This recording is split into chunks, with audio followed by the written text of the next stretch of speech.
The following happened when I was on a school French history trip to France and Belgium back in 2014, which incidentally was the 100th anniversary of the start of World War I. However, the paranormal events which occurred in this short trip had nothing to do with the many mass grave sites and historical locations we visited. In fact, they all occurred in the first basic and cheap hotel that we stayed in for the first 2 nights. The hotel, which I've since forgotten the name of, was bordering on a hostel. It was 6 of us to a room, 3 bunk beds, and I was sharing with one of my closest friends. I also knew the other boys fairly well. I remember that on the first day we had been awake for well over 24 hours, so upon arriving at the hotel, we didn't pay much attention to how it looked.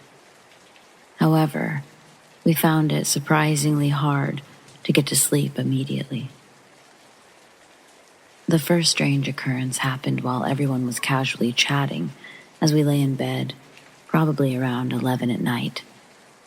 Each bottom bunk had a light underneath it, and they were all controlled with one central wall switch by the door. I should mention that we had all of these lights off as we were meant to be asleep. However, in the middle of our conversation, one of the lights suddenly turns on. It stopped our conversation dead, and we were all silently confused. This happened several more times, with lights going on and off under the bunks, while the wall switch didn't move. Everyone was getting visibly spooked at this point. However, one of the boys had found a second switch beside his bed, and we soon realized that every bunk had these controls for these lights. With everyone relaxed again, our 14-year-old imaginations calmed down significantly, and everyone began to nod off, one by one. Later in the night, at what I estimate was about 1 a.m, I was still half awake. I've always been a very light sleeper. I was listening to the deep breathing of everyone in the room when I heard an audible click. I turned around and saw that the light to the walk-in shower was on. I assumed that someone had walked in to play a prank. But after quickly scanning my eyes about the room, I could see that everyone was in bed. I was confused, but not frightened, yet. Shortly after, the shower turned on seemingly by itself, and I again turned over to face the walk-in shower. Sure enough, through the crack in the door, I could see the shower water running. I turned away quickly and lay there for hours, unnerved, before falling asleep. The next morning was busy, visiting several historical sites, and it wasn't until lunchtime in the cafe that a few of us brought up the night before. Several others testified to being awake when the light and shower turned on. We were all slightly unnerved, but it wasn't until the next night that things really kicked off. On the second night, everyone fell asleep very quickly, but as per usual, I could not sleep. I lay awake slightly nervous, and the main light of the room went on and off at intervals of around 10 minutes for around an hour. Then, at around 2 a.m, I heard a huge crash, and I looked around to see that the shower door had swung open completely, hitting the wall. The light was on, and the shower was running. I was terrified. I turned to face the wall and didn't open my eyes until the next morning. The next day, we moved to a different hotel, and the subject of the hotel being haunted was only brought up once more during the trip. Although this is one of the smaller experiences I've had regarding the paranormal, it sticks with me due to how unexpected it was. We found out that the original owner of the hotel had died from cancer, but I saw no evidence or reason that whatever caused the disturbance was her ghost or spirit. It is an experience that will always stick with me as being strange and spooky.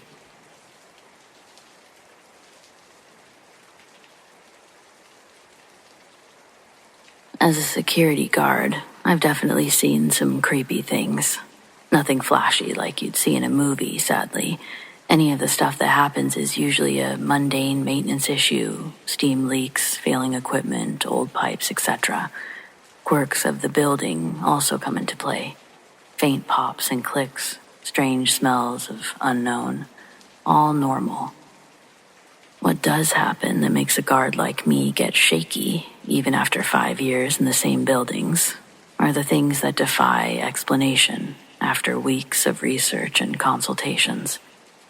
Things that happen when I'm the only living thing in the building, and the cameras outside confirm there's not a single person in 500 meters around me. Things like the booming laughter of a jovial man coming from the security hallway at 3 a.m. Whistle or hum a tune in the first floor gallery. Sometimes, if you stop mid-phrase, an answering whistle will finish the tune from the balcony above you. The distinctive scent of marijuana smoke filling a room like someone's been smoking in there for hours. It fills the room in seconds, lasts a while, and disappears just as suddenly. The cameras are set to record whenever they detect motion. A couple of corridors, including the one outside security, record the minimum 3 seconds constantly throughout both day and night. Like the hall is continuously traversed by unseen people. The facial recognition boxes were turned off by request of former guards years ago, because the system was trying to recognize faces of unseen persons going in and out of the security office. This would happen every couple of minutes. Shadows of people walking across cameras as you watch them, but never set off the recording software. At first, I thought these were pareidolia, effects brought on by fatigue or hallucination. Because yes, that does happen too. But this is specifically when fully awake and focusing on a single camera, and a shadow passes by. Like there's someone backlit, walking just out of frame. Conversations. The sound is clear, but the voices and what they're saying are muffled, and they're coming from a nearby room, taking place next to a catwalk 80 feet in the air. Some of these things happen regularly, while others were a one-time thing, or happen very infrequently. I notice them more when I'm awake and fully functional. The sleepier I am, or the less focused, the less disturbing my shift tends to be.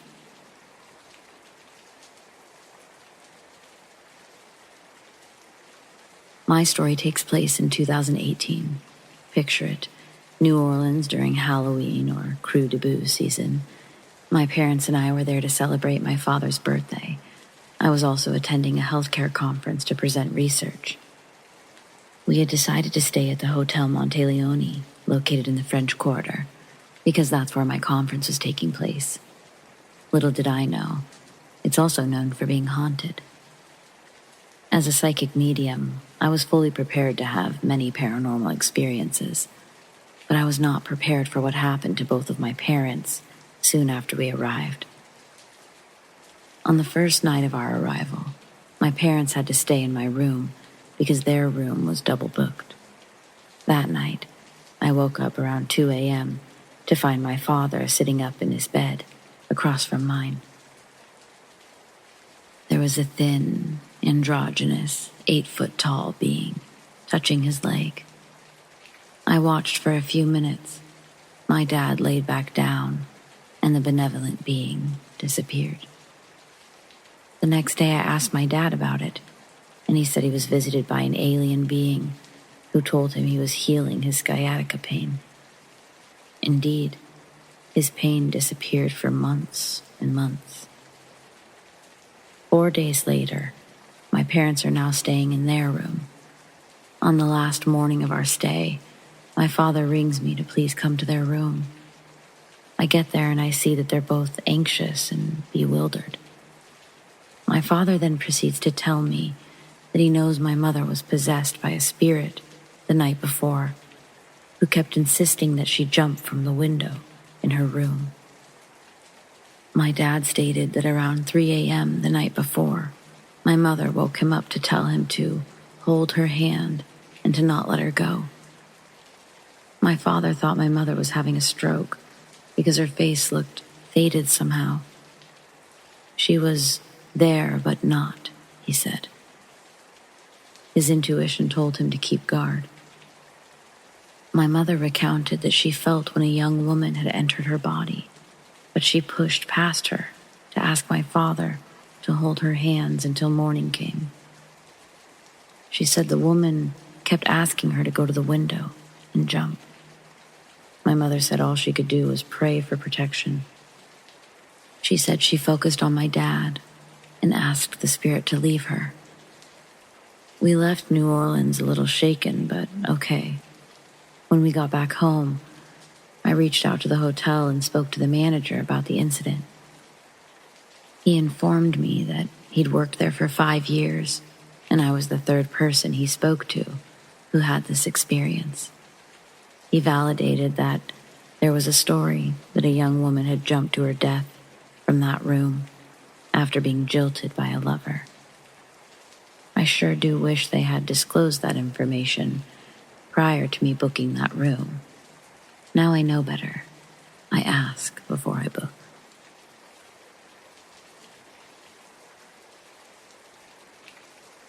During the summer of 2009, shortly after graduating high school, my father and I traveled to Estes Park, Colorado. I'd always been fascinated by the paranormal and convinced him to book a room at the infamous Stanley Hotel. Upon arrival, something certainly felt odd about the building. Not necessarily negative, yet a strange tension filled the air. The hotel offers its own ghost tours, where guides recount various reports of encounters with the hotel's many spirits.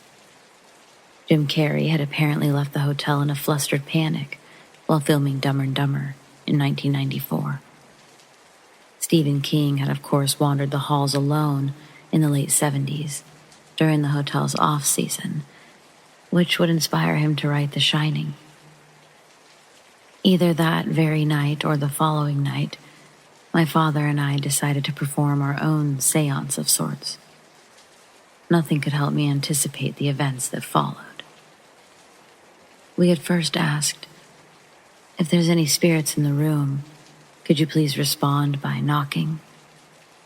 This was followed by a knock on the wall.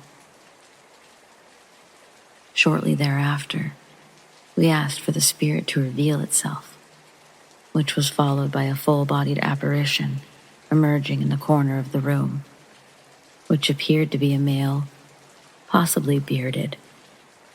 I ran out of the room, yet didn't feel threatened. More so, my mind was trying to process what I'd just witnessed. Years later, my grandmother captured what appears to be F.O. Stanley in the main stairwell near his portrait. I highly encourage enthusiasts and skeptics to either visit the Stanley Hotel or the town of Eureka Springs, Arkansas, the downtown area, if they want a chance to experience something beyond the general realm of normality.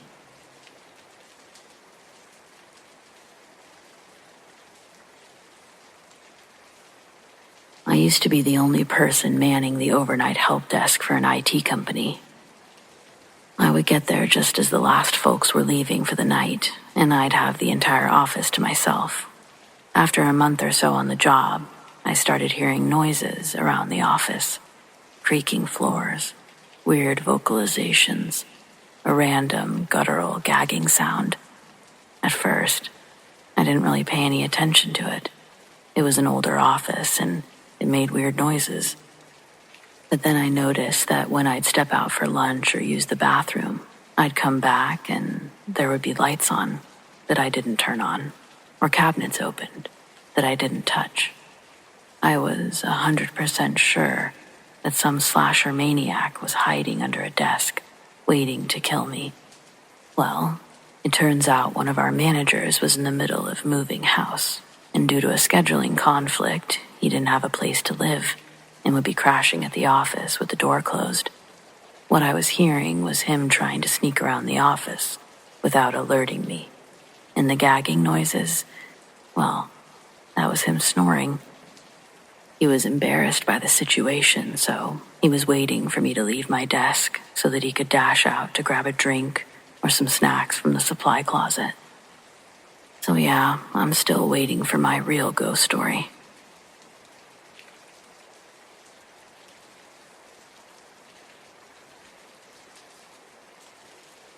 My brother is a firefighter.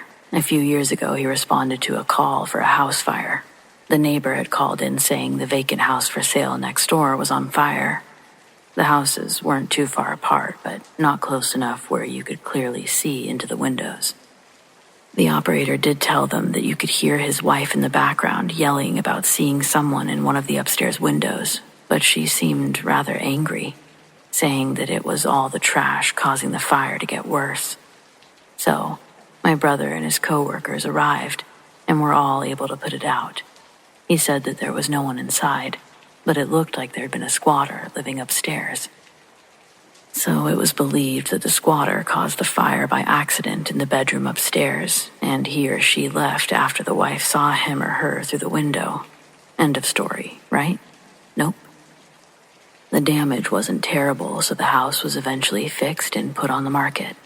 A young couple bought it, and after a few months, the police responded to a call on the house by the same neighbors. The same man who had called last time called about hearing screaming inside, and the operator said that she could hear the wife in the background yelling about the woman puking everywhere. It ended up being a case of domestic violence, and things were handled accordingly.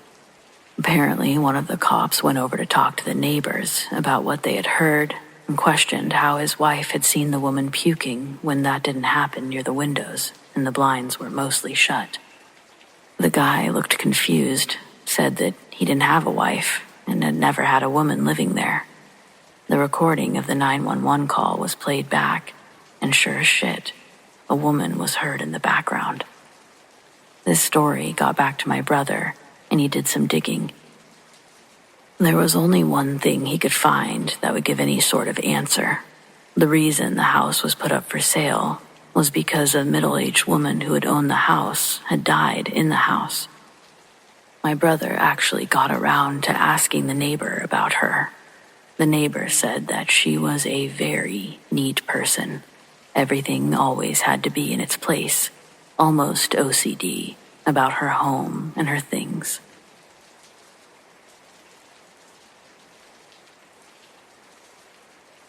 In dreams, the interactions and settings are often stitched similar to a fragile quilt. Memories crudely sewn together, tattered pieces of cloth familiar to the touch, forming a unit unquestioned of flaws. Only with closer examination do the patterns feel misplaced. Like this, as consciousness takes hold, the details of dreams are forgotten, torn and abandoned, quickly replaced with thoughts of what the new day will bring. But in my dreams, there's a town that I visit from time to time that has never changed. Though I've never been to this place in real life, in my dreams, I've walked each sidewalk enough to remember it as if I have.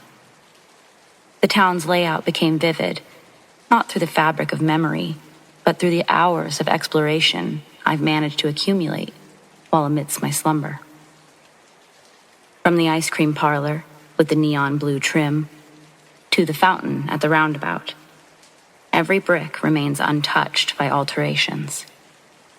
To this day, I find myself wandering the shops and walking the town's park multiple times a month, usually with a nondescript purpose, or at least one not worthy of remembering past the morning.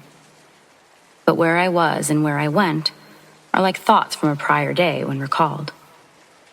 Talking to my wife, I was surprised to hear that my descriptions of reoccurrences in detail aren't frequent with others.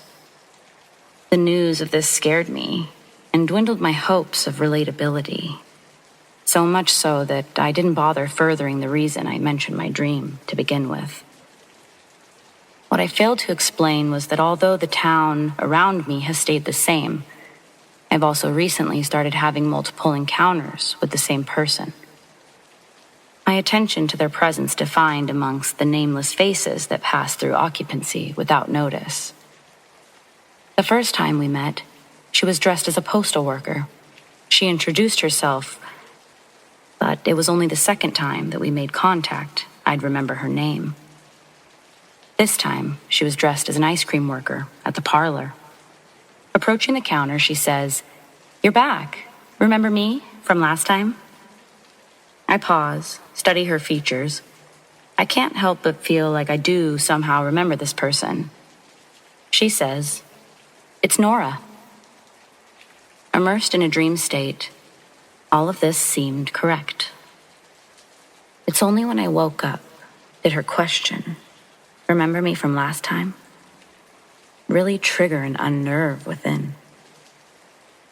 Eventually, this sensation dulled as the weeks would pass, and my mind again piled up with other thoughts to focus on. My third encounter with Nora was in June.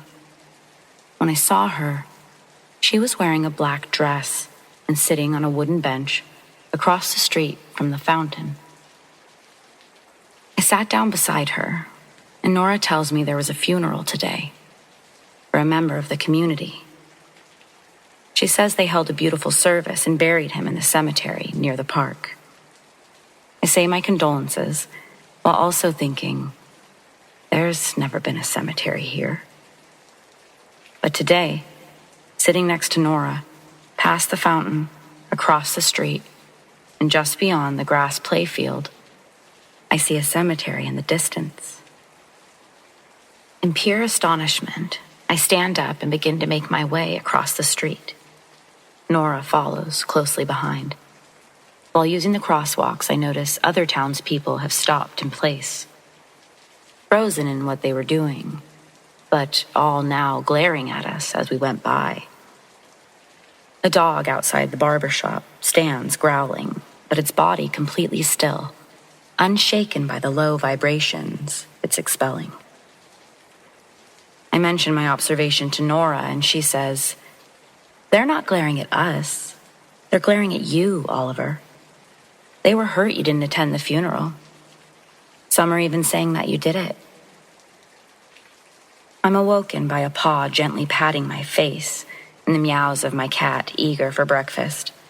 I'm exhausted the following day, forced to live again on another planes of existence, as if my time asleep was marked invalid by Nora. It would be a month before I found myself returning to the town. It was nighttime there, and the fountain at the roundabout no longer had water spitting from its tiered levels. It was dry, barren of any movement, like the streets surrounding it. I didn't want to be here anymore. The town I once knew to be a warm escape from reality has now become cold and desolate. While I was gone, it looks like Nora's influence had filled the atmosphere. But where had I gone? How could such drastic changes be made without my knowledge? Was I no longer the carpenter of my own thoughts? Were the blueprints of dreams I construct being altered? Altered by another conscious being, sharing the same frequencies as mine? I needed to find Nora. My pace turned into a run as I started frantically going from shop window to shop window, peering in for any sign of her. I didn't have to look far. I saw a glow coming from the graveyard. As I approached, I slowed my run. There was Nora, along with the rest of the townspeople. That glow that I saw was being made by the torches and flashlights the townspeople held while listening to her preach. The closer I got, her shouts became more audible. Then, she extends her arm over the crowd and points in my direction, yelling, "There he is! Don't let the murderer get away. In a synchronized spin, the mob turns to face me. There's nowhere to hide, and that fact makes itself known when the white beam of flashlight washes over me. Blinded, I lift my hand to shade the light from my eyes. I hear footsteps charging me, furiously gaining in remoteness to my position. Again, I run, but this time, my attention is focused on a place to hide. Nora has turned this town against me, but I don't have time to unpack these theories now. I try the door handle to the first shop I reach, and it's unlocked. I dive in and shut the door behind me, trying to make myself as small as possible behind the counter. On my hands and knees, torches make shadows dance across the walls as the crowds chant and scour the area. Cautiously, I lean my head out just enough so that I can see the front window. I watch groups pass by. The ones that weren't holding lights had weapons, and they held on to them tightly. There wasn't a doubt in my mind. If they got a hold of me, they were going to kill me. Orchestrated symphonic bloodshed, being conducted by Nora. Returning to my position behind the counter, I quickly assess the shop has one door in and one door out. If I'm spotted, there's no back exit for me to flee. And considering the constant mob of traffic passing by the front windows, it'll be nearly impossible to leave out that door unnoticed. But my time for planning was cut short, signaled by a ring. I hear the shop door slowly open, jostling the little brass bells stationed on top of its frame. Holding my breath, it sounds like only one pair of feet bending the floorboards as they begin to check corners of the shop. Using the wood creaks as a guide, I track their proximity, and when they start getting closer to the counter, I crawl opposite of their perceived trajectory. The only advantage I have in this situation is surprise. In what manner I utilize this is now detrimental to my survival. With an animalistic instinct, I hop up and I rush the man. Startled, and before he has time to react, my hands get a hold of his head, and I sink my thumbs into his eyes. He falls back, with me on top of him, his shriek abruptly silenced when the back of his skull hits the floor. My thumbs sink deeper as I grind my teeth and try to keep his head in between my hands, like a basketball, desperately trying to deflate the air inside. When his body lets out a final twitch, I roll off of him, feeling sick to my stomach, my hands wet from blood, my lungs burning from the adrenaline. The noise from the altercation surely alerted the others. Now, their accusations justifiably righteous to uphold. Just beside the lifeless body, I saw a meat cleaver. I wiped my bloody palms on my jeans and went to retrieve the blade from his hip. A shoelace is used to tie the meat cleaver to his wrist. Untying the knot, I fasten it to my own wrist and stay in the shadows while making my way to the front door. One last heavy breath of air enters and leaves my body while preparing to open the door and run for my life. To where? I don't know. The town I once knew now glows with a clarity unattached from safety. Reaching up, I hold the brass bell in my hand and open the door from under it. Exiting the shop, the door swings closed behind me, and before the bell has an opportunity to ring again, I'm already sprinting down the block. I hear a voice call out, "There he goes!" And the townspeople begin their chase. I'm like a fox in the hunt, their pursuit gaining on mine, only measured by volume, as I do not dare to sacrifice momentum for glancing over my shoulder. I reach the outskirts of the unnamed town, the point at which I always find myself arriving, but have never thought about turning around to see what was south. There is no slowing down as I cross the invisible border, separating the town and uncharted territory. In front of me, the road swallowed by a dense fog. Only now do I swiftly look back to see I'm no longer being chased. Instead, I see Nora, standing front and center at the town's border with the angry mob now behind her. No longer being chased, I turn around and face Nora from the fog. She smiles and says, "We'll get you next time." The fog engulfs me. And when I open my eyes again, I'm staring at the dark ceiling of my bedroom. My heart is racing, my pillow soaked in sweat. Looking over at the clock, it's around 4 a.m. My wife is still asleep next to me, but for obvious reasons, I'm unable to close my eyes. I stay awake and walk upstairs, marking the first of many sleepless nights and even more exhausted mornings. Since that night, I'm genuinely terrified to wake up and find myself back in that town with Nora. Fear of sleep is draining me.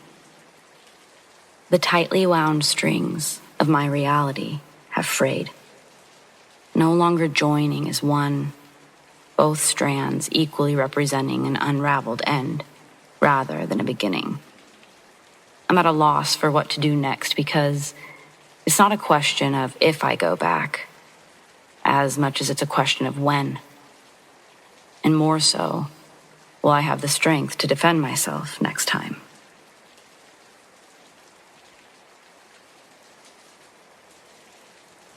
As a firefighter, I've been in a lot of fires, saved a lot of lives. I've even had my own life saved while on the job. But one that sticks with me for different reasons is the one that I'm going to share today. It was a first alarm fire turned two alarm blaze in the heart of downtown, a dilapidated apartment building, all dry wood and tight spaces. By the time we arrived, the top floors were fully engulfed. It was clear that this was a 3-alarm. We went in fast. People were screaming from their windows, still trapped on upper floors. The radios buzzed with chaos. My team and I worked methodically, clearing each unit in the apartments. And that's when I found him. He was slumped in a corner on a third-floor apartment, unconscious, smoke curling around him like a shroud. The heat was unbearable, the walls groaning under the strain of the fire. I didn't have time to think. I just grabbed him, hauled him over my shoulder, and carried him down 3 flights of stairs, barely making it out before the building collapsed. Outside, I laid him on the pavement, and the paramedics took over as I caught my breath. My adrenaline was still surging as I watched them work to stabilize him. I didn't think much of it at the time, just another life saved, another person who got lucky. A week later, though, I saw his face on the news. He wasn't just some unlucky tenant. He was a wanted man, a fugitive who'd been on the run for years. The news anchors called him a drifter killer. He'd been moving from town to town, targeting people who lived on the margins. Runaways, sex workers, the homeless. 12 victims confirmed. Maybe more. It hit me like a punch to the gut. I'd saved a killer. And that was a first for me. But just as far as I'd known, you know? You don't usually get to follow up with the people you save. It's just your job to save them. The arrest made headlines. The fire had forced him out of hiding, and my rescue brought him straight into the hands of the police. At first, I wrestled with the irony. The job I'd sworn to do, saving lives without judgment or hesitation, had also meant saving a man who'd stolen so many lives himself. The trial was a media circus. The man I'd saved sat stone-faced as his gruesome crimes were laid bare. The methods he used, the stories of his victims, and the families he'd destroyed. He pled not guilty, but the evidence was overwhelming. DNA, fingerprints, even an online journal where he'd kept notes about his victims. I was subpoenaed to testify, not about the crimes, but about the night of the fire. The defense tried to paint him as a victim of circumstance, a desperate man who'd been caught in a tragic accident. They asked me if I'd seen him trying to escape the flames or heard him call for help. I told the truth. He was unconscious when I found him, and I didn't know who he was until after I'd pulled him out, days later. And that was it. My testimony didn't absolve him, but it didn't really incriminate him either. After the trial, people asked me if I regretted saving him. Friends, colleagues, even strangers wanted to know if I'd wished I'd just left him there to burn. I always gave them the same answer. No. My job isn't to judge. It's to save. I've saved hundreds of lives in my career. Children, the elderly, addicts, abusers, people who'd made bad choices, and people who'd just had bad luck. I don't get to decide whose life is worth more than another's. That's not my role. It never will be. The man was sentenced to life without parole, and they moved him to a maximum security prison a few states away. I don't think about him much anymore, but every so often, I'll see his face in my mind. Pale, smoke-streaked, lifeless when I found him. And I can hear my captain yelling, "Get him out, Dylan. The ceiling's coming down." And I did. I got him out, just like I was trained to do. Would I do it again? Yes, every time.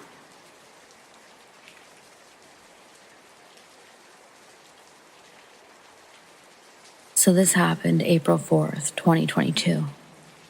My friend and I were on our way back to Kentucky from Columbus, Ohio, after a Matt Maltese concert.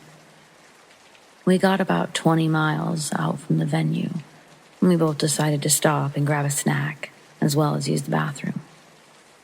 We did our business, got our snacks, and hopped back in the car and ate. I looked at the GPS and realized it changed our route from the interstate to down some highway. I didn't really question it much because it was already 12 a.m. We were tired and just wanted to go home. We start making our way down the highway when I realize there's literally nothing. No other buildings, no lights along the road. The only place I saw when we got off the exit was the gas station. Just the gas station. Absolutely nothing else. There were hardly any trees that we could see on our way down the highway. Just open and flat fields. My GPS tells me after 4 to 6 miles to turn on a small road. I thought it was weird that I had to turn on a road that didn't even have 2 lanes or any lights. Just 3 sporadically placed houses that didn't even look like someone lived in them. At this point, I started feeling really off. I initially felt weird when we went to the highway instead of the interstate, but thought I was just being paranoid. Now, at this point, I joked with my friend. This would be the perfect place to see a skinwalker. I didn't say the name, just the abbreviation. If you don't know what it is, well, Google it. I've always been superstitious, and I don't even like saying or thinking the full name. I even hate the abbreviations. My friend laughed and said, "Don't even say that." My GPS tells me that there's a railroad coming up, so I was ready for it. Problem was, I didn't see the railroad until we came right on top of it. The only light coming from my headlights. The train looked abandoned, the carts covered in graffiti, and the wheels corroded to hell. There were no railroad lights, no bells saying a train was coming through, just pitch darkness and silence. My friend and I both felt a chill run down our spine, and we both just knew. We didn't know what exactly, just that we knew. He said my name in a scared tone, and I just knew I had to get us out of there. There was no way forward or around. I threw my car in reverse and quickly backed up until I was at the grass. And I booked it, going 80 down the highway back to the gas station. When we finally collected ourselves, we sat and thought about it. Why would the GPS take us there if the train had clearly been sitting for a while? Wouldn't that road have been closed off? Wouldn't there have been signs saying so? Why weren't the railroad lights on? Why did it reroute there in the first place? Just so many questions. But one thing I noticed is the moment we parked at the gas station and restarted my GPS, it went back to its original route of the interstate. We knew for certain that the train didn't just break down that day and that they left it. It had been sitting for a while. The wheels don't just corrode like that if it was broken down for one day. The biggest issue I have with the situation is that it felt so fake, and yet it was real. It didn't feel real from the moment we left the gas station to the moment that we came back to the gas station. It felt like I was just there, floating and watching. It didn't feel real. Just want to throw this in there. I never really get a feeling like this. And when I do, there's always a reason. I'm usually never wrong when I feel like this. That's why I feel like we were warranted in worrying so much. It took me crossing past the state line for me to feel safe again. Maybe it was the adrenaline. Maybe we freaked out over nothing. Maybe we were reading into it too much, but I know how I felt. And I know the feeling in my gut was horrible. Thoughts? I've only talked to about 3 people about this incident, largely because I feel as if it's my fault somehow. In 2018, I was hanging out with a friend that I wasn't supposed to be with. So for the sake of secrecy and ease, I told my 17-year-old sister to drop me off at the old elementary school, and then have them pick me up from there. Nothing weird happened. We hung out, and then I told them to drop me back off at the elementary school at midnight, the time of their curfew, and my sister would come get me. I was almost 15 at the time, and though we had moved about a 15-minute drive from our old school, it wasn't in a bad area. I used to live in Utah, specifically the Sandy area in the middle-class neighborhood, though we weren't middle class. It was a quiet neighborhood, full of Mormons, and I never truly had any scarring experiences. It's important to note that despite being nearly 15, I probably look anywhere from 9 to 12, as I was on the shorter side, and I truly didn't hit puberty until about 15 and a half. When we pulled up to the school, there was a hatchback white car that was driving around rather recklessly, such as speeding it around in reverse, doing spin-outs and stuff like that. It was driving in circles around this curb that split off the drop-off zone in a small faculty parking lot. I sat with my friend in their car for a second, expressing my concerns about the car, and they assured me that it was just a stupid teenager. I didn't say much more about it and said my goodbyes and got out of the car. The way the school is set up is that there's a large brick building, and when looking head-on at the school, there's a small opening to the left that leads back towards the playgrounds. The faculty parking lot is about 20 to 30 feet from the entrance of the school.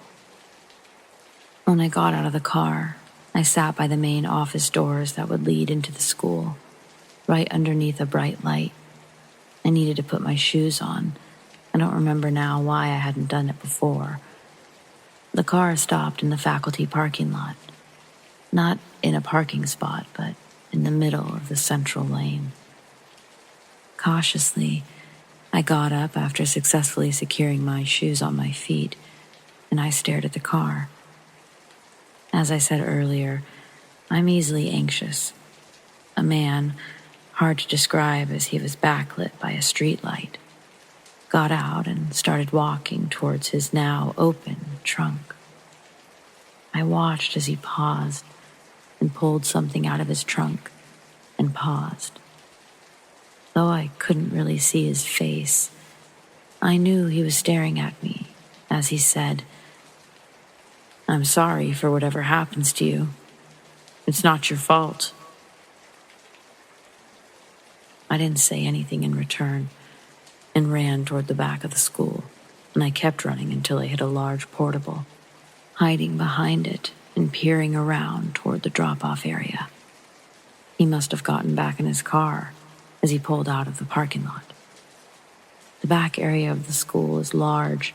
In the far corner, there's a back exit onto a large, steep road that goes down.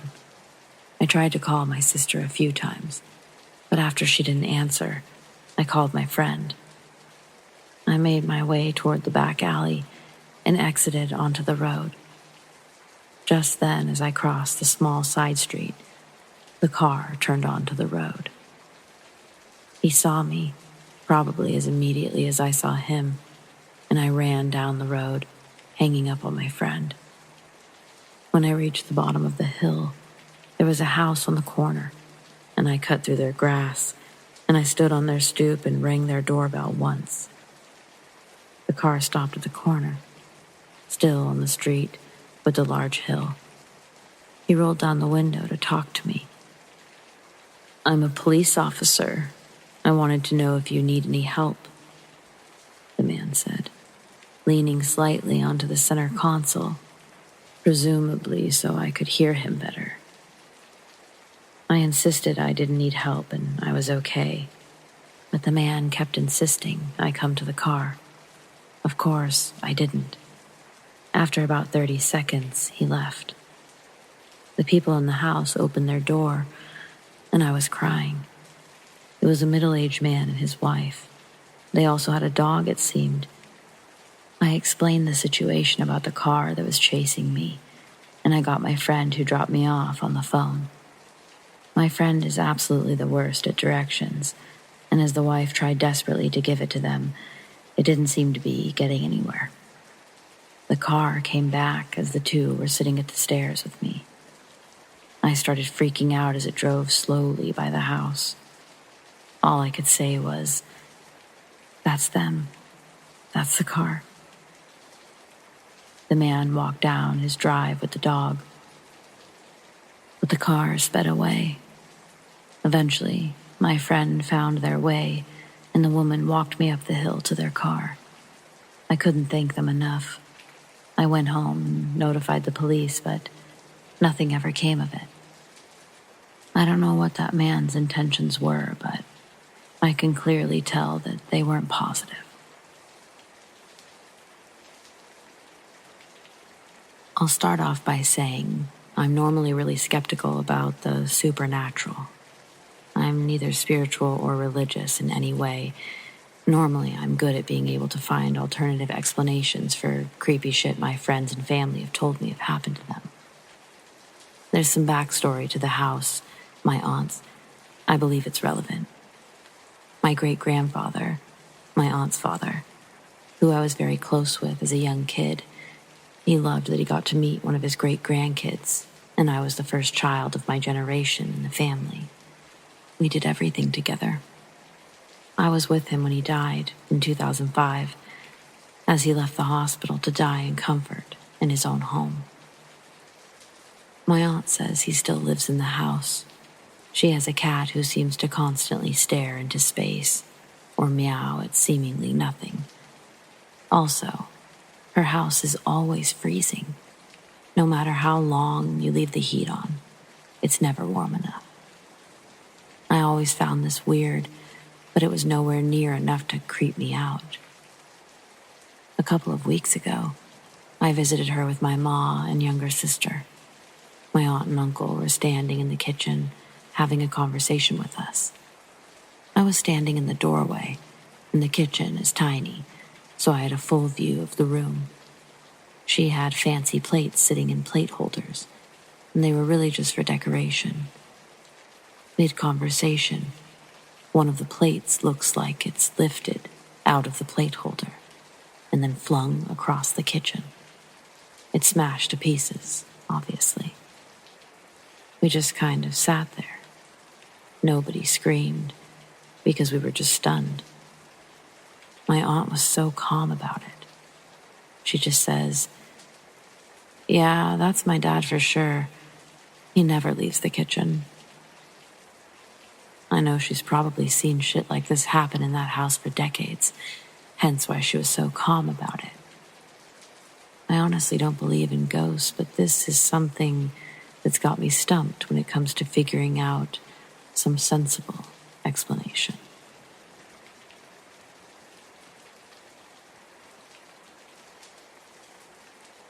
Before I get into my story, please note that I do not, have not, and will not get into drugs or narcotics, and that what I'm saying is the absolute truth. As fake as it may sound, please listen. I was taking a course that required me to be there in person. The course took place at a school that was a 40 to 45-minute walk, depending on your pace. For the most part, though, my dreadful coordination has led me to getting lifts from my mother each morning to school. From school, however, I'd have to walk home, as she finishes at a later hour. I still remember feeling nervous about walking home alone. I'd never done it before. As I'm a dependent person, relying heavily on other people to help guide me through life, it's something I'm working on, and I knew this would be a step in the right direction, even if it wasn't by choice. The first few times were smooth sailing. It's a fairly simple path, despite being a long walk, by my standards at least. I don't get out much. But I felt comfortable with the process, nonetheless, until this one particular day, after the class ended. I, of course, started to walk home once the class concluded, alone, and started feeling odd. I'm not sure how else one would describe the feeling of being watched other than creeped out. Like, not just a simple glance over. It felt like someone was actively observing every step I took. But that's when my focus drifted back to the person walking ahead of me. They weren't directly in front of me. I'm not good with estimates, so if I had to guess, I'd say 14 meters away. Enough for me to make out their features. I didn't notice this before, as I tend to shy away from looking at people, but I realized that this person has all too familiar features. Their hair, clothing, bag, hell, even their odd gait matched my own. And their pinky finger. In a previous year, I punched a brick wall which left my pinky finger disformed. That girl had the exact same thing on the exact same hand. It's not a coincidence. I didn't know what to do other than act like nothing was wrong, but at the same time, I couldn't look away from her. I was freaking out on the inside.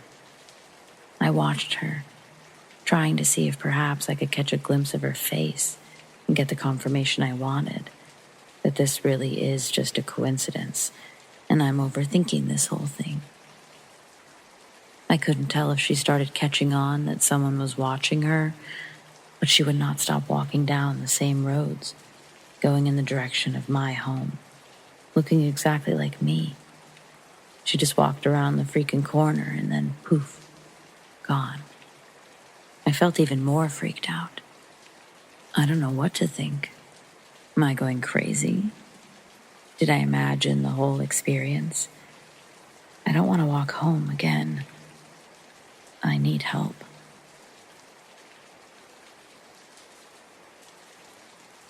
I was drinking with my girlfriend's dad over Easter.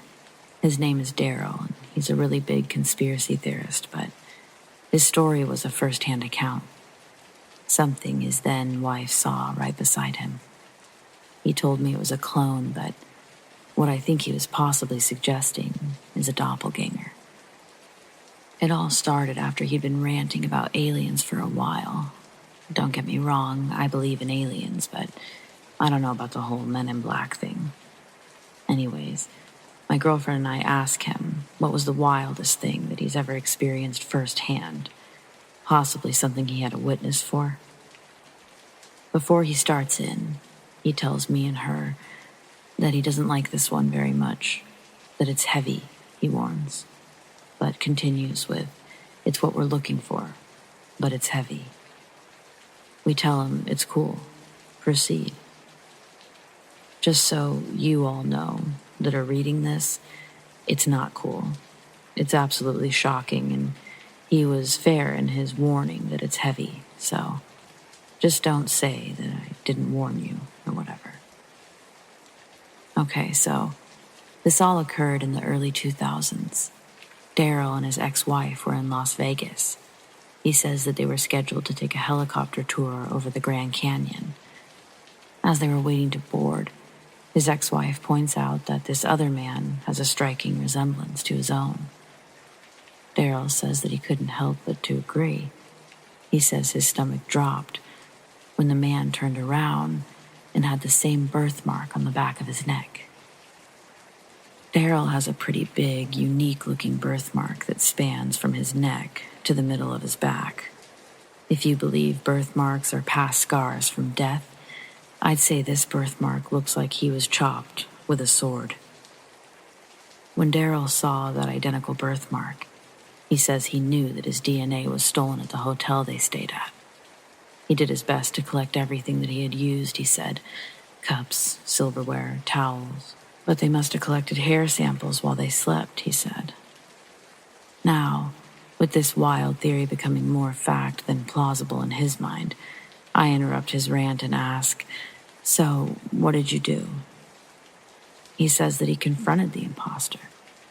His ex-wife was pleading with him not to, but Daryl had to expose the truth. So he walks up behind this guy, grabs him by the shoulder and spins him around. It was like looking into a mirror, he says.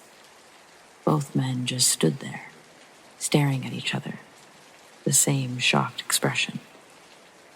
But with the hunch of this man possibly being a clone, Daryl tells me that he starts grilling the guy, asking him his activation date. That's when his ex-wife grabbed him and then apologized for her husband's behavior. Soon, the pilots came out and everyone was separated into 4 groups for the helicopter ride. Lo and behold, Daryl's doppelganger, aka imposter clone, is paired off in his group. Daryl says that his clone looked intimidated getting onto the helicopter with him, but also that he didn't seem to be with anyone, just a guy going on a ride by himself. Daryl's ex-wife threatens divorce if he makes a scene. The first leg of the sightseeing tour was fine, but as the helicopter was returning to the south rim of the canyon, the man with the identical features as Daryl, the doppelganger, he gets a glazed look over his eyes. He takes off his headphones, stands up, walks to the exit door, and pulls it open. Everyone starts freaking out, the pilot yelling to close the door. Meanwhile, Daryl's struggling to unbuckle his seatbelt, and the man turns to look at all of them, and then just steps out of the helicopter. Daryl says he finally got his seatbelt free, but all he could do was close the door. For the most part, everyone was silent, except his ex-wife. She was melting down, as Daryl put it. Nobody knew why he did it. Daryl actually paused when he got to that part. My eyes were glued on him. I was sort of in a shocked state from what he'd just told me. I didn't have any questions for him this time. As I looked at him, I just thought, damn, he was there. This story, surprisingly, didn't end with a wild conspiracy rant, though it did start with one. This one, it was different. I could tell that he had experienced something truly life-changing. He says that his ex never got over that one, pinning this incident as one that started their long road to an inevitable divorce. Daryl finished by telling us that they read in the morning paper police had found his body deep in the canyon later that day. No other information was reported about the man.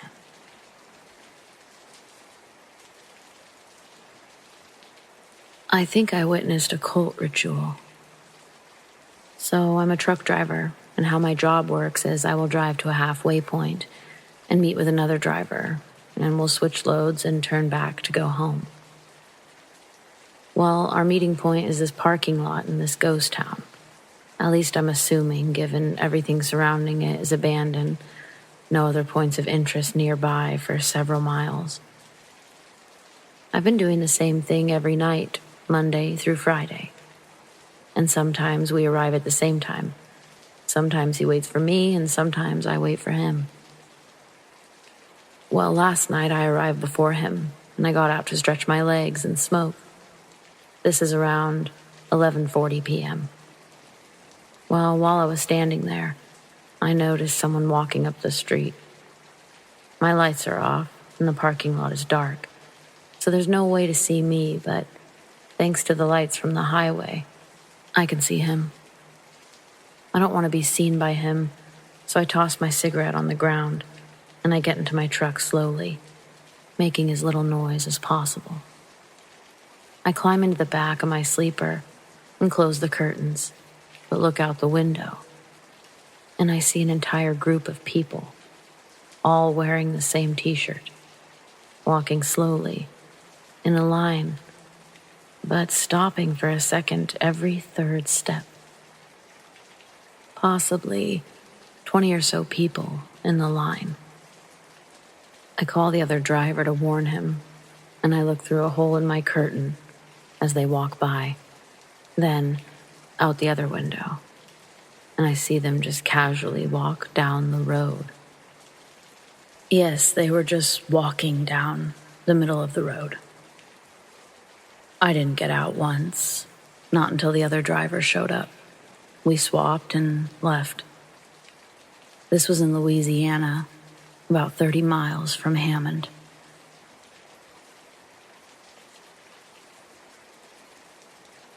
Okay, warning. If you're squeamish, this story is not for you. Like, not at all. It's about my first lesbian experience. I was in college, extremely intoxicated. We went back to her place and we hooked up. The next morning, still groggy, definitely hungover, I get off her mattress and find my coat that I threw into the darkness upon entering last night. When I pick it up and shake it off, it's covered in ants. Then it gets worse. Walking back into her room to ask if this ant problem is normal, she says, "Yeah, they just keep coming back." Then I noticed that everywhere I looked, there was another kind of bug crawling on some surface. Roaches in the kitchen, tiny ants on the ceiling.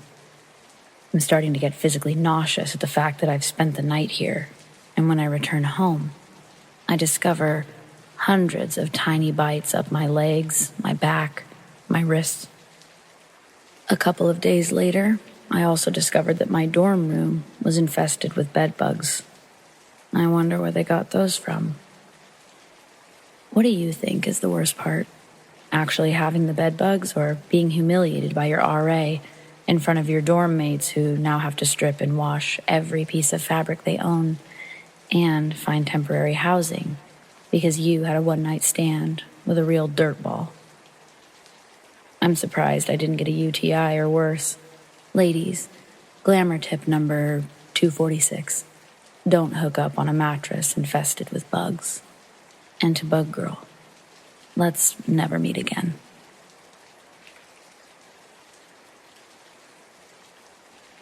We haven't spoken in years, but when me and my best friend Ashley were 15, we spent every day together. I was friends with her older sister Kelly, too, who was around 17 at the time, and the only other person who lived with them was their dad. Me and Ashley both did online school, so I stayed at her house for weeks on end. Her boyfriend, Brady, lived in the same cul-de-sac as her and came over almost every day. So naturally, all three of us were pretty close. We had a fairly large group consisting of our female friends and his male friends. Her dad went out of town for a weekend, so we decided to all chip in on alcohol and have everyone over. The last person to show up was one of Brady's friends, and he brought 2 girls who weren't in the friend group with him. One of the girls brought out a Ouija board, so almost everyone followed her to Ashley's basement.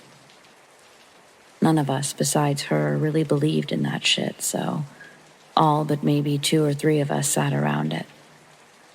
When nothing happened, we started throwing insults at the board, trying to taunt ghosts and demons, but still, nothing happened, and we continued on with our night. By the end of the night, it was me and my friend Kara and our older friend Melissa sleeping in Ashley's room, and Kelly was in her room with one of her friends. Kelly and her friend were watching a movie, and everyone but me smoked some of Melissa's weed before we laid down in Ashley's room. Half asleep, we started hearing doors slamming from across the hall. We suspected Kelly and her friend until they FaceTimed us from their room, freaking out, doors still slamming in the background. Now that we were sure there was someone in the house, we told them to lock their door, and Melissa pushed a dresser in front of Ashley's door. We called Brady to come over and check the house, and at this point, the door slamming had moved down to the first floor. Everyone who was high, especially Ashley, was super paranoid and scared. Ashley was having a full-blown panic attack. Brady checked the house and found nobody. So we let him into Ashley's room to calm everybody down. He told us that it was probably the cat, which was in Ashley's room, but that he would stay with us for a little bit to make sure. I believed him until I got a Snapchat from him. Only 2 words, but they hadn't even crossed my mind. Ouija board. The conversation went on, and I was fairly confused as I didn't really remember much of the night, but basically what he told me was that he didn't want to freak out Ashley or the others, but that the girl from the party left the Ouija board in the basement because she believed that we all fucked up earlier when we messed around with it. Not wanting to scare my friends, I volunteered to do another sweep of the house with him before he left, as I was the least scared. Me and Brady left Ashley's room and made a beeline to her basement. Neither of us believed in this shit, but I had to know, and I guess so did he, because we sat next to each other and we put our fingers on the planchette. It flew across the board from Z to O to Z. We both had general knowledge of Zozo, and even though we didn't really know what was going on, we tried to move the planchette to say goodbye, but it resisted. Both of our hands flew off the planchette as it flew across the board. It paused for a moment before slowly moving to the last O. Brady grabbed it and swiped it across goodbye, and we sprinted up the stairs to the main level. When I got to the top of the second stairs, he yanked me back to the landing and grabbed me by my shoulders. I've seen Brady do a ton of crazy shit, and he'd had a lot of crazy stories, but I think this was the only time I'd ever seen him scared, and he looked fucking terrified. He just kept shaking my shoulders, asking me, "Were you fucking moving it?" And I said no, and I asked if he was, and he said no. We were so scared, but we agreed not to tell any of the others. They made us state our names before letting us back in the room, and they realized something was up with us, but we didn't tell them, and he went back to his house. I refused to sleep for a long time. I heard noises the whole time. Kelly texted me asking if I heard music. I did, but I told her to go to sleep. I fell asleep at some point, but I woke up with 3 large scratches on my forearm. Brady came over, and together, we told them everything. There was a music box in the unfurnished part of Ashley's basement. Ashley thought that we were pranking her, but Kelly believed us. I stayed with Kelly in her room for about a week after that. Brady FaceTimed us one night after Ashley had fallen asleep, saying he had a bad feeling. I got up to use the bathroom, and a door slammed. I bolted back to Kelly's room, and on FaceTime, we watched as an upside-down cross-cut formed on Brady's chest. If I hadn't watched it get larger and worse, literally carving itself into his skin, I would have never believed him. But I did. Weird shit happened all week. Her animals were being weird. The basement door was in various states of open that we never left it in. We burned sage in Kelly and Ashley's entire house, but when their dad came back, he refused to move his office into the basement like he said he would. Said it had a bad feeling. I haven't talked to Ashley, Brady, or Kelly in years, but I remember almost everything about this. It was my one and only experience where I cannot explain it. I don't know what it was. I don't know what happened. I haven't researched anything about Zozo because I'm too fucking scared. Years ago, my mornings and evenings involved me taking the subway to and from work. Every once in a while in the evenings, I'd hear beautiful saxophone music, even before walking down the steps from the loud streets. Reaching the bottom near the end of the terminal, I'd see a small, older man sway back and forth, an overgrown beard hiding his lips pressed firmly against a dented, rusty sax. Always in the same oversized coat and a Knicks hat, he dressed for warmth, clearly rejecting the passing fads that walked by him. Whether by choice or circumstance, to say it politely, he stood out in the crowd of suits and Jordans that ignored his presence. But I'll never deny how talented this man was on the sax. One night, I reached the subway early and heard that sax playing below.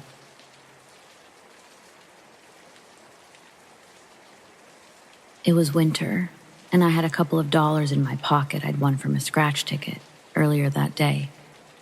I remember thinking, maybe God gave me this money so I could give it to this guy tonight. Maybe that's why I got here early. I've enjoyed this man's music for so long, from a distance.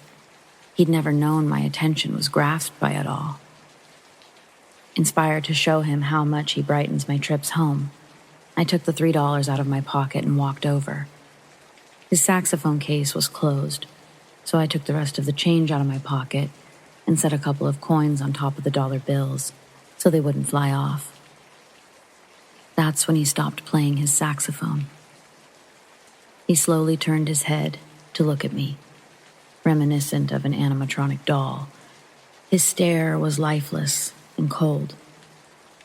Genuinely confused about the sudden atmospheric change, I started to apologize if I had interrupted him and began to tell him the whole reason I made my way over to him that night. I tried to, at least. Up until he interrupts me saying something like, "Are you with them?" With a quick glance left and right, I saw no one else around us. A couple people waiting for the L train, but nobody close enough to mistake my association with. So I say, no, I just wanted to tell you how much I love your music. He goes, "No, they sent you after me, didn't they?" Then he takes a step towards me. I'm realizing this isn't the situation I had envisioned being in when I made the choice to approach. So, in an attempt to end this interaction as fast as possible, I start backing up and saying, "Nope, not me. I'm sorry, just liked your music. I'll leave." As I retreat, this man keeps shouting accusations towards me and then begins walking to follow me. Thankfully, I hear the L train coming up the tracks, and right when the doors open up, I jump on and find a seat at the last train car. but just before the doors close again, guess who steps on board? Saxophone man, scanning the empty seats. Living in New York, I'm no stranger to your occasional mentally ill person. Even up to this point, I didn't conceptualize the backlash my good deed could bring. As the doors close behind him and the subway starts to move, his eyes meet mine, and he starts yelling at me again, calling me government lady. The only other two people on the L are doing their best to ignore the drama unfolding. Saxophone man has the money I set down on his case, and he throws the change and dollar bills at me. I duck, and I hear the change crash on the wall behind me and splash onto the floor. From pure shock and disbelief, I just started repeating, No, please stop. I don't know you. I work at Chipotle on 3rd Avenue. I show him the work shirt that I'm still wearing from my shift, but that doesn't deter his aggression. For some reason, I think it made him more mad because, and I'm literally not over-exaggerating in any way, this is exactly how it went. I say I work at Chipotle and I show him my shirt. He calls me a lying bitch and spits in my face. I start screaming, what the fuck is wrong with you? Tears join the spit running down my cheek, and I just cover my head with my hands and ball up screaming, no. In retrospect, that was my fight or flight moment, but I chose option 3, turtle up and scream.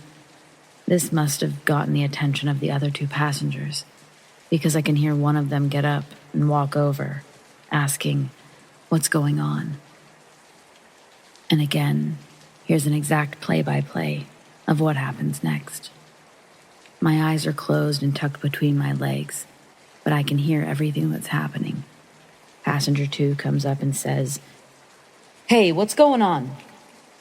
Saxophone man turns around, snorts another loogie up, and spits it in this guy's face. Then, boom, boom, boom, boom. Train doors open and footsteps run away. I keep my eyes closed and I keep screaming while running out of the doors and as far away as I possibly could from that subway. It wasn't even my exit. I walked the rest of the way home that night in the snow. I called the cops when I got home, but they didn't really care, saying they already received a call about it and got some officers checking it out. The next phone number I dialed was my boss. Thankfully, my boss at the time was super cool and totally understood why I needed a couple of days off. But the world keeps spinning and life continues. Time passes and years go by. A new job sends me to a different part of town along with a different stop, now off of Broadway. A quiet Saturday night rolls around and one of my girls calls to see if I want to meet up for drinks on the Ave. We party, the night comes to a close, and our new plan is to crash at my place. Going through the turnstile, my friend goes, Do you hear that? I say, what? And she says, That beautiful sax. Someone's really grooving down there. I listened. It was soft and sweet, a style reminiscent of a musician I admired long ago. This instantly sobers me and makes the hairs raise on my arm. Real cold shivers kind of stuff. It scared me. The tones were so familiar. In that moment, my drunk brain was thinking it's either A, the homeless sax man from my memories survived the 4 gunshots. Well, I don't want to run into that again.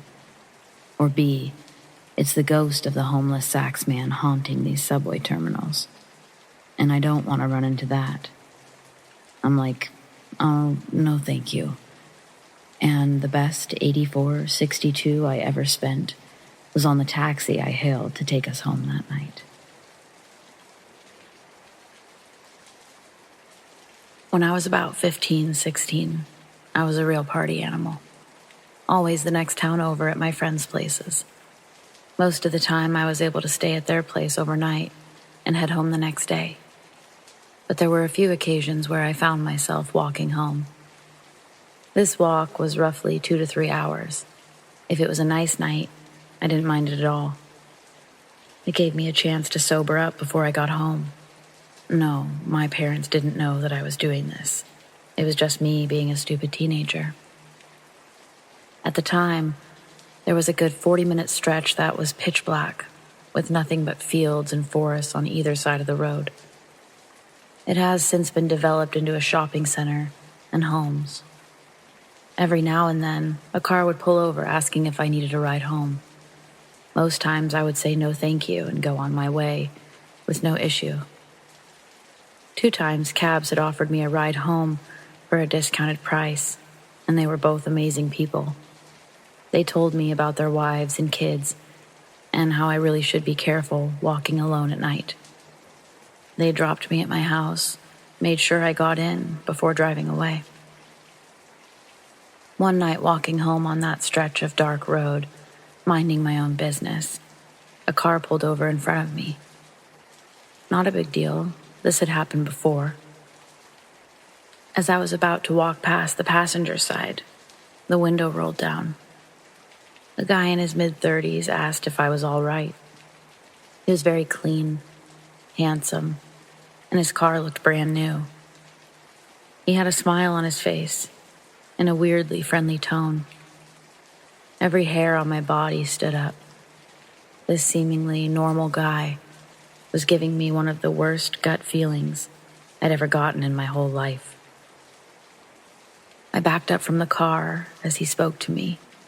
Being polite, I told him I was all right and not too far away from home, but thanked him for his concern. The smile never left his face, but it was wrong, like it was being forced. He insisted that he could drive me home, and then he said, "There are some scary people in this world." And he laughed.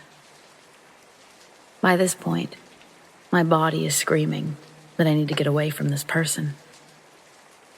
I faked a smile, thanking him again, saying goodbye and good night. I started walking away, pulling out my phone, and pretended to call a friend. He sat in that spot for a little while before slowly creeping up beside me again, still giving me that weird smile. "Are you sure I can't drive you home?" I lied, saying I was just on the phone with a friend and he was on his way, keeping my distance from the car. "You can wait in the car with me," he said with a bit of an odd tone in his voice. Yet again, I declined his offer. My skin was crawling, and I'm sure you could hear the nerves in my voice. I continued with my fake phone call, loudly saying, "Oh, you're a few minutes away. Great, you'll see me." The driver's face went completely blank. His smile gone. Not a single emotion in sight. He just looked forward, rolled up his window, and started driving away. I waited until he was out of sight before running as far away from the road as I could. I made it home safe that night, although the rest of the walk, I was completely on edge, constantly looking over my shoulder and holding my phone up to my ear like I was talking to someone. Obviously, I can't ever really know what his intentions were, but if my gut was anything to go off of, I truly feel like if I got in that car, I would never go home again. Trust your gut and stay safe out there. And please, don't get into the car with strangers.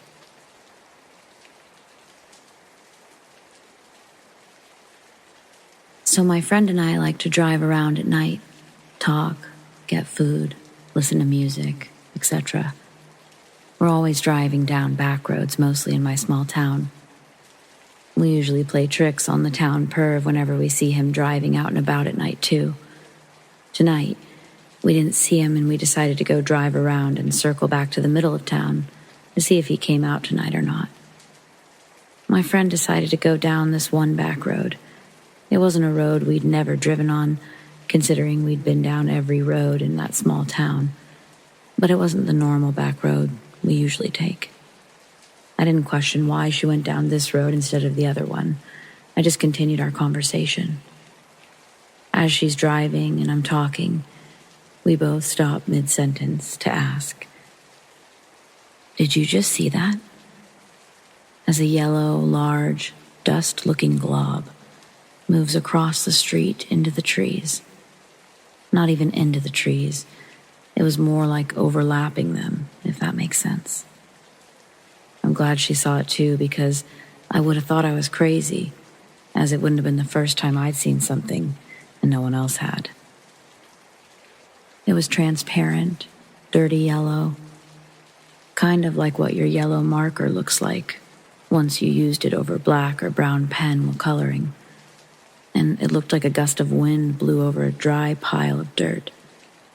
It's 64 degrees out and no wind, and it wasn't from our car, as it was visible in front of us, and then next to our car. My friend and I both think that it might have been a ghost or spirit of some kind. But the fact that it was yellow scares us, because doing further research online, yellow spirits usually mean they're sending a cautious warning. But I just wanted to confirm that. What does a yellow spirit or ghost, dust particles, mean for us? Are we going to be okay?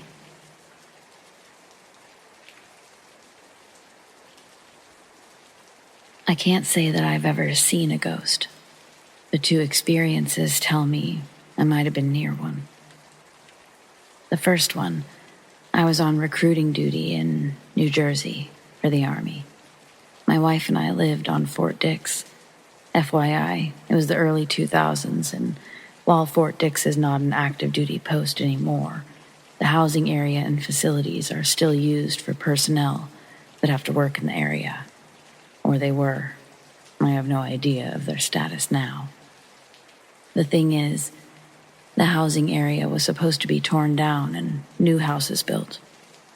They had actually torn down a section and they were going to build new houses.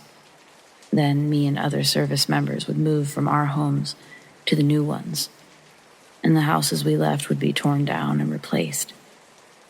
That didn't happen because this was shortly after 9/11. All of these houses were the same, as you'd expect on a military post. Same layout, same basic stuff. We lived right next to a guy I worked with. Hell, two other guys I worked with lived on the same street.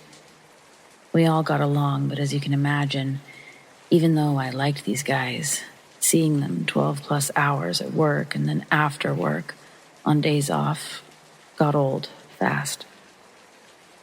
Then there was a hurricane that passed through. Fort Dix is relatively close to the coast, so there was a lot of rain. And since the Army has taken money out of maintaining the housing areas so they could build a fence around the entire post, the roof of our house collapsed. I'll spare you the details. Basically, we had to move. The government was at fault, blah, blah, blah. There were two houses that were available at the time. Yeah, I could have taken the option to move off post, but recruiting duty was brutal. I was at work all of the time, and my wife was already pissed about that. I was never home, and I only had Sundays off, and sometimes not even that. Plus, I knew it would end, so not looking for a lease off post when all I wanted was to get out of recruiting in New Jersey anyway. One house was available, right next to another guy I worked with. No problem. I liked the guy. He was cool and he wanted out of recruiting duty when his time was up too. The other was a block away. We looked at the first one. An older lady that worked with my wife had told her that she actually lived in the house on the post before her husband passed. She told her that even when they lived there, the house was creepy. It had a bad spirit in it. Me, whatever. Each house was the same. I felt that until we inspected it. My wife is not someone that gives in to superstition easily, but as soon as we entered the place, it felt off. I don't even know how to describe it. It was like nothing was level, Everything in our perception was off, like a fun house. Plus, I seriously had feelings of anger and rage with no provocation when we were in the place. I remember that because it was out of the blue. I was cool when we walked up to the place, but once inside, I instantly hated everyone. And I felt like I was 2 seconds from going berserk. My wife also felt uncomfortable in the place. It made her feel angry for no reason. We both decided, nope. We opted to move into the second choice. It was next door to the other guy I said I worked with, but what the fuck. I liked this guy, and his toddler daughter was a sweet kid, so no harm. We never found out why that house made us feel that way, but my wife will not deny that it wasn't us. There was something there. And she's not the person that will believe in ghosts and goblins easily. The lady she worked with wouldn't give details either, and she clearly didn't want to talk about it beyond what she'd already told my wife. I still wonder, what was it?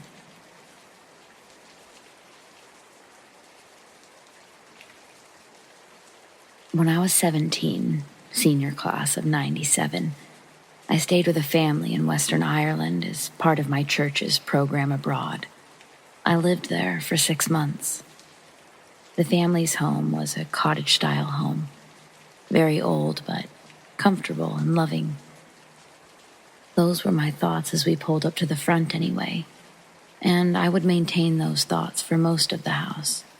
But when I walked into my room, after I'd spent time there, I started to feel something heavier, something silent but consuming. At first, I kept telling myself, new places, new faces. It's all just new, and that's why you feel this way. But regardless of what I told myself, there was no way to stop the feeling I had in my gut. And the feeling didn't just stay there. It grew. Nightmares, almost every night. I never so much as remembered a dream, let alone suffered from nightmares. But I'd wake up with my covers being off of my body, off of my bed entirely. Sometimes, I swear I'd wake up just as it was happening. And when I did, there was almost always a cold chill in the air, even through the summer months. I asked the boy who was living there, the son, who I'll call Eric, had anyone ever complained about the draft that seemed to come from nowhere in that room, the one where I stayed. Eric was a little younger than me. He told me there was probably something wrong with the window. But Eric didn't look comfortable saying this. In fact, Eric tried to avoid eye contact. And contact in general. He really wanted to avoid my inquiries. So the nightmares. They almost always involved me trying to find the source of this icy cold breeze, with me walking aimlessly around this one room, my room. The chill would almost start to burn my skin. You aren't supposed to feel pain in your dreams, right? Well, I did. So were these actually nightmares or something else? I still don't know. Eventually, the nightmares got to a point where I couldn't hardly move. I'd be bound to my bed, stuck looking around the room from the horizontal viewpoint. By this time, it wasn't the nightmares or the blankets that scared me. It was waking up in pain. It left me feeling out of control, terrified. I'd have visible marks on my skin, not scratches, but rather patches of irritated skin, small rashes that burned, and my stomach would ache, a horrible pain, like it was eating itself.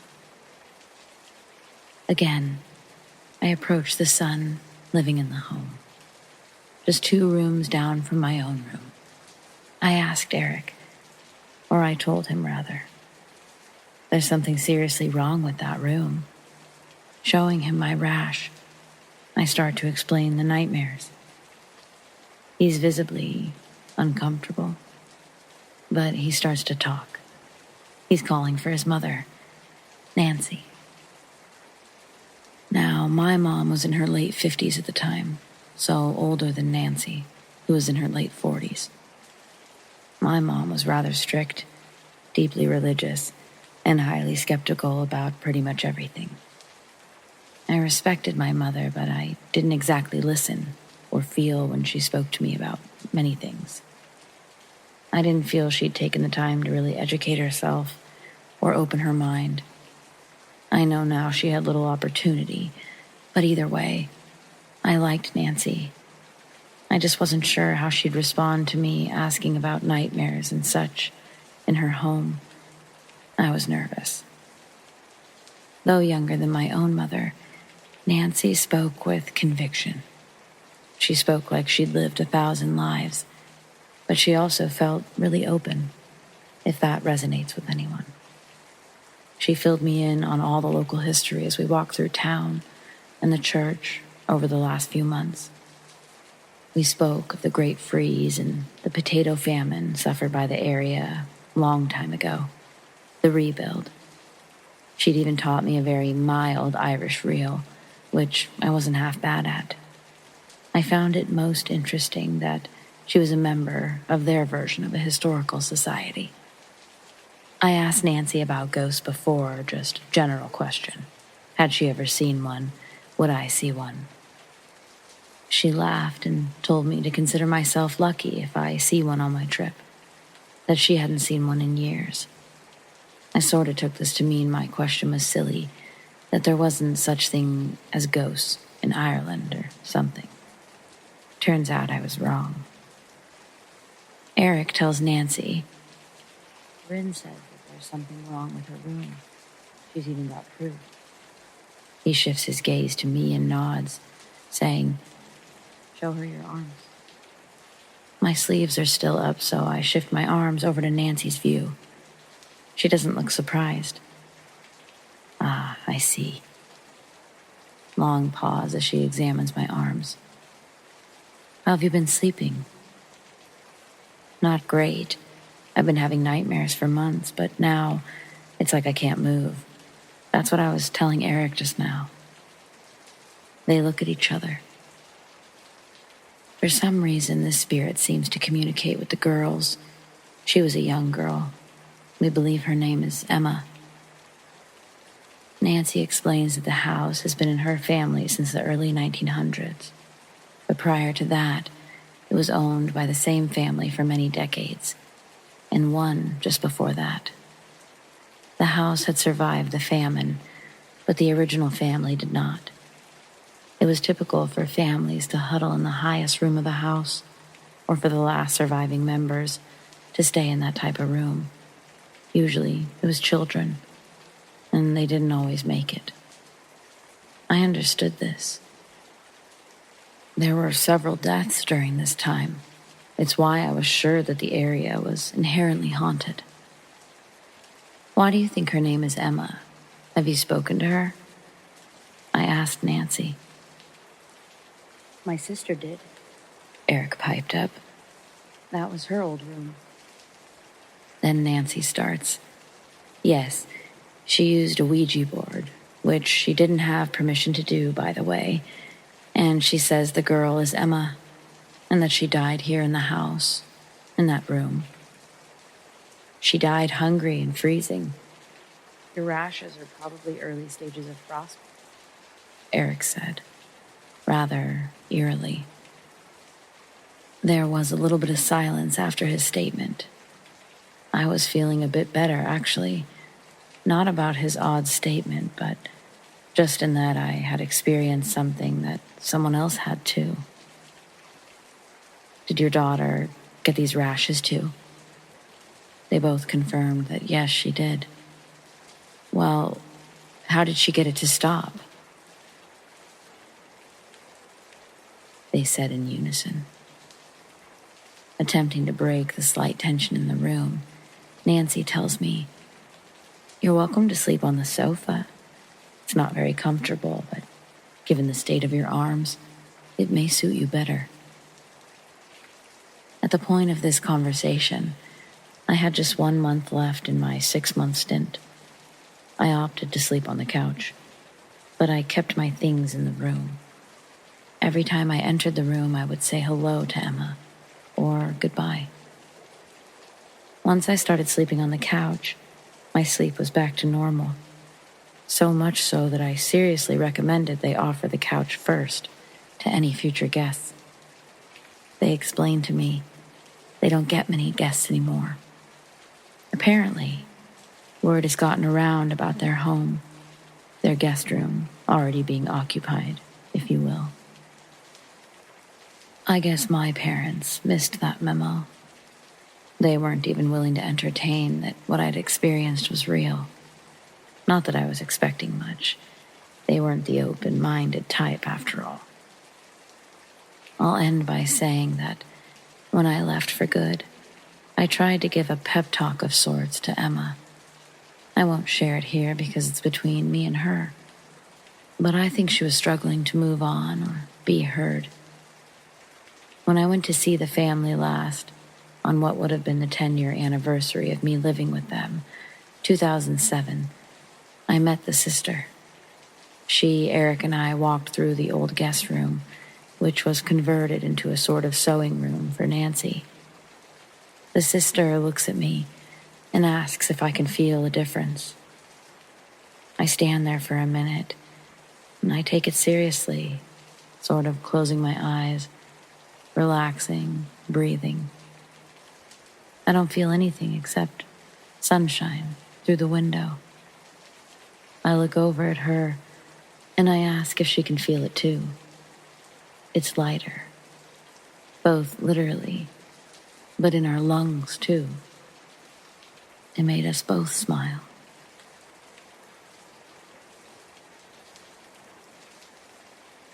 I'm an armed uniformed security officer in my city. Well, 2 years ago, my company was providing services for a motel named the Knights Inn. The motel was preparing to shut down for a massive remodel, as well as code and structural updates. Now, the motel was previously 2 separate motels, but when the Knights Inn bought it, they merged the 2 properties into one. During the nearly 20 years of running between both of the original motels, they saw some rather negative events. This location just so happens to be within walking distance from the county jail, so when a number of persons were released from custody, they found their way to these motels over the years.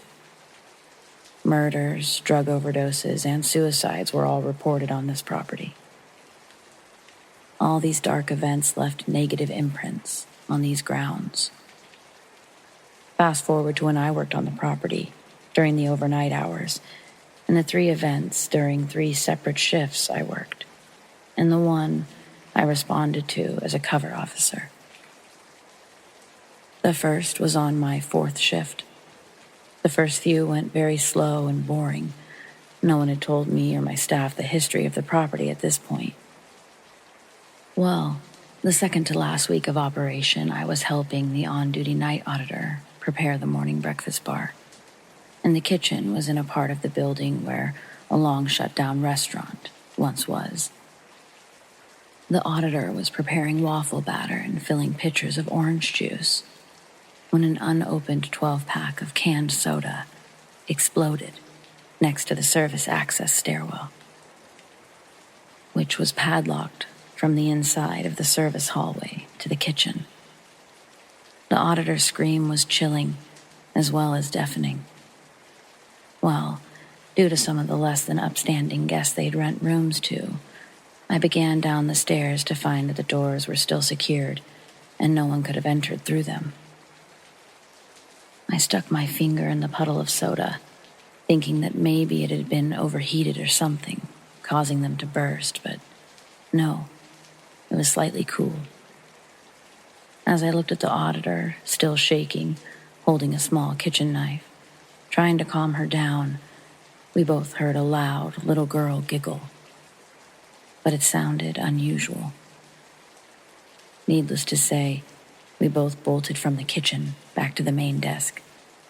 5 minutes later, the auditor told me no one checked in tonight with kids.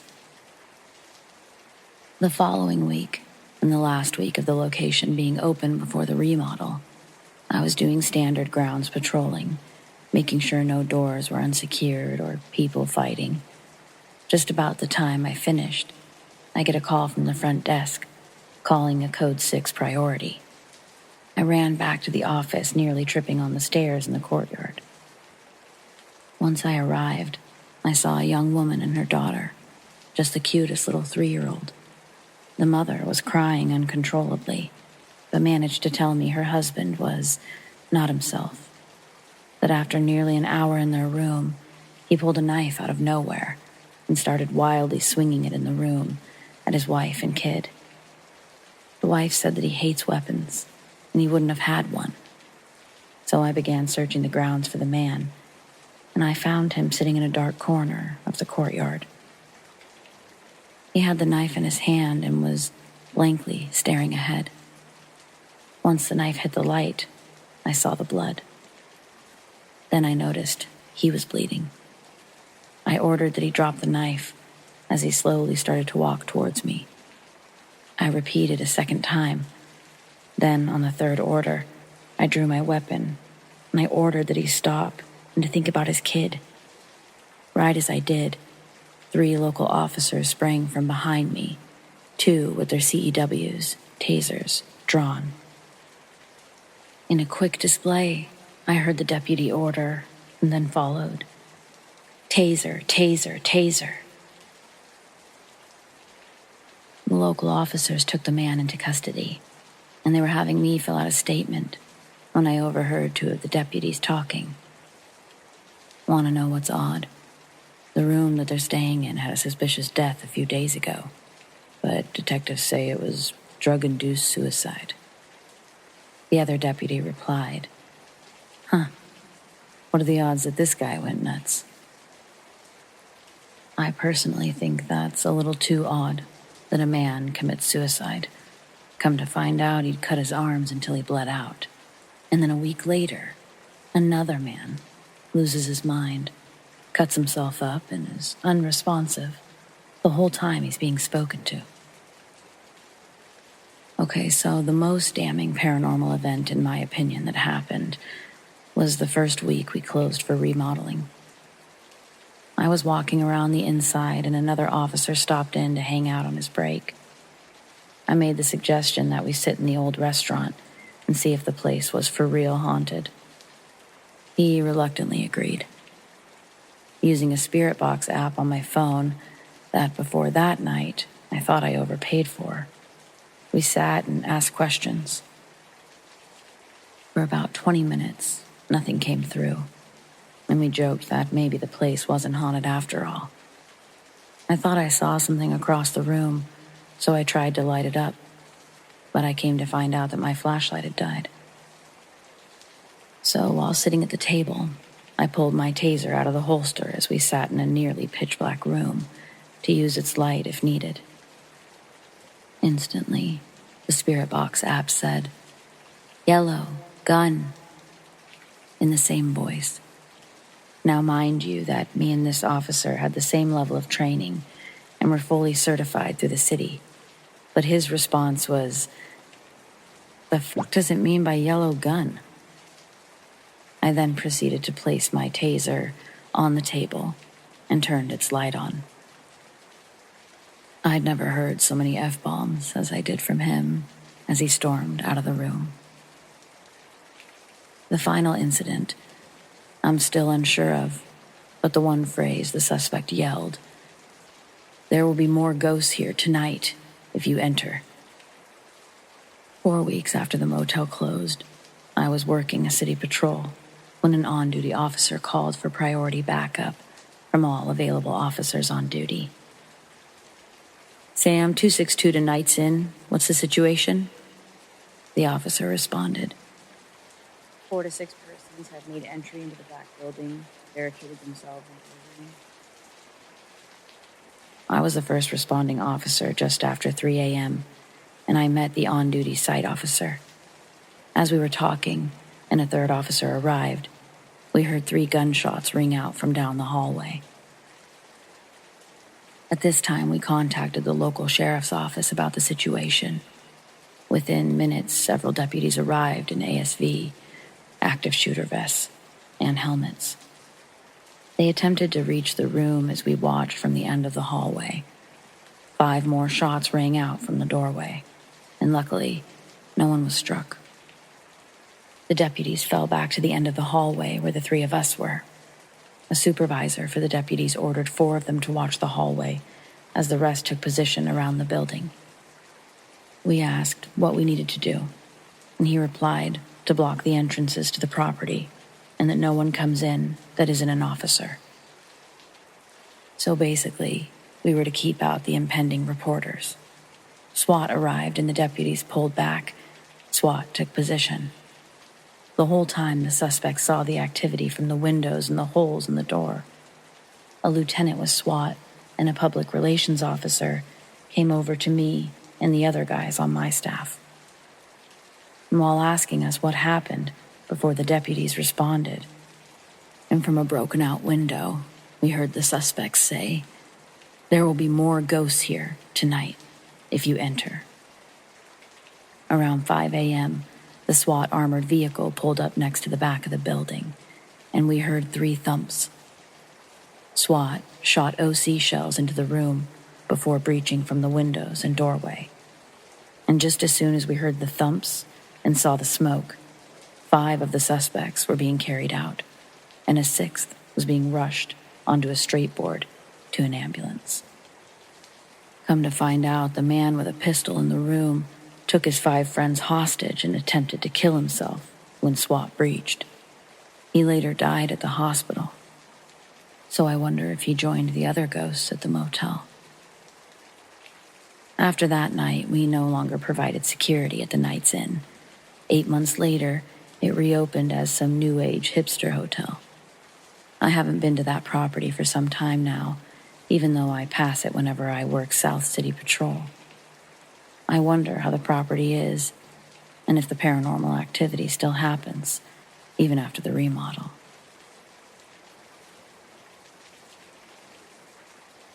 This whole thing never really freaked me out until the end. I hadn't really thought about it until tonight. Granted, it's not nearly as creepy as some of the things I've heard, but now that I recall it, I can't imagine why a grown man would repeatedly call a child. When I was a kid, about 12, my mom bought me a flip phone so we could call and text about when my parents were getting me from school. Also, I always roamed the neighborhoods with friends, sometimes pretty far for a 12-year-old, I guess. They started the phone plan in another state before we moved, and they never changed numbers. So when I got a phone, my number matched to their area code. A couple of months after getting the phone, this guy called me from a number with our same area code that was now over 700 miles away. I first answered because I thought it might be a family member back home. I asked the standard, "Hello?" in my 12-year-old kid voice, to which a weirdly deep-voiced, almost dopey-sounding guy responded, Derek." I said, "No, this is Logan." He then asked for Derek again. I apologized for the confusion and hung up. He ended up calling so much, asking for Derek, that I had to ask my mom how to block a wrong number. We did that. But then he started calling me from other numbers with our area code. Different almost every time. This would happen 2 to 5 times a day, almost every day. It went on for weeks. It was always during school or in the evening. I wouldn't answer during school, but I could see the missed calls from my old area code. I distinctly remember one evening when I was taking out the trash, a random number from that area code called me. I answered. He asked, "Derek?" in that same weird, deep, dopey voice. I shouted into my phone. It'd been months now of this. "No, there's no Derek here. Are you stupid?" I went into a tantrum. I was so upset by this guy always calling. I don't remember if he apologized, but either way, I hung up and started crying from frustration and not understanding. Nothing happened for about a full week, and I thought maybe screaming and losing my 12-year-old shit with him over the phone had worked. Then, on a random weeknight, when I was in bed at 9 or 10, my phone started ringing. It startled me because I was just about to drift off when it rang. It also scared me because he'd never called me at night before. I answered. It was him again. He asked, "Derek?" Big surprise. I responded kind of quietly because I was worried my dad would be upset with me, even though now I know he would have just been upset with the guy who's harassing his son. "No, there's no Derek here. There's never been a Derek here. Stop calling me. Why do you keep calling me?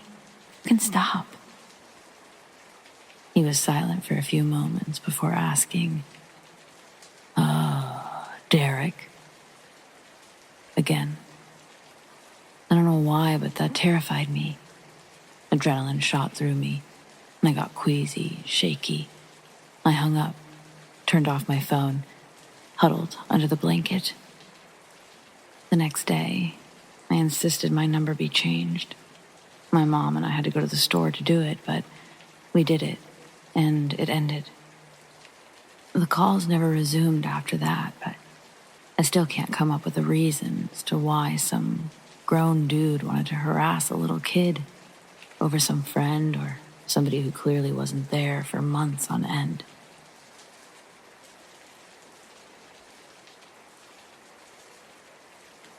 This is a story that happened many years ago when I was around 8 or 9. My parents and I lived in a very beautiful, big old house. It used to be a hotel in the 19th century. The house had 4 extra apartments, and in one of them lived this middle-aged guy who we'll call F. The house was placed on a very small but long road that went between fields and a small forest, all of it going downhill before it ended right by the beach. There were maybe 15 houses and only one other kid my age, so I'd sometimes visit with the adults in the area. There were a few incidents with F, the guy that rented one of the apartments. The first one happened when my friend and I were roller skating and we met F, who was out on his bicycle. We asked him if he would tow us because we were tired, and he let us hold on to his bike.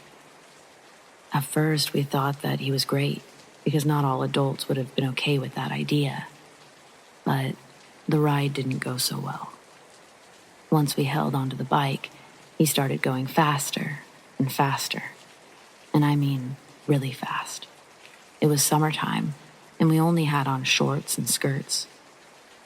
And back then, we also didn't have a lot of protective gear, so we absolutely didn't want to fall down. We started out by politely asking him to go slower, but he didn't listen at all. Then we started getting near a really big hill, where gravity would always make you go way too fast. When we were there, we'd always zigzag our way down to make it down safely. At this point, we were screaming at him to stop, but he did the opposite and was standing up on the bike so that he could go faster. And then he told us to let go of the bicycle if we didn't like it. But there was no way that we could have done that without falling, and he knew it. Even if he didn't know, he could clearly hear the fear in our voices. But he didn't stop before we were a good bit past that hill. And when we confronted him afterwards, he just said he only did what we wanted him to, and that it was our own fault.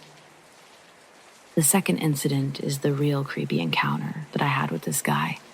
But at the time, I just thought it was a bit weird. My mother, on the other hand, got really mad. And as an adult, I now understand why. I had met F in the driveway, and he invited me in for a cup of tea. I remember sitting on his couch and not liking the tea because it had no sugar. When I asked for some, he refused to give me any. Maybe he said he didn't have any, but anyways, I didn't like the tea, and he kind of forced me to drink it anyways, saying how I was the one who wanted it, and how he went through all the trouble of making it, and so on. He got kind of mad, so I did what he told me to do, because he was an adult, and I was only a child. That evening, I told my mom, and she right away took the phone and called him, and then she yelled at him for endangering us girls when we were roller skating, and got even more angry when she told him to never, ever invite me to his apartment, and especially to never force her little girl to do anything whatsoever again.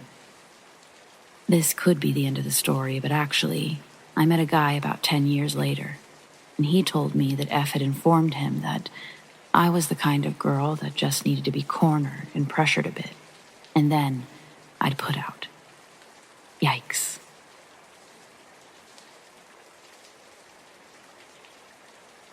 My elementary school was about 25 steps away from my front door, so I was a latchkey kid. It felt safe enough for long enough. My mom, a single mother, worked less than a couple of miles away at the post office. She worked in the actual office and held a position of somewhat power, I guess, because she was always busy and people always depended on her for something. Mom wouldn't get off for another 2 hours from when I got out of school. Her only conditions were that I call her as soon as I got home, locked all of the doors, and only in case of emergencies did I call her again. She was always home promptly at 5:35. This was 5th grade, so I was about 10 years old. I get inside my house after school, and I call my mom. We do the usual back and forth you do with your mom as a kid, and then she reminds me not to call again unless it's an emergency. This may seem weird, so I'll explain. It's important to understand that I called my mom for just about everything, which I think affected her job a little bit. I'm talking things like, where are my slippers? Where's the remote? Where is insert anything here? I mean, I was 10, but surely I needed to learn a bit of independence too. So anyways, I agree. Only for emergencies. As I'm finishing up some tsunami, I notice that someone is walking in front of my house. Pacing, almost. Under any circumstance, I'm already nervous because that's how I am as a kid. And a little bit now, too. So I don't move. I just watch the man as he starts to walk up my walkway, looking from left to right as he does. He's middle-aged, probably not quite 6 feet tall.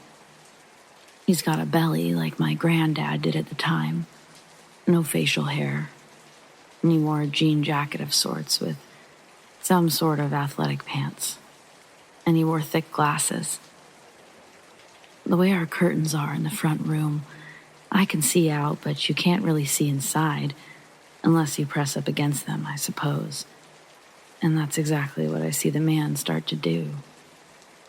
The moment he steps off the sidewalk walkway to his left, toward the window, I jump up and walk out of view, quickly, into the hallway. From here, I can see both the front door, the back door, and most importantly, I can see enough of the window to see that he's pressed against it, looking inside. My 10-year-old brain is going absolutely nuts in that moment. I realize I'm essentially trapped in this hallway, whereas the cordless phone is sitting in front of the TV. The TV is on. Is that good or bad? I have no idea. The man's shadow leaves the window frame, and I start plotting to grab the phone. Maybe he left. Boom, boom, boom. 3 heavy-handed knocks echo through the house. Oh, another rule my mom had. Never open the door for anyone. Ever. Initially, I froze, but quickly after, I ran to grab the phone. I grab the phone and I hear 3 more heavy-handed knocks. Boom, boom, boom. I slowed my running to about a slow step, and I turned myself around, making my way back to the hallway, backwards. But I hear a man's voice talking loudly through the door. I now start to dial my mom, but I quickly hang up, worried this may not be an emergency. I decided to sit down in the hallway with my vantage point. As the man continues to deliver knocks, they seem to be getting faster. Boom, boom, boom. My brain almost explodes when I see a shadow through the back door blinds. I hear what sounds like someone trying to open the sliding glass door. Surely, this is now an emergency. I start to dial again, and I hear the man at the front door say loudly,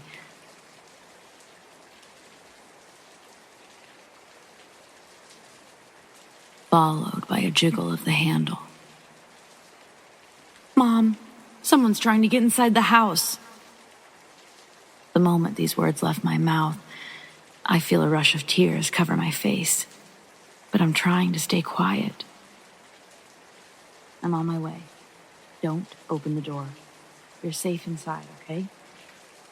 I beg her not to hang up, but she promises she'll see me in less than 5 minutes. Longest 5 minutes of my life. The man, the knocking one, is still knocking, still trying the door. The man who is at the back door, he's not there anymore, but I have no idea where he's gone. I sit in the hallway, terrified. Behind me, down the hallway, is the bathroom. It's the only room in the house with a lock on the door. I decide to barricade myself in there. The moment I relax and sit in the tub, I tense up again. Through the fog-style glass window, I see the outline, 2 hands and a face, pressing against the glass in an attempt to see inside. They try the window as they tried the door. I can hear knocking in the distance, so I conclude this is the sliding glass door guy. I'm in a full fetal position, trying to block all of this out. Surely it's been 5 minutes. I hear the most relieving yet terrifying sound ever, the sound of my mother screaming out to these men, telling them to get the fuck away from her house, and what the hell do they think they're doing? I hear another voice too, familiar. It's deeper and more assertive. It sounds like my mom's friend Ray. He works at the post office too. And Ray, he's not a small guy. He is, at that point in my life, one of the biggest guys I'd seen. Ray is yelling that he's going to kick their ass and that they're so done. I can't see anything and I can hardly hear anything besides yelling. So I just fetal up in the tub, plug my ears, close my eyes, and wait. I wasn't waiting long. Suddenly, I hear pounding on the bathroom door, and without context of who's on the other side, I panic. But my mom says in a quick pace, Amber, it's Mommy. Open up, honey, it's Mommy." I run to the door, unlock it, open it. My mom picks me up, hugging me furiously. Asking if I'm okay, she grabs the cordless phone and dials 911. She takes us both into her room, and I look out her window, which faces the front. I see Ray. He has one knee on each of the men's backs. Both men are face down on our front lawn. He's also managed to secure their arms. This man was my hero. Being 10, knowing I wasn't supposed to be home alone, I was equally as terrified to talk to the police as I was waiting in that house for my mom. But my mom reassured me that I wouldn't be taken away from her if I told the cops what happened. So I did. When they eventually showed up, they took my statement, investigated the outside a bit, and arrested the guys for attempted burglary. As a kid, I now felt safe.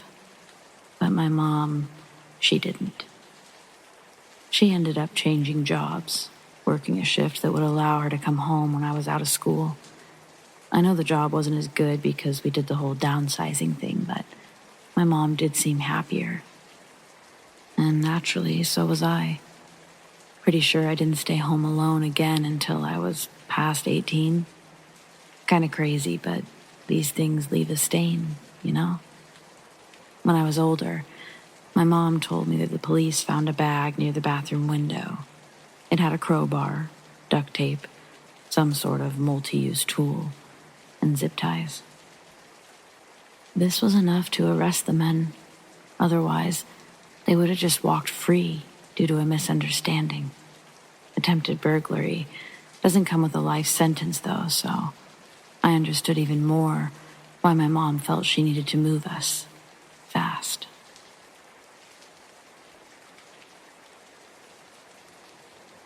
So my parents introduced me to a murderer. Well, a man capable of murder, and we didn't know just yet. He was a down-to-earth stoner with 3 kids and another one on the way, and with a super sweet wife who was also a little crazy. He came over and would tell my parents everything going on in his life, and then disappear for a few days. He always came back with some crazy stories, but never would assume anything bad about him. He'd tell us how his wife stabbed him in the foot, how the kids dug a hole in their trailer, that his mother-in-law was psycho. Once he came over, on the run, for having a gun at his mother-in-law's. He was there and gone in 5 minutes. I regularly check our state's circuit court, and dude was never in legal trouble when I looked him up. So I just assumed that he had family issues and maybe a couple screws loose.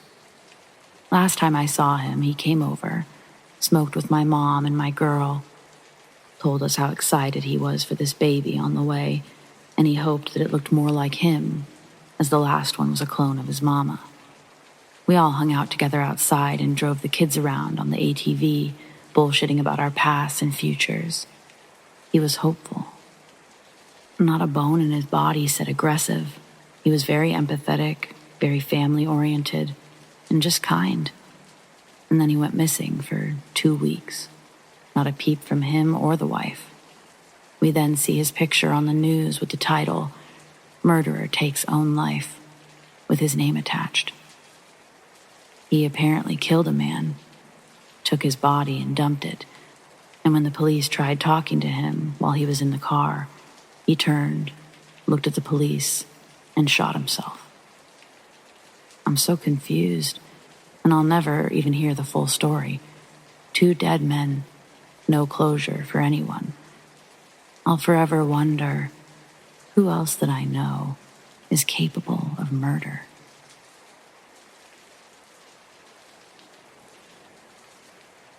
I've traveled alone through the U.S. many times. This has given me many opportunities to live through some absolutely bizarre situations. I've had 2 different encounters where I thought I was about to enter the nightmare of my life. The first, I was camping near Tsuke, about an hour from Santa Fe, on a weeknight. It was cold, and I was supposed to leave early in the morning for Texas, and it was forecasted to snow. Being the young genius that I was, I slept in my Jeep to negate all of this. Middle of the night, an SUV quite literally skids to a stop across the gravel into my campground. This wakes me up, and I'm obviously on edge. This SUV is blasting mariachi music, incredibly odd, but I figured these people were just drunks or high. The doors open and these people get out, and they start running through the woods, screaming bloody murder. I mean, these people sounded like they're gonna die. I'm at an absolute, utter loss. After maybe a minute or 2, Everything gets quiet suddenly, and I don't hear them anymore. Tucked into my sleeping bag, I'm starting to absolutely crap myself. I'm sitting there, cramped up in the back of my Jeep, wishing and praying them away. I don't know how long it was. I didn't dare look at my phone. But eventually, I heard quiet voices around my Jeep. The only thing I really caught was, "Do you think somebody's in there?" As you can imagine, I absolutely lost my cool. I just started screaming and I crawled as fast as I could to the front seat. I turned the lights on and I start the ignition. As I look up, I see these people scattering away like roaches into the trees and down the mountainside. Ever since, I keep a J-frame revolver in my center console whenever I travel. My state permit is recognized in a lot of places, so it's a nice luxury to have. The second one, this was in the city of Little Rock, Arkansas. I was headed to Oklahoma from the East Coast to visit my family for Christmas. I was too cheap to pay for a hotel, so I got off I-40, parked behind a hotel, and slept in my Jeep. Middle of the night, I got woken up by the sound of a small scraping noise. Confused, I open my eyes, and I see a figure outside, attempting to work the zipper on my soft top. Horrified, I simply sat there. It wasn't until he or she managed to stick their hand through the small opening they'd created that I reached out, grabbed the nearest thing to me, which was a Coleman lantern, and I smashed their hand with it.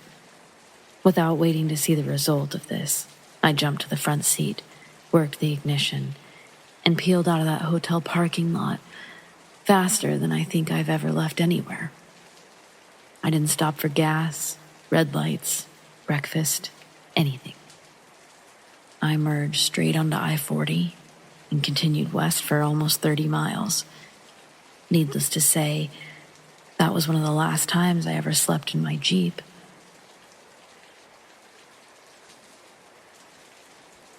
I've always had spooky happenings go on around me. I have multiple stories of seeing shadow people and spirits, and of hearing stuff that was less than natural. I might post about those other experiences someday, but for now, I'll just tell the stories of a demon that followed my family around for a while. I haven't talked about this in years, as I hated how crazy it made me sound. I also don't like talking about it because it tends to make activity start up again. But luckily, no one in my family has experienced these things since I last saw him in 2012. I'll try to keep the stories as brief as possible and only list what details are necessary. But buckle up, because there was a lot of activity for many years. A bit of background. I grew up in a non-denominational Christian household. My dad in particular was a very strong believer. After him, my sister and I are the biggest believers, and my brother's now an atheist, though he was a believer at the time. My mom didn't experience this demon at all. In the house were my dad, my mom, my brother, my sister, and I. My dad was the first one who saw him. It was in the early 2000s, I think 2001 or 2002. My dad was studying to become a commercial airline pilot. He was licensed to fly helicopters and private Cessnas and jets, but he wanted to expand his horizons and challenge himself in a new way. He operated a flight school in our hometown, so he was a busy guy. He used to get up around 4 a.m. to study so that he wouldn't miss or lose any time during work, or during family time after my siblings and I would get home from school. My dog would always accompany him to the dining room, which is where he would set up for the morning. One of these mornings, my dog went to the sliding glass door that led to our backyard from the dining room and started barking like she was going mad. My dad ran to let her out before she woke anyone up, but she immediately started whining and backed away from the door once he'd opened it. My dad, who initially thought she saw a possum or a coyote, as we used to get them all the time in our backyard, told her to go outside to chase whatever it was out in the yard. Usually, she'd tear off like a bolt of lightning, but she just continued to whine and back up. My dad looked out the door to see if he could see what was scaring her so badly, and that's when he saw him. A large, hulking black figure that was moving very slowly, encircling the house next door. As soon as he saw him, my dad gasped and froze. When he gasped, the figure stopped and turned its head toward my dad. He didn't really have a face, but my dad felt his eyes on him. As soon as it looked at him, the words, "strong man," popped into my dad's head. He knew that was what it was called. They stared at each other for a bit, before strong man eventually turned its head back forward and resumed his slow march around the house next door. I was only 9 or 10 at the time, so I didn't hear this story until much later, but this does mark the first time anyone in my family saw him. After that, my dad would periodically look out the windows when he was studying to check before he would let my dog out to do her business, and he would see him from time to time. But now, instead of circling the house next door, he would be circling ours. The next person to see him was my brother. At this time, my brother was a typical angsty teenager with an added helping of snark. He was about 14 or 15 and was going through a hard time at school, which made him act out at home. My parents were struggling with how to reconnect with him and were coming up short. One night, my brother was listening to music in his room, brooding over something or other, as you do when you've got more big feelings than you know how to handle, when he saw a giant shadow rise up from the bottom of his window to past the top.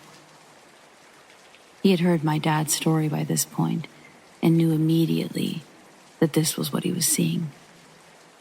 Now, this next part is going to sound ridiculous because, well, let's just be honest, because it is ridiculous. My brother growled at it. Yes, literally growled. As you might suspect, nothing happened. My brother started feeling this really oppressive energy and then said, "You're not welcome here." Strong man didn't move. My brother then said, "In the name of Jesus, leave." He then slowly moved away. Around this time, my sister, at the time 13 or 14, was home alone one night. She was in the living room watching TV when she heard a knock at the front door. She went to go check it, but didn't see anyone there. She shrugged it off and went back to watch TV.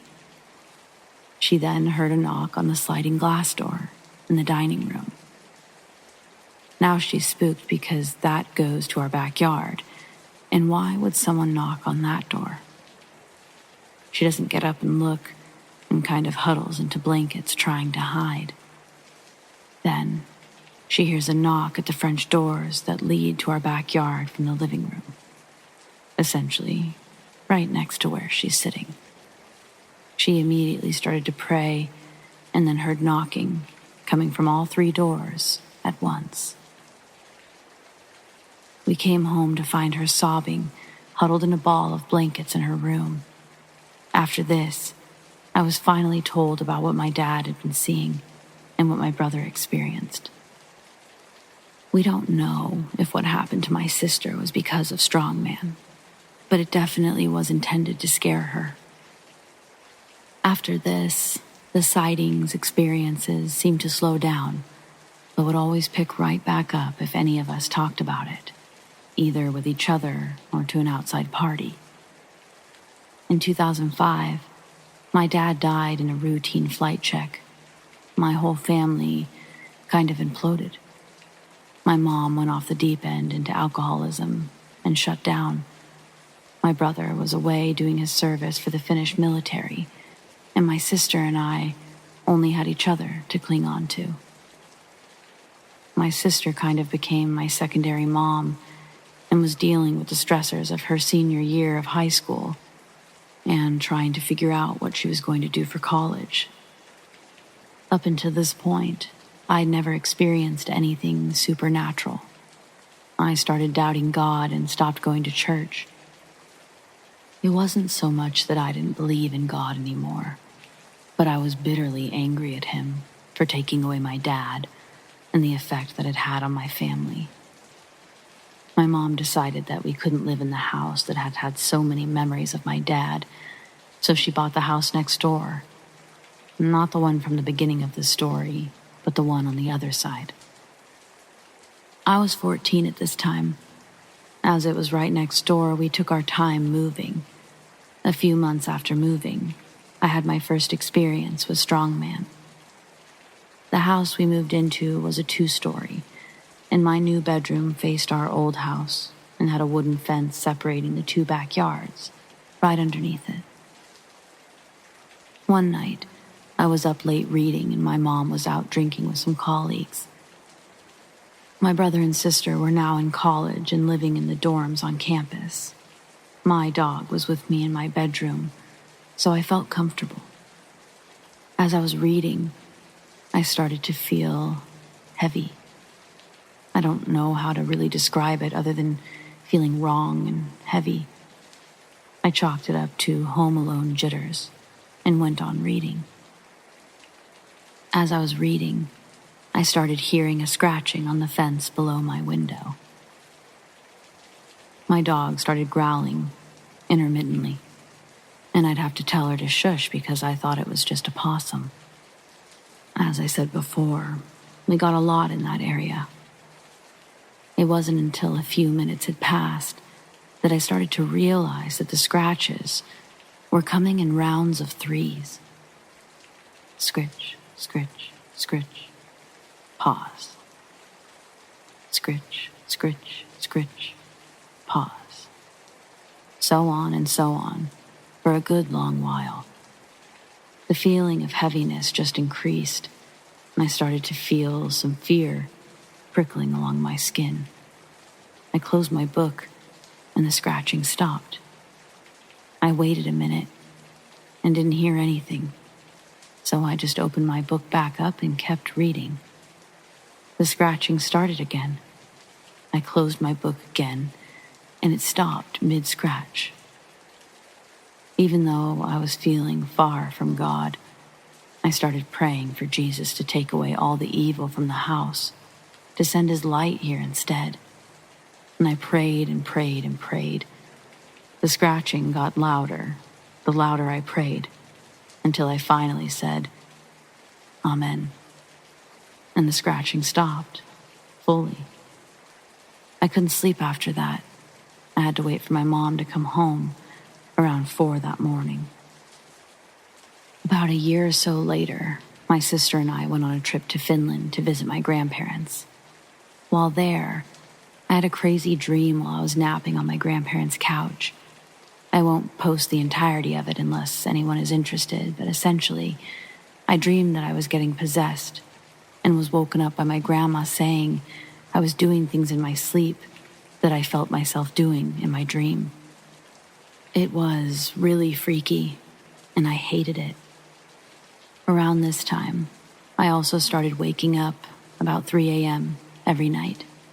This continued even when we went back home, and eventually just became part of life.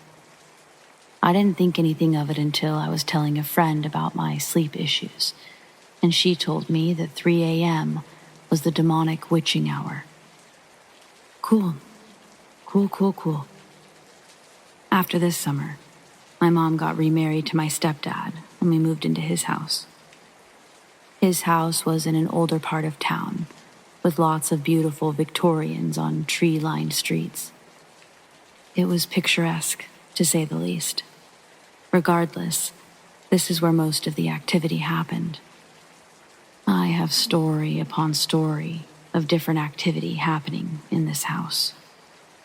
But those are better told another time, as they don't necessarily relate to strongman. I did have multiple times when the same feeling of heaviness that accompanied him would just come upon me, and I'd pray him away. I saw him just one time at this house. I was coming home from an evening church service and was about to turn into my driveway when he just rose up, seemingly from the ground, right in front of my car. I thought I was going to hit something solid, but I just drove right through him and turned into my drive. I was so scared to get out of the car, but that overwhelming feeling became too oppressive, and I had to get away. I started praying out loud and ran to my house. I saw him one other time in college, outside of my dorm, when I looked out the window one evening after a late night of studying. He always showed up when things would start to feel normal again, almost as if to say, I'm still here. It was awful. That was the last time I saw him. I haven't had a demonic experience since. Thank God. Sorry this was so long. It just happened over many, many years. I don't randomly wake up at 3 a.m. anymore. I don't get that oppressively heavy feeling randomly either. I hope I never have to experience either of those ever again.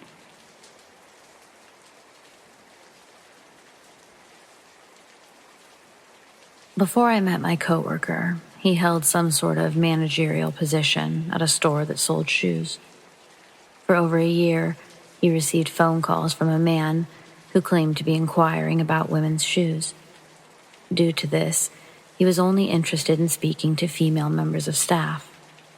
Whenever he was able to speak to a female member of staff, he would ask her about the shoes that she wore and how comfortable they felt. According to my coworker, these calls would take place almost daily. The caller seemed pleased to hear about shoes that were not sold in the store he was allegedly calling to inquire about. Thinking this was strange, my coworker warned another shoe store in the area about the caller. The manager of that store claimed that they had been receiving similar calls. The caller never seemed to actually be interested in buying shoes. My coworker blocked his number on 2 separate occasions, but he would simply change phone numbers. After having his number blocked for a 3rd time, he began actually entering the store and making women uncomfortable. My coworker banned him from entering the store and accused him of involving unwilling participants in his fetish. The man calmly denied making the phone calls. He also claimed that his interest in shoes was not sexual. He left the store, but ended up returning about a month later. My coworker started shouting at the man, but he allegedly remained eerily calm. The store closed down less than a year later. According to my coworker, a strange car began pulling up outside of his apartment complex and remaining there for hours. He mentioned this to me a few months ago, but I wasn't sure what to make of it. I've experienced stalking, but it's hard to link the mysterious car to the man from the shoe store. Recently, however, I noticed that a strange man always seemed to follow us around during our lunch breaks.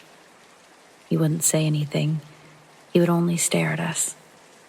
After I pointed out his presence, my coworker informed me that he recognized the individual as the shoe-obsessed man who began calling the store years prior. By now, it's been almost 2 years since my coworker left the shoe store, but I've only known him for a few months. Earlier today, I received a friend request on Facebook from a name I didn't recognize. I recognized the profile picture as the man who had been following us. I rarely use Facebook and have never been Facebook friends with the coworker that man initially started targeting. That coworker claimed to have deleted his Facebook account upon being made aware that man was following him again. He suspects that the man used Facebook to track him down at his new job. But he also claimed to be certain that his address wouldn't have been on Facebook. He still remains certain that the car that waits outside his house is the shoe-obsessed stalker. I believe him.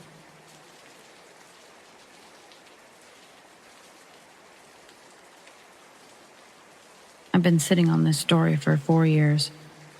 I know because it happened when my daughter was a newborn, just a few months old. Let me start with, I'm a skeptical person. I believe sometimes our minds prime us when we hear a scary story, and then shortly after we see or experience a scary story. Now I also believe in the paranormal. So it was a Sunday.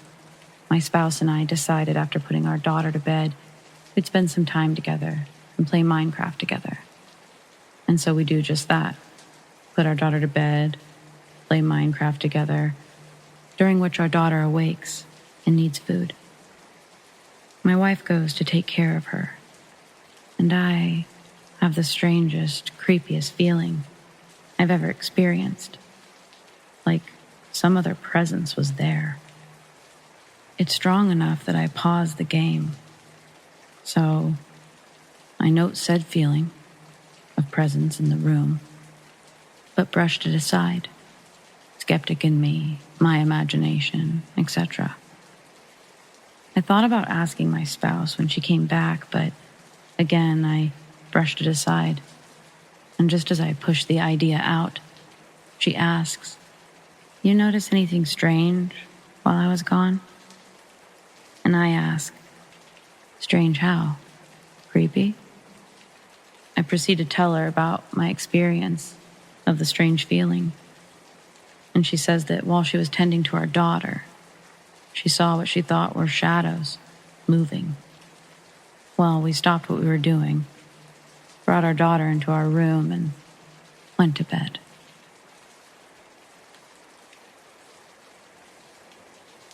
I've had a few experiences, paranormal, seen a couple ghosts. But this story is about my first experience, the old woman in the chair. It's basically what it sounds like. My mom and my grandmother, everyone, thought I was a bit off my rocker when I told them what I'd seen. We'd been at this very old hotel on the East Coast, one whose name escapes me, and anyone else that would be around to correct me or remind me, well, they're not around. I know specifically it was in the state of Maine, back in the 80s, but that's about it. Of course, I remember the actual event, because that was rather unforgettable.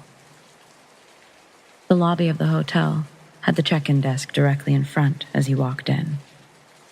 And to the right was a giant open room. And I mean giant. It must have at some point been a banquet hall or ballroom for a large number of people. I remember asking my mom and grandmother, ever so politely, if I could run around and look inside this whole new world. They agreed. My grandmother turned to watch as my mom finished checking us in. Passing through the large open room, I felt I wasn't alone. I turned around to see if maybe my grandmother had followed me, but she hadn't. She was standing there, and she waved. I shook off the feeling, and just before I got to the other end of this very large room, I stopped and turned around again. I knew I was being watched.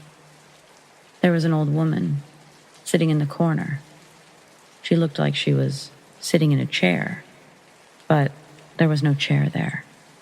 Only a wall with some sort of plaques and awards. I recall thinking she didn't look as real as my own grandmother, but she was real. I remember knowing that and telling myself that firmly. I started to get closer to the woman, asking her what her name was. I wanted to get close enough to see how she was doing this trick, and also to see what was on her lap. But the closer I got to her, the more apparent it was that she was almost see-through. I started to realize I was seeing a ghost, and my expression I could feel it shifting. Only my attention was drawn back toward the front desk. The entrance of the room, my mom calling my name, and my grandmother waving me over. I looked back in the direction of the floating old woman, only she wasn't there. Both my grandmother and mother were asking me who I was talking to and what I was looking at. They walked over to the wall filled with plaques and other things. And just like that, they were more interested in the shiny things than what had initially brought them in here. There was an old woman sitting in a chair, just there, where you're standing. I said this and was pointing just in front of them. They basically dismissed me. But I repeated, she was sitting right there. They weren't really getting it, or so I thought. They just looked around and then back at one another and back to me. Oh, really? What did she look like? I started to describe the woman, telling them that she was older, like my grandmother, but had long white hair, and it was in a side braid. She had a light pink gown on, or muumuu. She was almost see-through. And she had something on her lap. They didn't say much, just smiled and grabbed my hands. And then we started walking in the direction of the old service elevator. You don't believe me? I said this as I looked up at both of them. Sure we do, honey. You just point her out next time, okay? The rest of the trip, I kept going back to that room, really hoping that I would see the woman.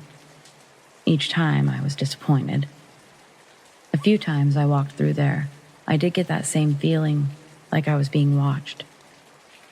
And only one other time was there something there. Well, not really there, but the sound. I heard a small dog bark. It echoed in the room. And I thought for sure I'd see a dog when I turned around. But there was no dog.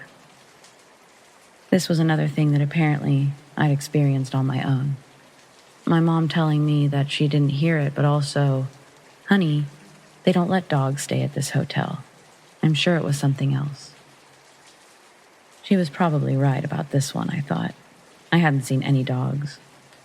I brushed that off because that's usually what you do when you're a kid and someone with more knowledge of the world tells you what's up. But on our last night, we'd gone to the hotel's restaurant, which was located on the first level, opposite end of the floor as the huge dance hall that I'd seen the old woman. There was a photo in the restaurant. It was just above a small pillar fireplace in the center of the room. The picture was of a woman and her dog, a small white Maltese. I knew this woman. At least, I'd seen her before. I bet that's the dog I heard. They're probably together. I said this very nonchalantly as I continued to follow the server to our table.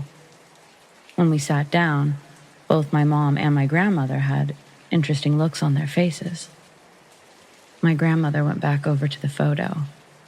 She was taking in the information under the photo, which I hadn't bothered to read. Well, honey, lucky you. It appears you've met the former owner of this hotel, and her dog, too, apparently. My mom was sort of amazed for the rest of the night, and the very next morning, as we were leaving, she walked the whole grounds with me, asking if I saw anything, if I saw the old woman. I didn't, but it felt nice to be believed. Like I said, I've had other sightings in life, and some were even after childhood.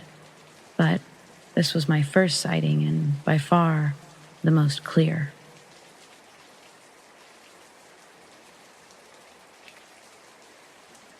I've been a wrecker for the past 45 years. But before officially becoming one myself, I was an apprentice. I got my apprenticeship when I was 22. I'd just gotten back from serving in Vietnam. I was in the 23rd Infantry Division. But after my discharge, I needed a job. My uncle got me hooked up with a friend of his who was a heavy-duty wrecker, and it's been history ever since. I mentioned my service in the military because I'd like it to be known that I'm not faint of heart.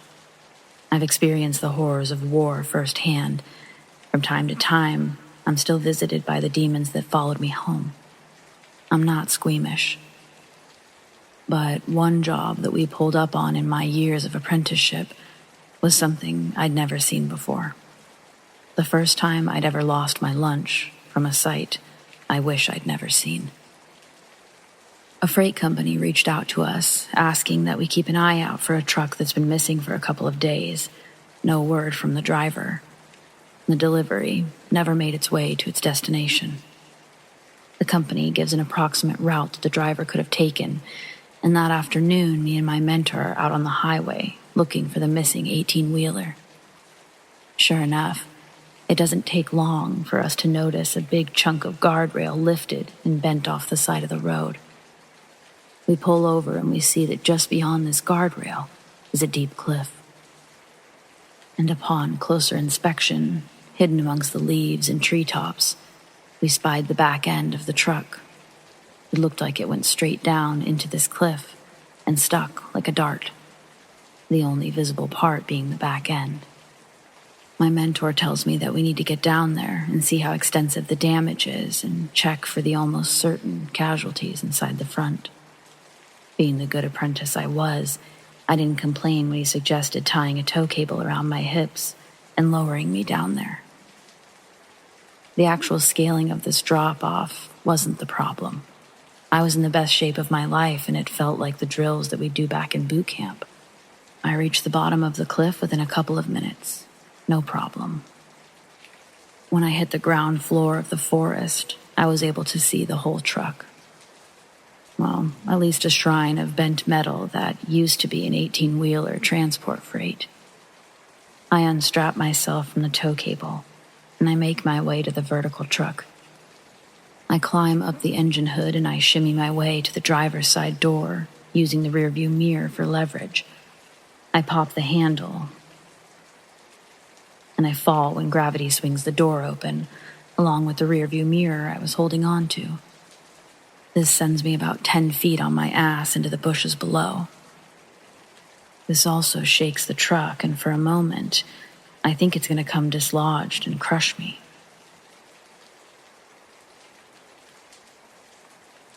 After all the commotion stops, I once again climb up the hood and shimmy my way over to the now open driver's side door. Hanging from the bottom metal step attached under the door, I start to pull myself up into the cab. As I'm pulling in, the first thing I see is a pair of legs pinned between the steering wheel and the seat. As I suspected, the driver did not survive this accident. But I'm startled when I hear a low moan expel from just above me, along with what I think is twitching. I'm thinking, Jesus Christ, this guy may have actually lived through this somehow. I climb the rest of the way up, gripping onto the steering wheel. I'm able to get my footing and balance on the twisted metal. What I saw was unimaginable carnage on a level I didn't know existed. A visceral nightmare that only got worse. The inside of the cab is covered in chunks and pieces of flesh. The man's upper body has been torn apart by animals, and I suddenly put together the twitching I previously felt was actually the head of a bear digging into the man's body from the passenger side. I scream and I fall from the cab. After I hit the ground, I hear the bear fall and hit the ground about 10 yards to my feet. I get to my feet and I make a run for the tow cable, screaming for my mentor to start hoisting me up. The bear is instantly on my heels. I'm forced to start free climbing the tow cable up this rock cliff. My mentor didn't hear my cries for help until I was halfway up the cable, and then he pressed the button to start cranking me in. When I'm at the top, I start to puke. My hands are stained with rope burns and blood from the steering wheel. Ignoring what's in front of him, my mentor tells me that he's radioed the authorities, that they're on their way, so we need to start hooking up the cables. After, I just stare blankly for a moment, He finally says that I can tell him all about it while we get the hookups on. Needless to say, he took me out for a beer after that one. Come to find out, that was something not even he had seen yet, but he had seen a lot. It was after that job that he basically gave me the talk, telling me that I should decide quickly if this was something I really wanted to do, that it wouldn't always be bears, but it might more often than not involve death. I've got a lot of stories, and they aren't all bad. My mentor all those years ago was right, though. It does involve a lot of death, but so did the military, the only other job I've really known. At least with wrecking, despite the name, I didn't have to hurt anyone. When it's not total carnage, you're usually saving somebody's life or helping them out of an otherwise impossible situation, so yeah, I chose to stick with it.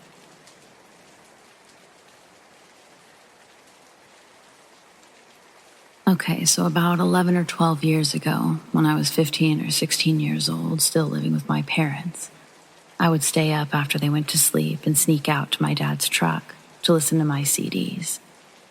My religious parents weren't very accepting of my taste in bands like Paramore and Flyleaf. So edgy, I know. Anyway, on a particularly bad night of fighting with my parents, I waited for the clear, took my favorite CD, Flyleaf, and snuck outside. Before trying to somehow crank the truck without waking anyone, I realized I forgot my soda. I went to go back and I leaned on my CD and snapped it into 3 pieces. I remember it looked odd to me, how the pieces looked so even. So now, more upset than before, I went inside for my drink and to grab a different CD. Can't remember what I picked. And when I returned to the truck, there was my Flyleaf CD, not in pieces, or even a scratch. Looked brand new, actually. Freaked out and confused because it had been broken 5 minutes before. I just decided to call it a night. Also, something I left out about earlier on the same day. I noticed that the rearview mirror on my dad's truck was cracked up really badly. My mom said that she'd swiped a light pole. But when I snuck out to listen to music, I realized it was no longer cracked. I just assumed somehow that they must have left without me noticing and had it fixed. But working in the auto industry now, I didn't see how that was possible. It would have been a special ordered part. Anyone else ever experienced something like this?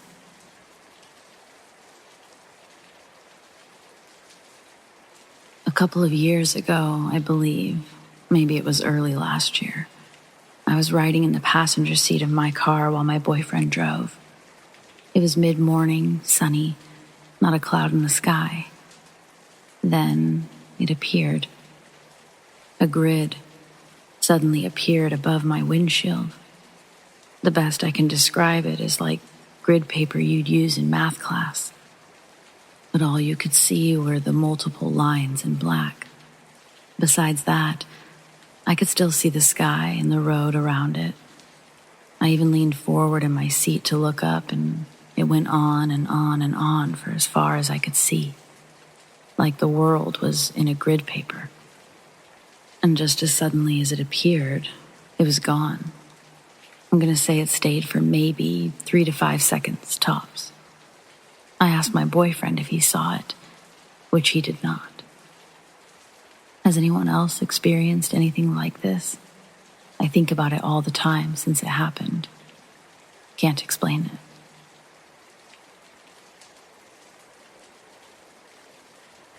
So today I was in my kitchen. I live in a small loft, and the smallest bedroom is like 3 feet from the edge of the island counter in my kitchen. I saw my 2-year-old walk from down the hallway where I'd last seen her and into my daughter's room. I literally watched her for several seconds as she walked in my line of sight, into the room, and out of my line of sight. Something seemed off. but I was distracted with my task, so I just immediately told my 13-year-old, "Hey, toddler in your room," so she could check it out. 13-year-old was in the living room, which is joined to the kitchen area, so it didn't take but 20 seconds for her to get into her bedroom. She was like, toddler isn't in here. So we checked together, and she, the toddler, was still in her little bed in my room at the end of the hall, just vibing. Then it hit me. What was wrong? Toddler was wearing a pink footless zip-up sleeper today. When I saw her, she was wearing a teal blue sleeper with popsicle prints that she wears often. Being distracted, it didn't really click. Also, weirdly enough, she's a heavy walker, and when I saw her a minute before, she made no sound, which is probably why I noticed something was off. It also seemed like her being was slightly muted, color-wise. It seemed like a soft image, almost normal but slightly faded, like a camera filter. Enough for me to notice something was weird, but not instantly notice what, whilst I was distracted. This was broad daylight, by the way. I wasn't seeing things wrong. I even saw her smile a little. I saw her clearly, but it wasn't her. I've got no idea what to do with this. I have no history of hallucinations, etc. I'm not having a mental break, nor am I sleep deprived. Everything else is mostly normal. However, this event did remind me that 3 or so weeks ago, my 13-year-old was home alone. She heard my toddler giggling in our living room, even though we weren't home. Not many kids live in my building, but a few do, so I brushed it off as her mistaking someone in the hall for my kiddo.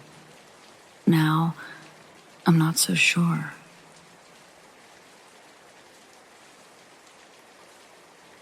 It was the early 90s, and I was 17 or 18.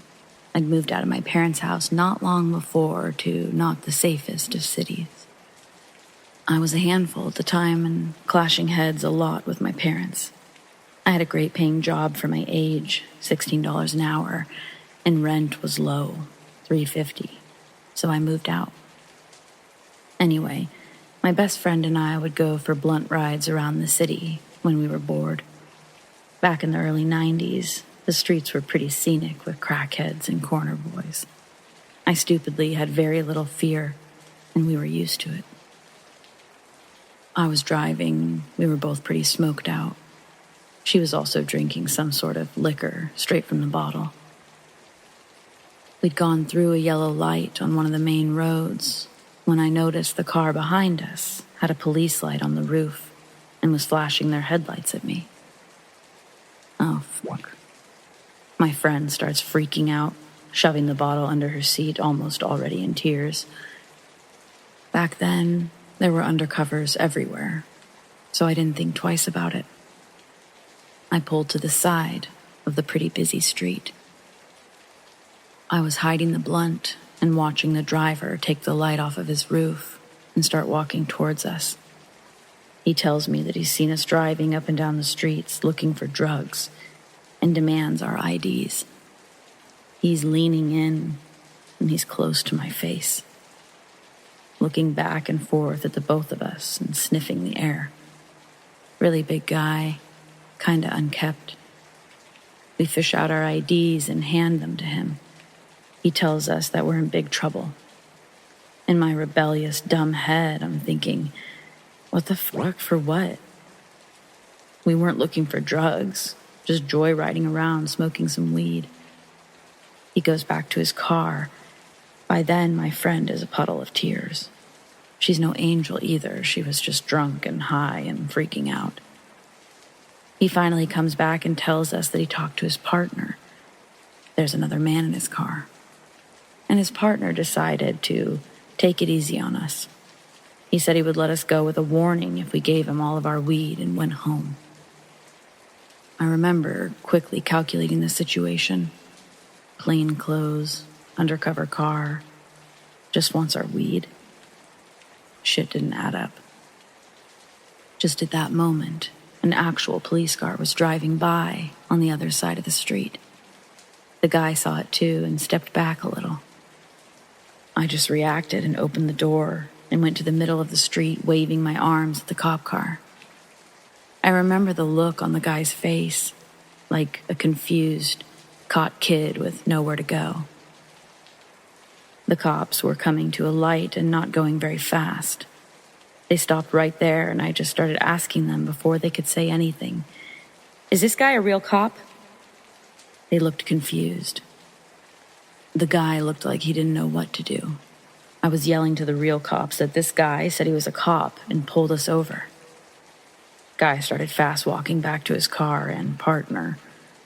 The cops left their car in the middle of the street and went after him. They got him. More cops showed up. My high is completely gone. The fake cops' car is swarmed. I finally see them both being taken to a cop car in cuffs. The cop that originally stopped came back to my car with our IDs and explained to us that this wasn't the first time these guys had pulled their fake cop act.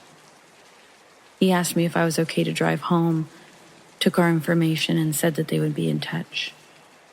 I was shaken, but more mad than anything. We went back to my apartment, and that was that. I had a habit of checking out the police logs and court sentencing in the local paper. I found the guy's court appearance, which also contained a mugshot, and a short article about how many times he had done the same thing to other women. The danger that we could have been in didn't really sink into my stupid teenage brain until I read that he had stabbed 2 of those young women. I still remember his face and his name. The court record said that he got a 20-year sentence. I wasn't a big fan of police back then, but thank God they just so happened to be driving by. Some background context. 6 or 7 years ago, my family had a family reunion, and my cousins decided to rent a beach house because, why not? When my family and all my cousins arrived at the beach house, we all unpacked our stuff and I went upstairs because that's where all of my cousins were. There were about 5 of us in the room from what I remember. We were the youngest cousins at the time. I was 10 and the youngest in that room was 4. Probably 15-20 minutes later, the door opened on its own. Keep in mind, the door was closed all the way. There was absolutely no wind, and we were the only ones upstairs. I got up and closed the door, not questioning anything. Then I continued to play with my cousins. The door opened again, a few more times. The 6th time it happened, I opened the door and I don't know what I was expecting, but I was pretty stupid when I was 10. I whispered, "If you're angry, grab my hand." Then I stuck out my arm. Believe it or not, I felt a tug. I was a little spooked. I just closed the door again and continued playing. It didn't open again. Around 7 p.m., my uncle came out of the bathroom and he asked, "Was there any wind?" Because the fucking mirror was swaying. We all looked at each other. We told him that there was no wind and just shook it off. When we all went to bed, I woke up around 1 in the morning. I looked at the window and there was a shadow figure. Everyone was asleep. I blinked and it wasn't there anymore. I turned back and my brother, who was 1 at the time, was sitting up, looking at the stairs. I was trying to see what he was looking at, and I saw the same shadow figure looking at him. I pulled my brother down into the bed and I made him face me. We both fell asleep afterwards. We woke up and I told everyone. They were all in shock. Then my mom asks, "Wait, was everyone sleeping?" because I heard people playing mahjong around that time. I was confused because nobody was up. I told her nobody was up. We decided to leave a day early because we were all a little spooked. Before we left, one of my older cousins, he's a psychic medium, he was drawn to this one place as if someone was telling him to go there. He went into the house asking everyone for a shovel. I don't remember how he got the shovel, but I followed him and I saw him dig in this area near the house. What he dug up, it looked like a grave. If I had to assume, the house was built over an old graveyard. We covered the grave with leaves, coconuts, and flowers. We left afterwards. But still, I think something followed me home from that. It's been a long time since this happened. I think 2006. Can't remember the exact year, but it was shortly before I entered high school. I did one of those week-long Christian summer camps with my school at Hume Lake in California.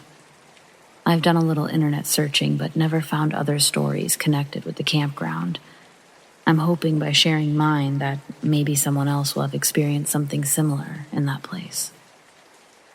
One night, everybody in the camp went into the big auditorium, and speakers talked about life, death, Jesus, the works. They had this silent time, and I was feeling emotional at that point because a cousin of mine had passed away within the last year, and everything they talked about just combined overwhelmed me. So I wanted to go back to the cabin to be by myself and cry a bit. I'm normally a scaredy cat with a big imagination of the dark, but with all that I was thinking of, I didn't feel scared to walk alone. The cabin was close to the edge of the camp, with a dirt road separating it from the woods. There were orange streetlights on the road that I was walking up, but not on that road where it would tee off. At the T in the road, right in the tree line, was a human-sized white shape, like it was made of white light. No distinguishable legs or arms, but I could clearly see a head and shoulders. So picture a head shape down to the shoulders, and then the sides, they just went straight down to the ground. There were no strange sounds or anything else. I fucking bolted back down the way I came.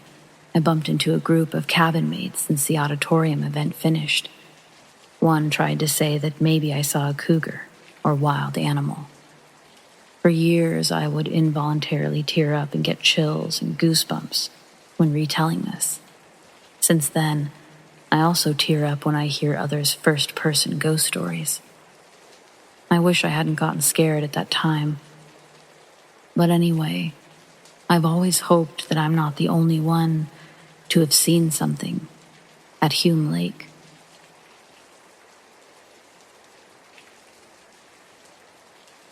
This is an experience my girlfriend had when she was younger.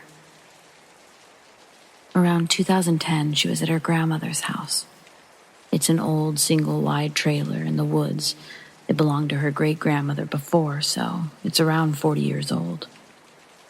It's got some rooms added toward the back of it, with a curtain separating the rooms from the original trailer. In one of the rooms in the back, the windows are covered with some sort of clear plastic, and then blinds over that. The wall that the windows are on is covered in Raggedy Ann dolls, since her grandma is an avid collector of old dolls. In the room is a bed that sits opposite to the windows, which are toward the farther side of the trailer. And outside of the window is a pretty large clearing before the woods start. That night, she was laying in bed, facing the window while everyone else was in the living room, which is the next room over.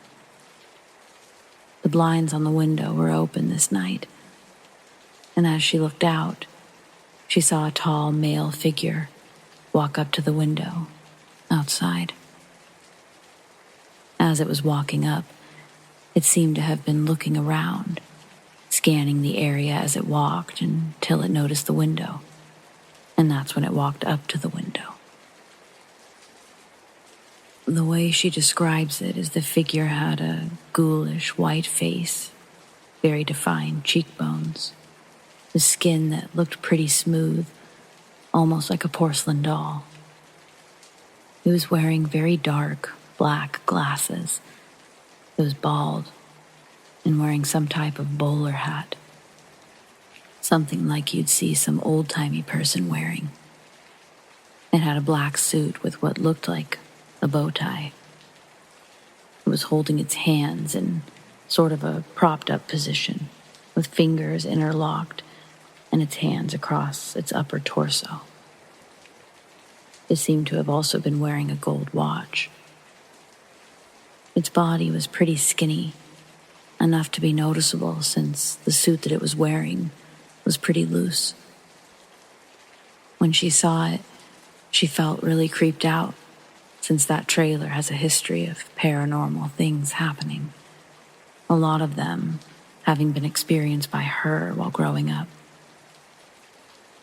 It kind of just sat there and stared at her for a few minutes until she finally got the courage to get out of the room. She went and told her grandparents that someone was outside of the trailer at the window. Her grandfather got his gun and went out to the side where she'd seen the figure to see if anyone was out there.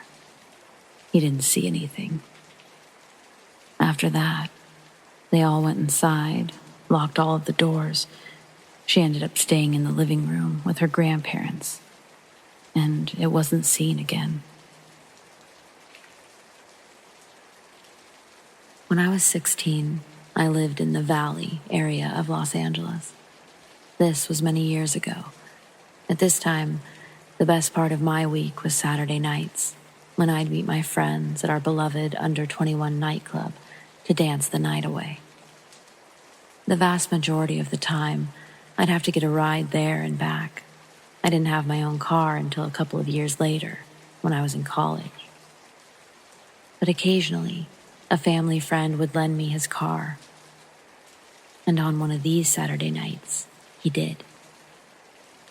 I felt so independent and free to be able to take myself to the club and to be able to leave when I wanted. On the night of this story, I drove to the club and had a typically great time, dancing with my group of friends to music like Prince and Earth, Wind and Fire. At the end of the night, I got into my borrowed car and headed towards home. In case you don't know, the San Fernando Valley is made up of many suburban towns. None are really small and some are very nice. As you'd expect, some are less nice with higher crime. I lived with my family in a medium town in the northern part of the valley. It was neither very nice nor very bad, with medium homes on mostly respectably, if not professionally, manicured lawns. And being the greater Los Angeles area, there were many differing routes that I could take to get home, whether freeways, highways, or city streets. It was after midnight at this time, but most routes that I could take would still be bustling on a Saturday night. I'd had my fill of loud music, laughter, and chattering voices, so I opted for the quieter route home. I took some busy streets, then veered into some quiet neighborhoods that would take me home. If I drove through some quiet, house-lined streets, I'd get home a little faster, and I was tired.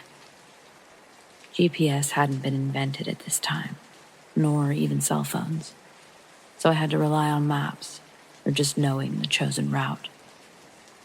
I'd heard bad things about a town called Pacoima, but I'd only been through it during the day, maybe once. Still, I knew how to get through to shave a few minutes off my time, and besides, being someone used to walking or taking buses, I felt blissfully perfectly safe now in a well-running car, gas in the tank. I was safer at this moment than at almost any other time. At least, that's what I believed. Still, I was a teenage girl, alone, after midnight, in an area I was unfamiliar with, and naive enough to think nothing bad could happen to me in a locked car. I entered a residential street in Pacoima, and I only had to go a couple of blocks to get to the next town, then to my own. As I slowly drove down a dark, quiet avenue of modest homes, there were streetlights illuminating the unknown. This also helped with my feeling of invincibility. As I smiled to myself at this, I started to notice a few people walking down the street towards me. At first, I didn't give it much notice. My left turn out of Pacoima was coming up, just ahead, anyway. But as they got closer, I very quickly realized it wasn't just a few people. It was a gang of approximately 12 to 15 men, and they weren't casually walking down the sidewalk. They were aggressively running down the middle of the street and right towards me. I suddenly had to slow to almost a stop so as not to hit anyone, and this is when they all got a real good look at me. Looks which turned instantly more excited and animated as they all realized I was just a young girl, alone. Many exchanged smiling glances between them, and others were whooping and whistling and calling out things to me. Smoothly, effortlessly, as if they'd rehearsed it ahead of time. Several of them stopped me completely by standing in front of my car, even putting hands on the hood, as others walked around to my driver and passenger doors and pulled at the handles to open the doors. I didn't always lock the doors when I drove, and cars didn't have an auto lock back then, but I was thanking God that I'd had the foresight to do so on this night. Of course, it all happened very fast, but in my shock and terror, it felt like slow motion. But so quickly adjusting my mind from carefree to possibly being abducted or worse by this large group of men. They had me trapped. I couldn't drive forward nor reverse, because at this time, the car was completely surrounded by men, and as a couple of guys picked up sticks or other objects to try to bust the windows, I knew I had to think clearly and act fast. I did the only thing I could think of. I started driving forward. Having blocked my car completely, I could see the surprise on their faces as they knew they had to move out of the way or risk being run over. I immediately decided that if they didn't move, I would run them over. All the men standing in front of the car jumped out of the way, and I sped up as I took the left turn out of Pacoima. I did make it home safely, but my heart didn't stop beating out of my chest for the rest of the night. Of course, I thought about it for a long time after as well. I felt proud of the way I'd handled the situation, but I just kept running through possibilities of what I could have done differently or what could have gone differently. What if they didn't get out of the way and I actually hit a couple people with the car? How would I have lived with myself? Should I have just sat in one place and honked the horn to hopefully wake people up in the homes around me? What if one of the men had pointed a gun at me? I'm very happy that it turned out the way that it did, but it could have turned out so much worse. I hope we'll all keep in mind that we're not quite invincible inside of a car, no matter how cozy the heated leather seats make us feel. Dark, quiet shortcuts are not a good idea, especially late at night. And always drive with your doors locked. So Pacoima gang that tried to grab and do who knows what with a teenage girl driving alone one Saturday night. It's been a long time since then, and I'm very glad I didn't meet any of you ever again.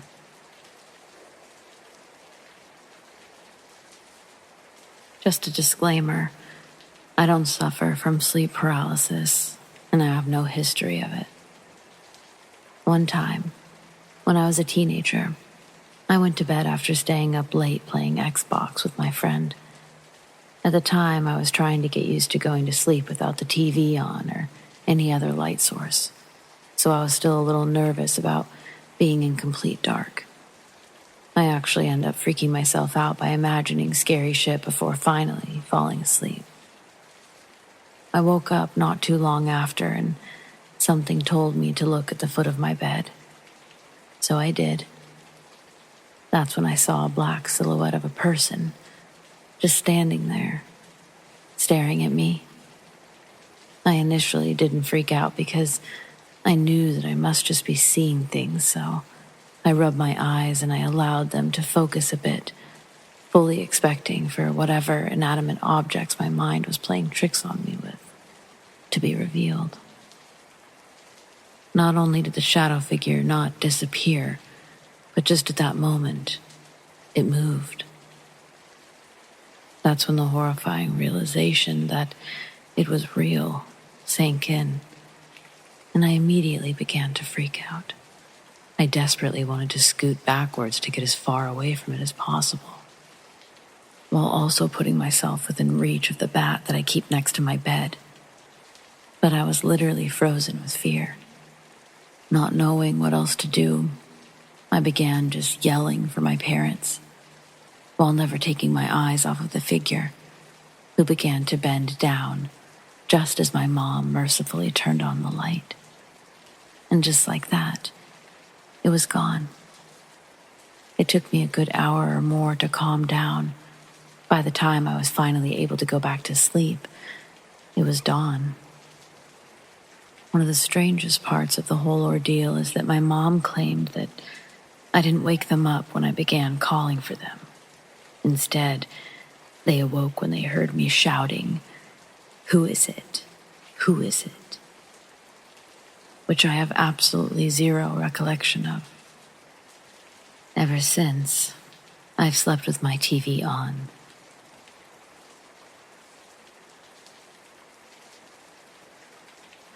One day I'd gone to visit my aunt for the weekend, but I'd been out partying.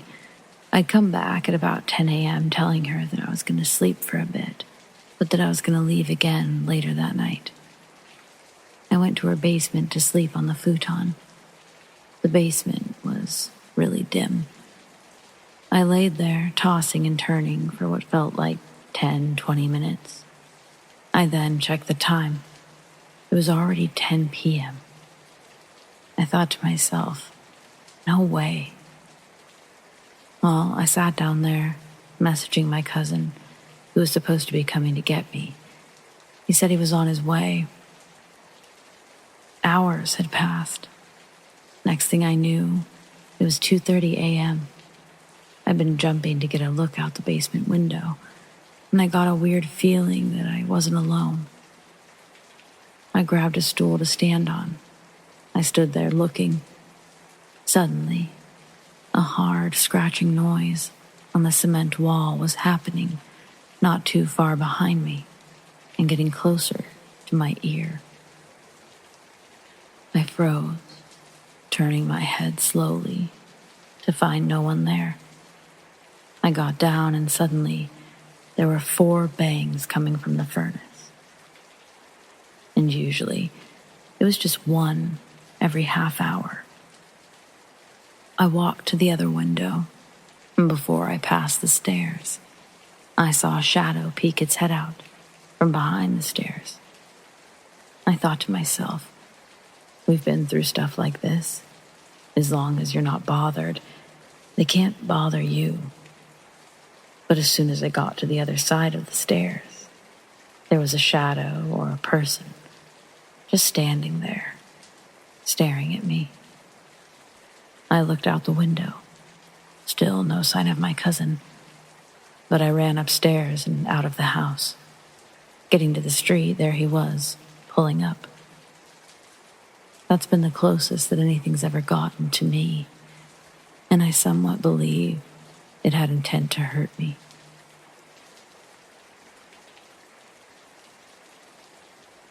When I was 14, I had a boyfriend who my parents wouldn't let me see. I was so in love with him, as any 14-year-old would be. So much so that I decided it would be a good idea to sneak out of my house at 3 a.m. in an attempt to see him. My boyfriend at the time quite obviously didn't care about my safety in this situation, so he told me to walk all the way to the Taco Bell near his house, which was probably over a half an hour walk on foot.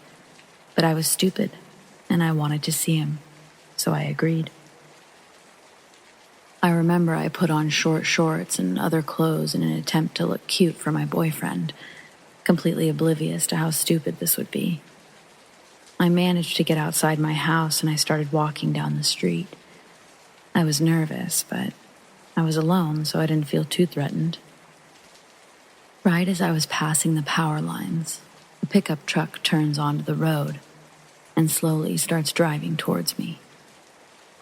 The part that scared me the most was when the car completely stopped, right in front of the power lines, almost trapping me in.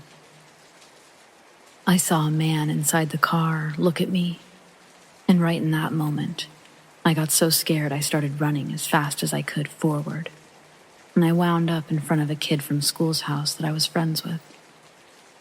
I started knocking on his window in a panic, and he opened his blinds, and I explained what happened. He said he would tell his older brother. I begged his older brother to take me to the Taco Bell so I could see my boyfriend, but he kept saying that he would only drive me home.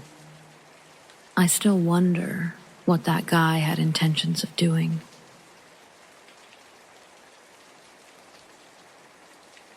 When I was 7, I used to live in the middle of nowhere, and I do mean nowhere.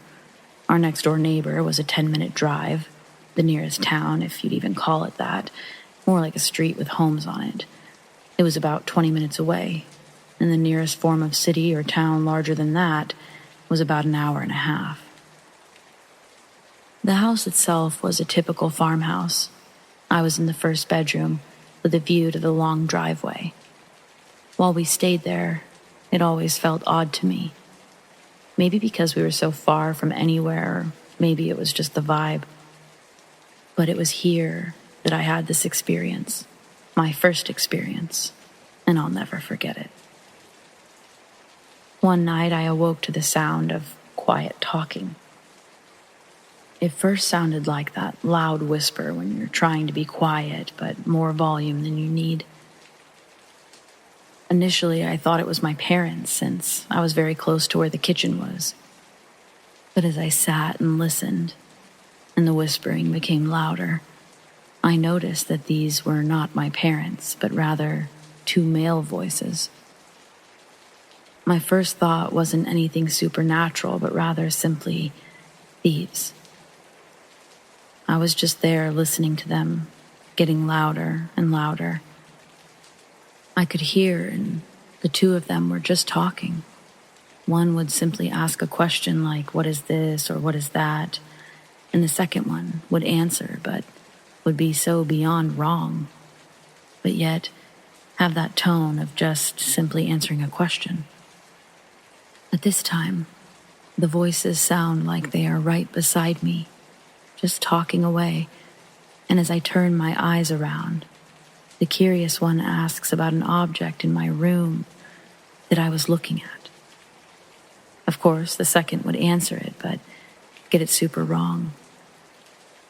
These voices that sounded like they were right beside me were somehow using my eyes to look. Needless to say, I'm a kid, and at this point, I'm scared. And what does any kid do when they're scared? Go to their parents. I snuck into their room, and I went to sleep between them. But before that, the first asks, "Are you sure the kid is not aware of it?" And the second responded, "Of course not." That really freaked me out.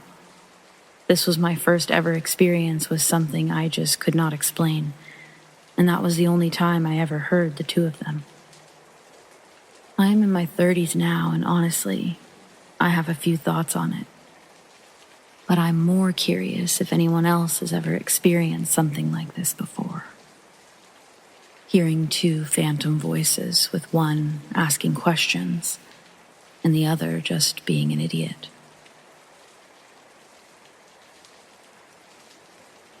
When I was around 15, maybe 16, I walked into my bedroom where I'd left my curtains open. There's a patch of green right outside my house with a lamppost next to the path. Before I walked in, I had an urge not to open the door. But my dad had told me to go to bed, and you didn't disobey my dad. As much as I was scared to open the door, I knew I'd be in trouble if I didn't.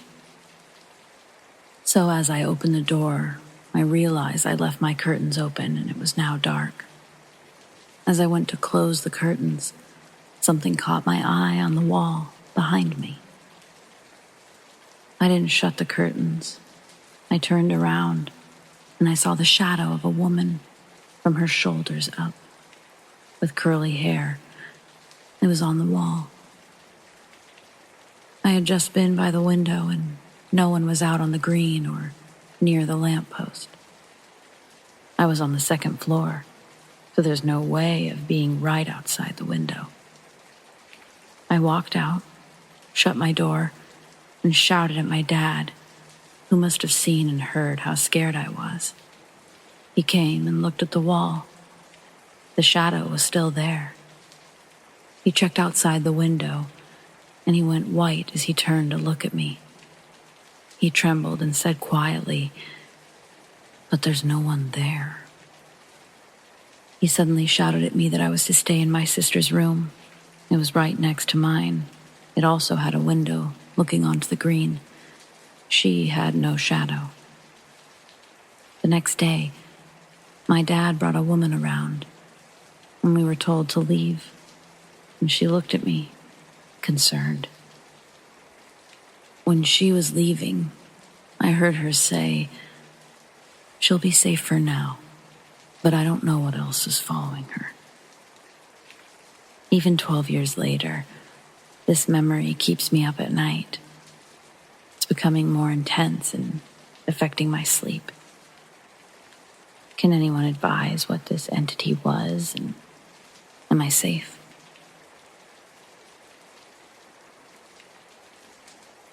This story happened about 2 years ago when I was 19 and my foster sister Kira was 16.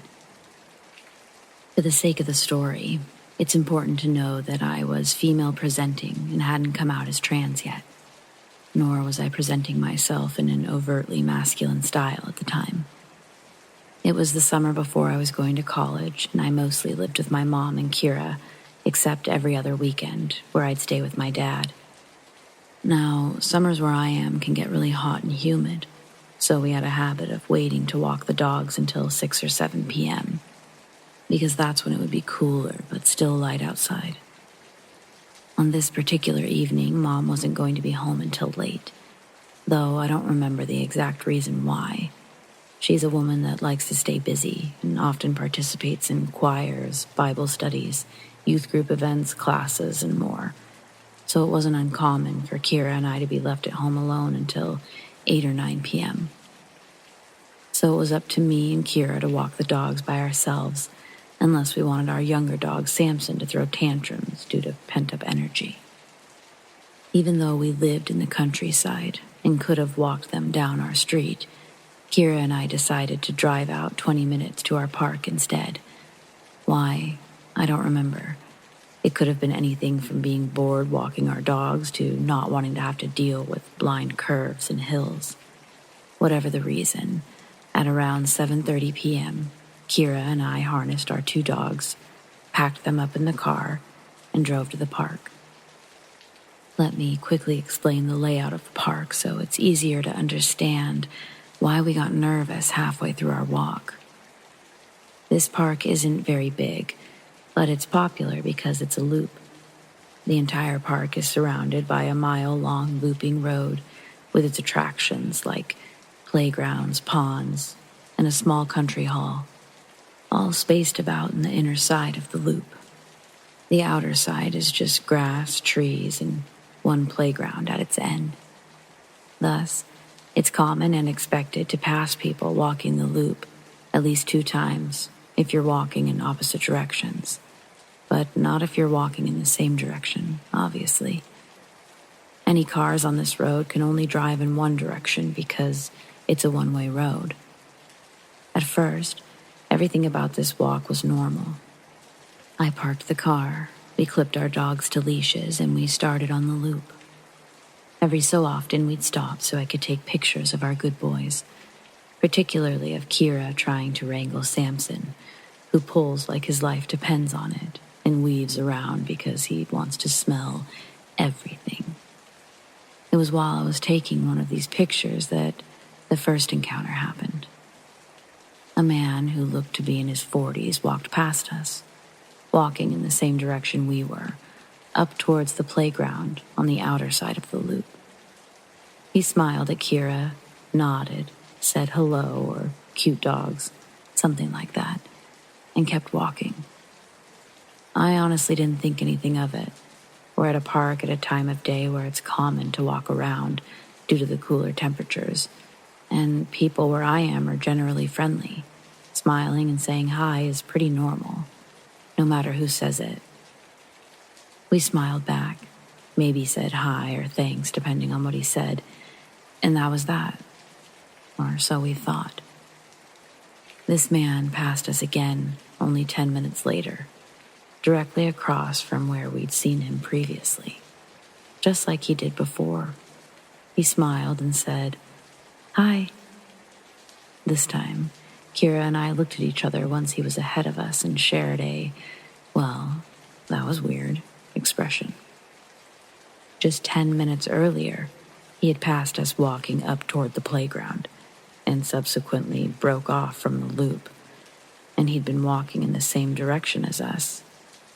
This time, though, he'd cut in front of us, and he did it in a way where we had to stop to avoid running into him. Hell, he nearly touched Kira with how close he was walking. This was already weird in and of itself. The other weird part was him cutting past us in the opposite direction. The only way he could have done that was if he'd cut across the inside of the loop, since it would have been close to impossible to pass us at a certain point from the other direction if he'd decided to walk the opposite way of the loop than us. It came off almost like he wanted to walk by us again. But just like before, Kira and I brushed this weirdness off. The guy could have been enjoying a rambling stroll and doing his own thing for all we knew. Besides, we had 2 reasonably sized dogs with us. Who'd mess with us? Not even 5 minutes later, this same man passed us again, once again, cutting so close past us that he nearly brushed shoulders with Kira.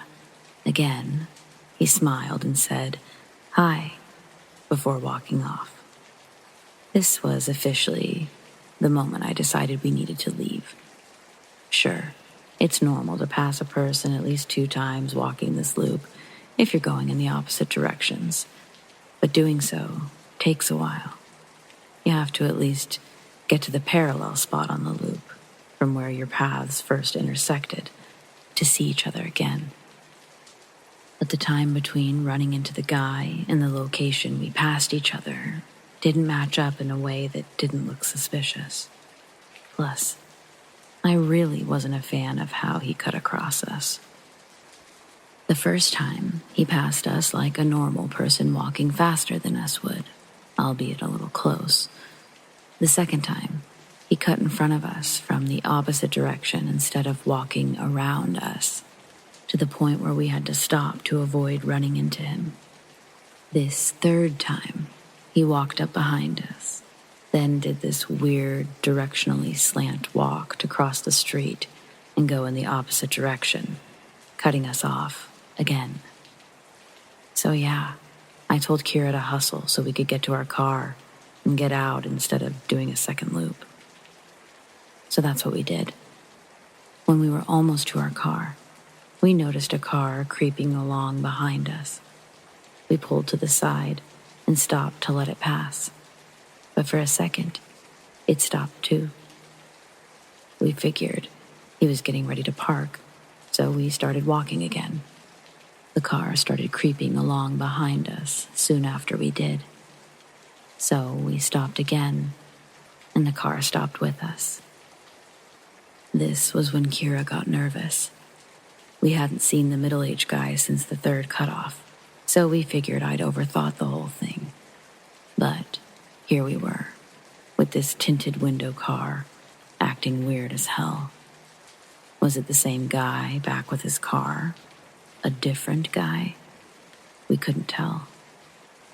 Before anything could happen, though, another car idled up to the one next to us, and whoever it was sped up to the expected 5 miles per hour. We got to our car pretty fast after that, and practically picked up the dogs to get them inside of the car. We got in and got out of there. My mistake, however, was neglecting my rearview mirror and the wide advised rule to not drive straight home if you're worried a stranger's taken too much interest in you. I was anxious, dumb, and primarily concerned with getting home where we could be safe. Because home is safe, right? Nothing bad is supposed to happen to you there, right? My naive false sense of security. I think we got home around 8-something. The sun had finally disappeared behind the horizon, but it wasn't fully dark yet. Just that dusty purple color the sky gets before it finally accepts that it's nighttime. Mom wasn't home yet, so we got the dogs some water, locked the doors, ate a late dinner, and chilled in the living room, talking about things that didn't really matter. It was almost 9:30 when the scariest part of the whole ordeal happened. There, Kira and I were, sitting on different couches, talking about something or other, when we noticed the ceiling briefly light up. Over where Kira was sitting. An important note here is that Kira is sitting on a small couch with her back to a window that faces the front of the house, while I was on a couch on the opposite wall, where I could see a sliver of the front porch. Likewise, right next to Kira was our front door, which has 3 small rectangular windows on it. Due to our long, slightly curvy driveway, it's common to see headlights stream through that window, light up the ceiling, fade, and then intensify. It means someone's just come home. So when the ceiling above Kira lit up, we thought nothing of it, assuming Mom was finally coming back from wherever she had been that night. And we didn't take any notice of the light skipping the final arc of somebody pulling up the driveway either. We also didn't pay any mind to how long it was taking Mom to come inside. Mom has a habit of pulling in and then checking her phone for God knows how long before coming inside. After a couple of minutes, I noticed the small motion sensor light that Mom set up on a table on the porch lights up. Again, I could only see a sliver of the space based on my position and the curtains. Basically, I could see a smidge of the table and the rails bordering the porch, but not the stairs or anything approaching the door, depending on how they approached it. I wasn't paying much attention either, because I assumed it was my mom. Right after the light went off, we both heard the storm door open, but we didn't hear anyone pressing the code keys of our lock or jiggling the door handle, like Mom usually does right away. The moment the storm door creaked open, our 2 dogs jumped up and ran to the door, barking like mad. Our golden greyhound mix, Calvin, has a deep, scary bark, which contradicts his adorable appearance. Samson, our dumb goofball son, who is incapable of hurting a fly, but a big boy, jumps up on his hind legs and scrambles to find a perch on one of the small windows in a desperate attempt to see who's outside.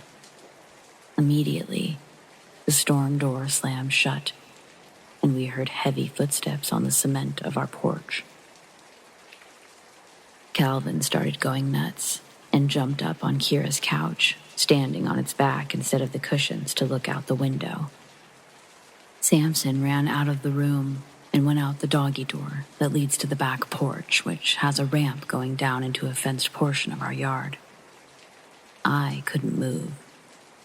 I never understood, really, what it meant when people described their limbs turning to lead until that moment. It felt like I didn't have limbs, really. Like moving wasn't an option. If I moved, I might glimpse something or someone through the windows.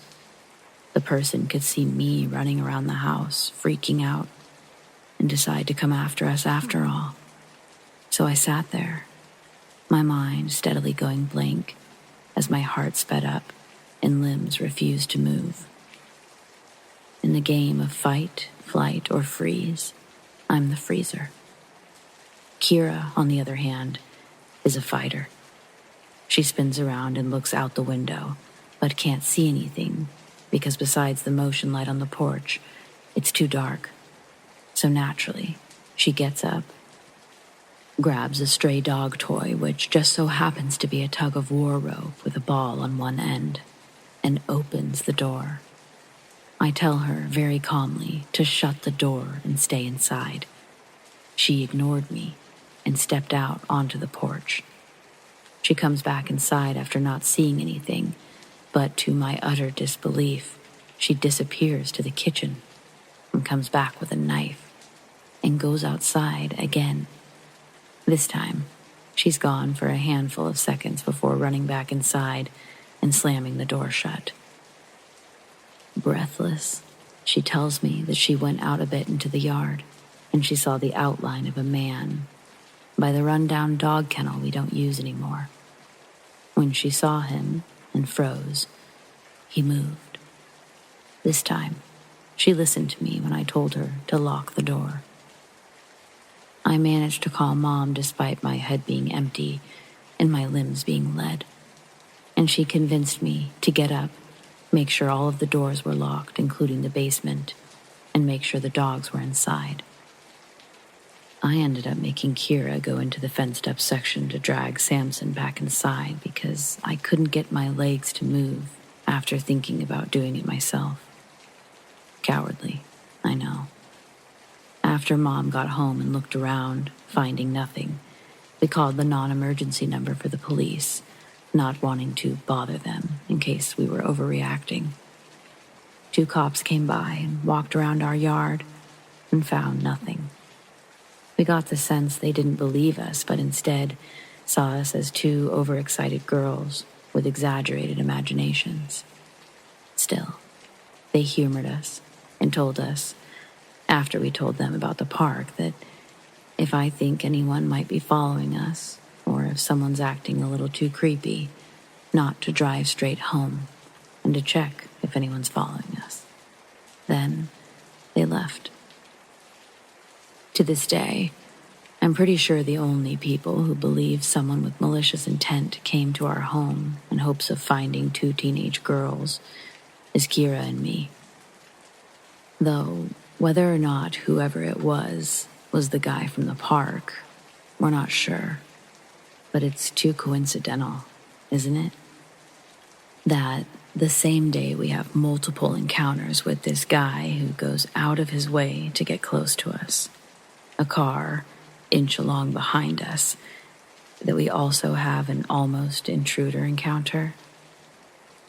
Plus, there were too many details that didn't add up to us having overly excited imaginations. We both saw headlights. The motion detector on the porch turned on.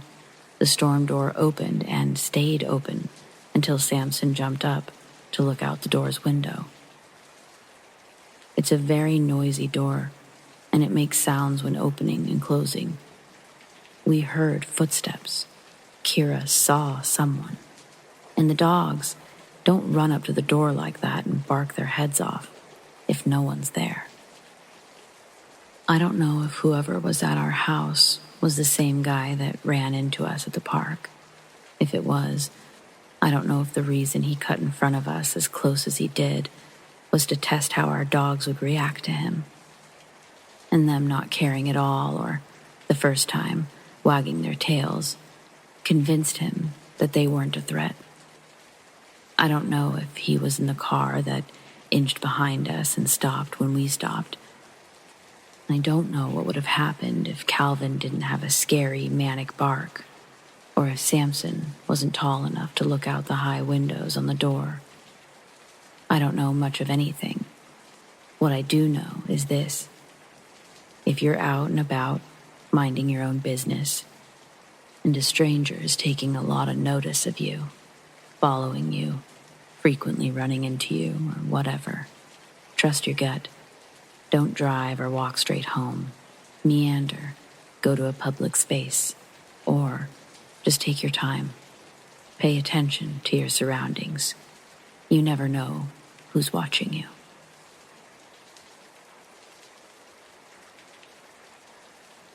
This happened about 2 years ago. I woke up from a nap at about 5:30.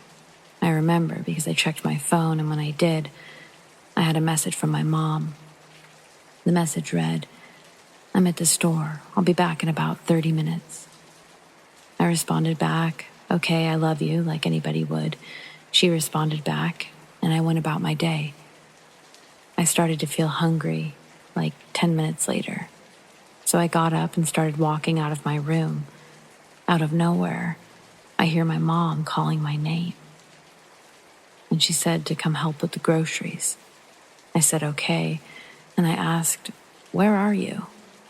Since normally she'd already be in the house when she'd say, "Come help with the groceries." I called my mom because the door was locked when I went to go check. So I figured I'll call my mom to see if she yelled from outside or something.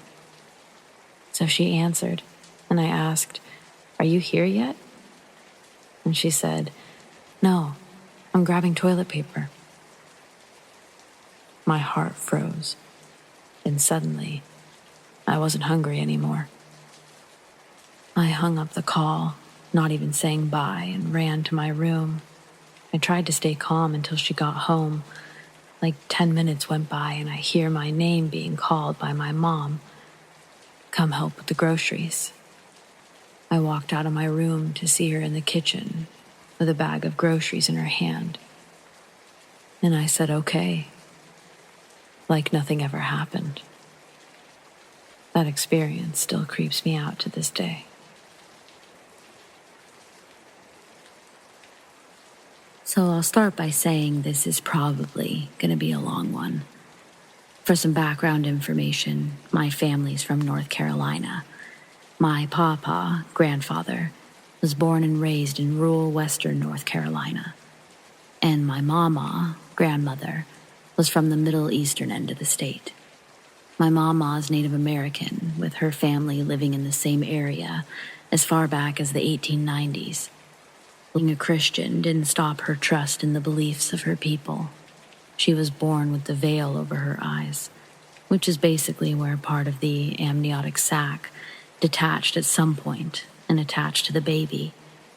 Within her family, this was taken as a sign of the child being sensitive to paranormal activities.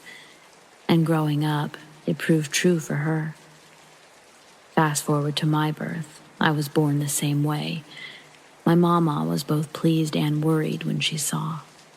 Almost everyone on my mother's side of the family fully believes in the existence of ghosts and the like, all having their own experiences over the years. My first experience came at around 7. I remember sitting in my mama's living room watching television with her, and suddenly I smelled something burning. I'd just roasted myself a marshmallow, and I panicked, thinking I'd left the gas stove on and that I'd caught something on fire. Before I could say anything to my mama, she looked over at the door and said, "Come on in, E." I was obviously confused, and I asked her what she meant. She went on to explain that my papa's sister had died in a house fire in Korea years ago. She had apparently gotten 2 of her children out and went back in to get the youngest and didn't make it. When they found her body, she was something like 5 steps away from her door. My mama explained that it wasn't long after that they began smelling burning rags in the house. It typically lasts just a few seconds and disappears again. My mama believes she just comes to check in. I I smelled that same smell many, many times over the years growing up in her home. And I'd look and look for the source of the smell, and I never found one. In the years since, I've moved into my own apartments and homes, and I've smelled the same smell. It lasts just a few seconds and then disappears. I spent most of my childhood in the eastern part of the state with my grandparents. But as my mom and her siblings grew up in western North Carolina, most still lived there and all of Papa's side of the family. So there were trips to western North Carolina frequently.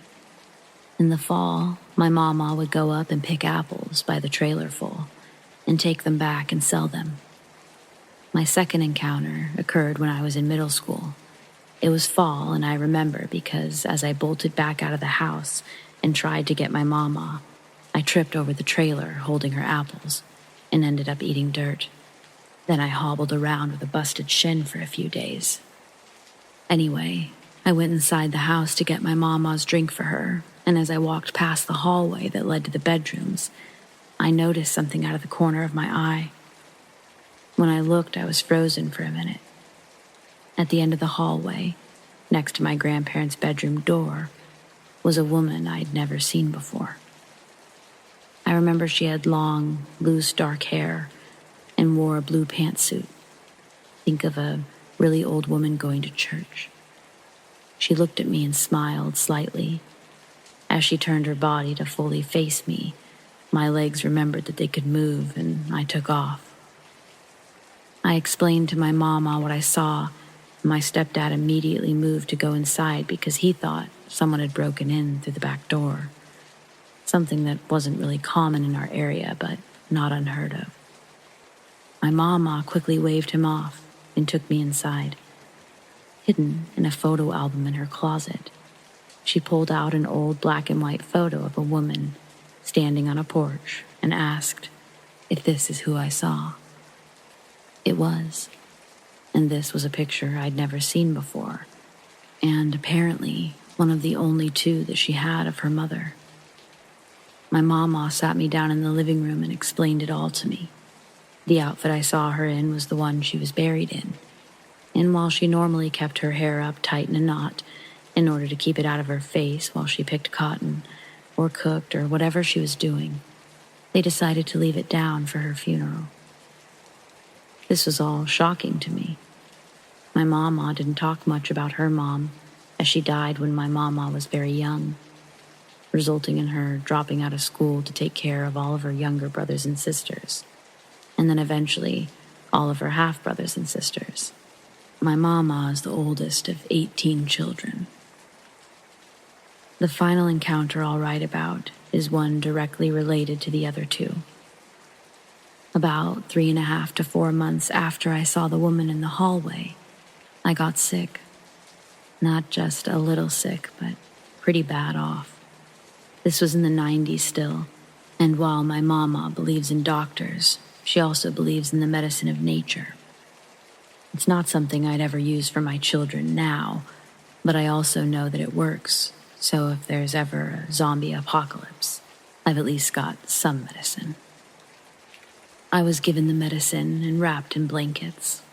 My fever peaked at around 103, and I spent most of the day huddling in my mama's lap until my mom decided that I needed to just go to bed and give my mama some space in case I passed the illness to her. My mama reluctantly agreed and carried me to bed. I'm not sure how long after I went to bed that this happened, but I'd fallen asleep at some point. When I woke up, it was pitch black in my room. I suddenly smelled burning rags, and then felt the blankets being taken off of me. The cool air felt great against my skin, and then, whoever it was, started humming. It was a song that my mama often hummed to me when I was small, or in this case, sick. They started rubbing my back and continued to hum. I mumbled and asked my mama to bring me some water, and the answer I got back was, I turned to look, and sitting on my bed was not one person, but two. my mama's mom, and the other woman I recognized as Papa's sister, whose picture my mama had pointed out on the wall after she told me the story of her death. I want to say I wasn't scared, but that absolutely wouldn't be true. I was terrified. But about that time, my bedroom door opened and my mama came in with water and medicine. When I looked back at my bed, both women were gone. I told my mama what happened, and I told her that they knew she was coming. And she simply responded, "Figures. Can't ever just mind their own business." I later found out that all of my mama's children had similar experiences when they were sick. And even now, as an adult, if I'm really sick or something of that nature, she comes to visit and hums the song while rubbing my back. I know these aren't really scary, and I definitely have my fair share of terrifying experiences with the supernatural, but I figured that it would be nice for some people to see that they don't always mean to harm you. And it's funny because even as I was writing this out, E came in and passed through the house, causing my 7-year-old to run into the living room screaming about something somewhere being on fire.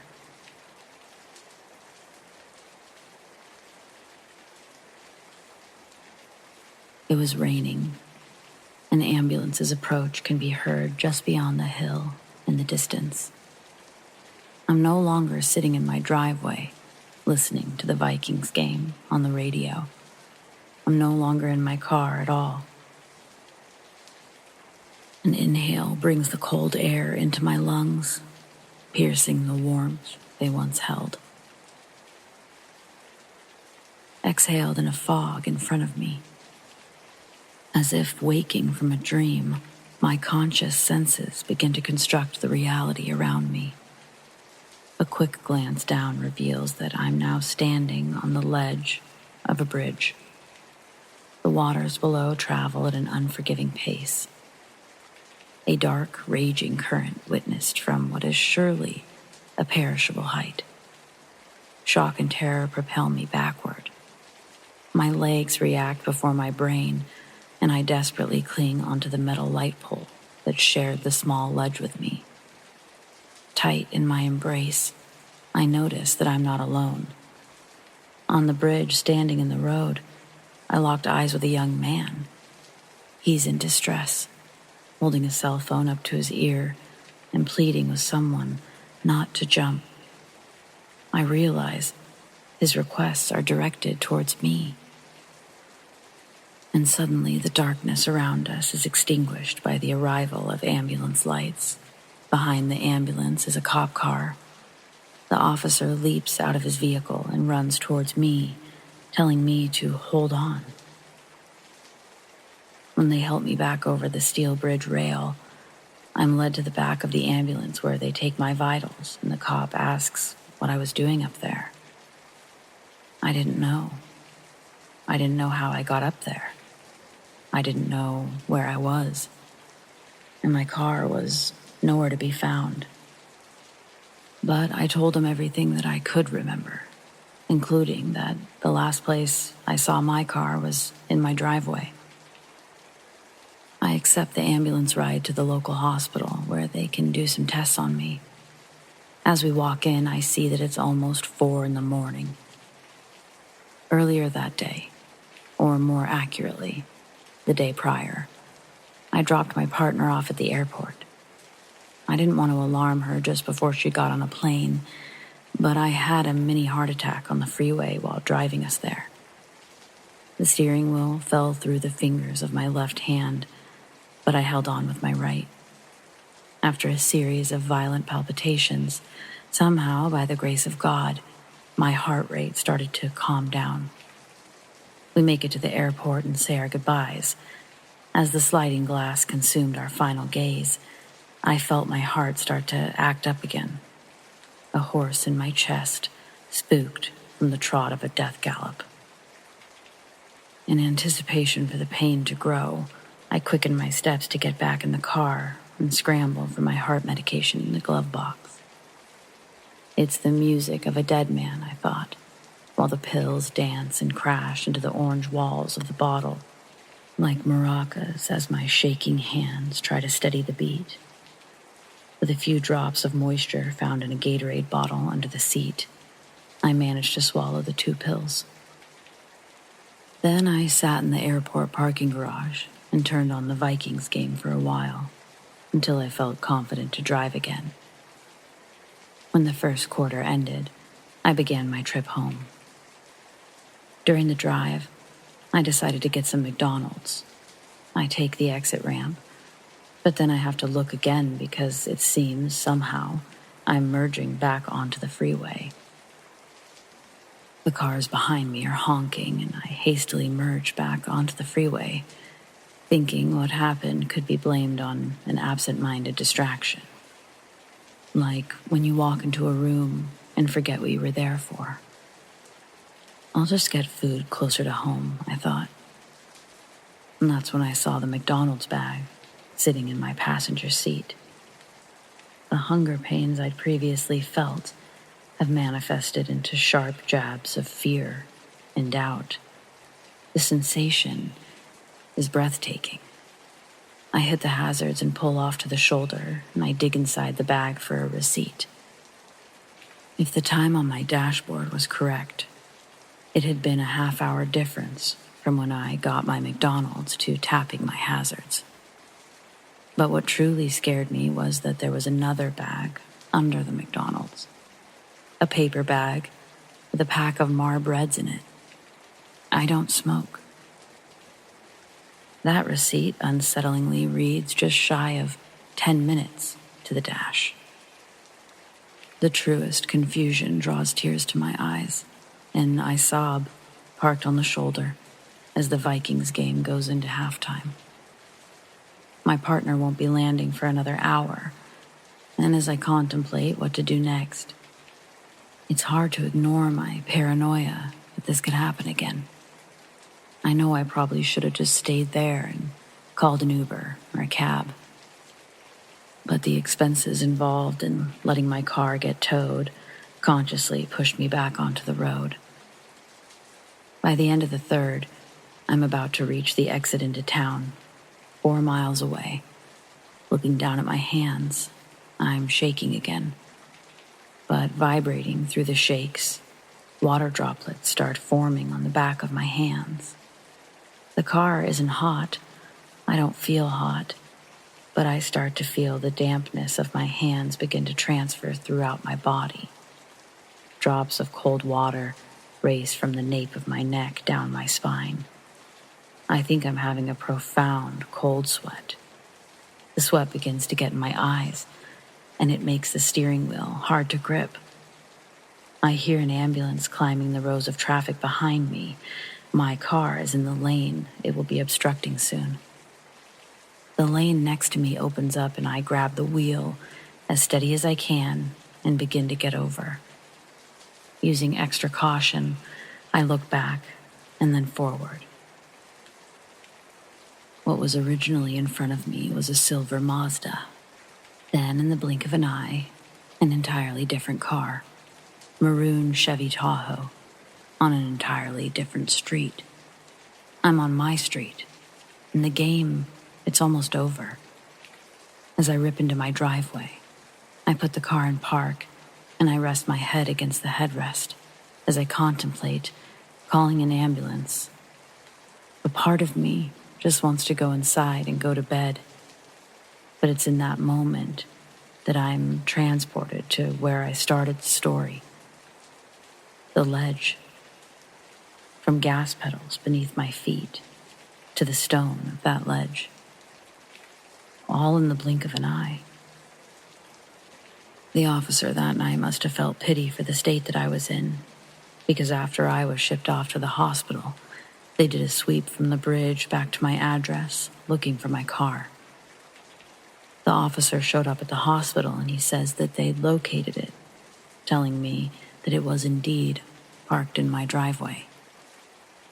He looked a little concerned as he continued on, telling me that the keys were still in the ignition and that my phone was on the front seat and my front door was wide open. They walked inside, but nothing looked burglarized. All of my electronics were still plugged in, and my wallet was even on the living room table. The officer takes it out of his pocket and gently tosses the worn leather, along with my keys, onto the metal tray beside my hospital bed. They were kind enough to lock everything up and bring my things to the hospital. But they weren't about to let me get back on the road after everything I just told them. The next couple of hours, I was almost wishing to black out, as inconclusive test after inconclusive test was read to me by a training physician.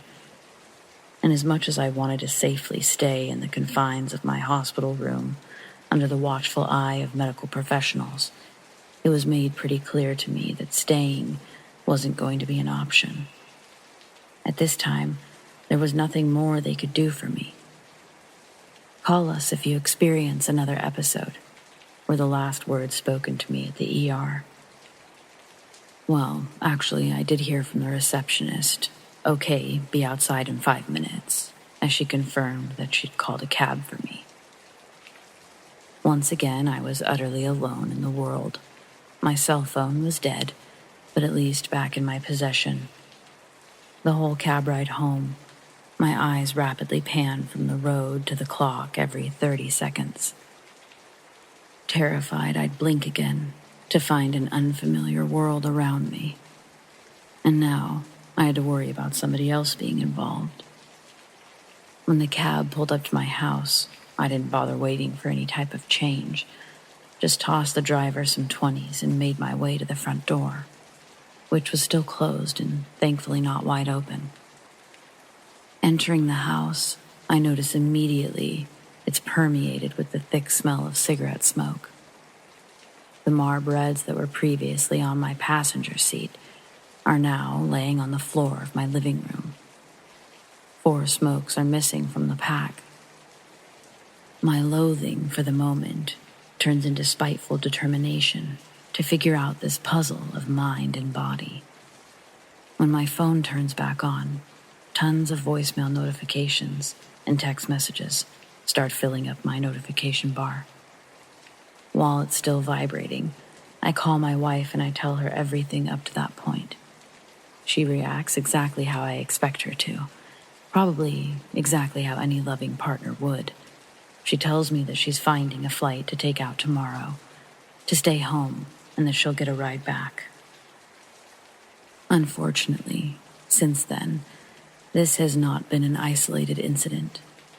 Though I don't have many more answers, I've been prescribed medications and keep going through different tests. Right now, I'm on a medication called Namenda. It's supposed to help with cognitive short-term memory loss. And Midrodin, which is supposed to help with the blackout part. I'm lucky to have married the most patient woman on the planet. She's become my record keeper of the day-to-day. She's also trained herself to look for signs that I may be stumbling into a mental void. The part I find really unsettling, and we haven't been able to get many answers on, is the fact that when I go through these blackouts or episodes, my wife says my personality changes. She says the person that she's talking to is no longer me. From my voice, my mannerisms, everything just sort of changes. I know it scares her just as much as it does me. If I'm honest, I'm nervous that this is my life now, that this is the outlook for the rest of my marriage. I feel like the solitude of my soul has been pulled away somehow. Does this kind of thing sound familiar to anyone? Has anyone experienced something remotely like this? The time slips, the changes in personality with no sign of brain injury or psychological disorder. Maybe you know someone who's had this happen to them. I'm losing hope, so casting a wider net, thinking maybe I'll gain some. I wouldn't have bothered writing this story if I hadn't already exhausted every other outlet in existence. So, here's my shot in the dark that someone, somewhere out there, will be able to empathize, maybe give advice on, I guess, just surviving. Anyway, thanks for listening.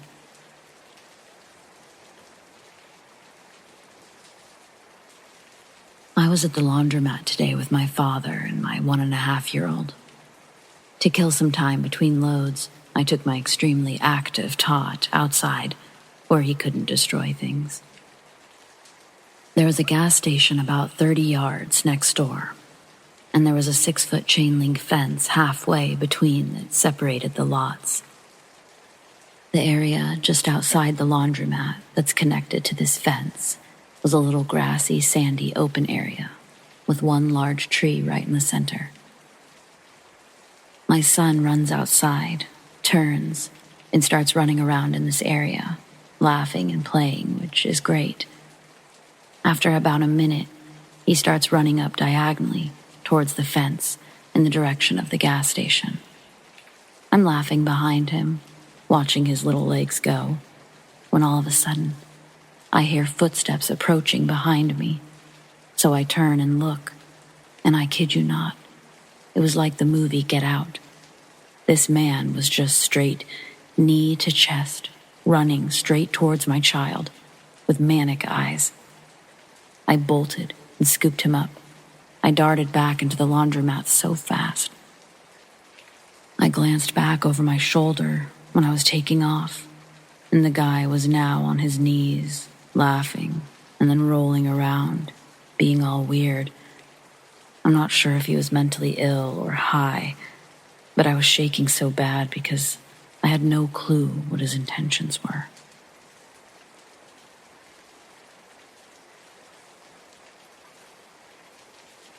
After a painful breakup, I decided to try Tinder and Bumble. I'd gone on a few dates on both, and everything went fine.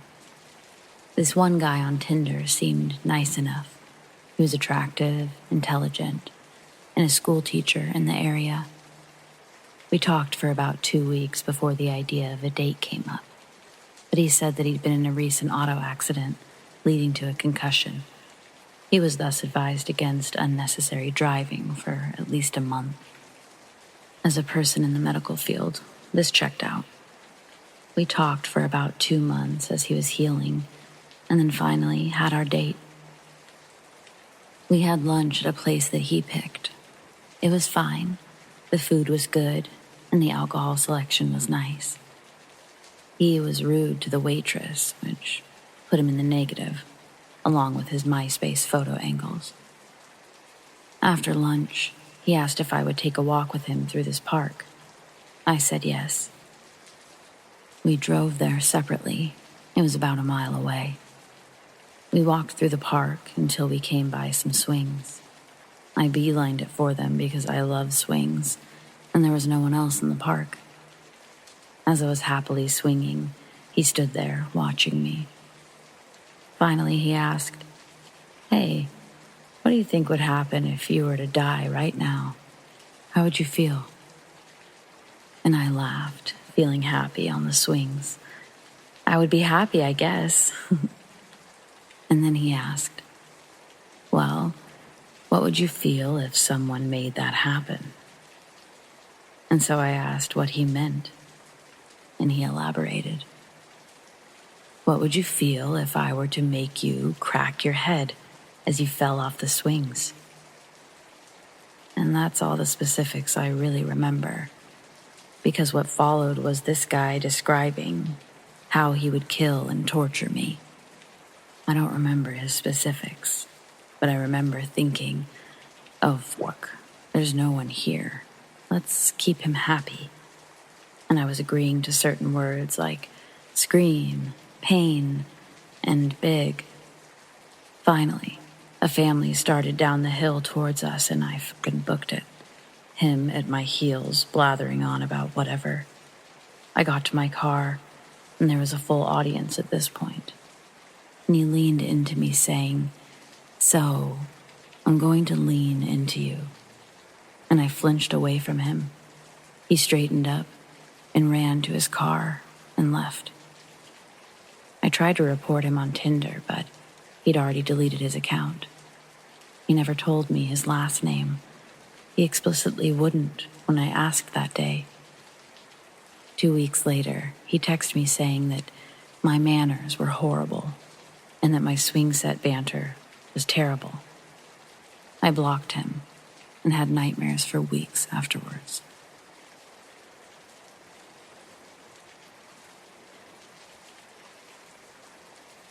So this was about 3 years ago.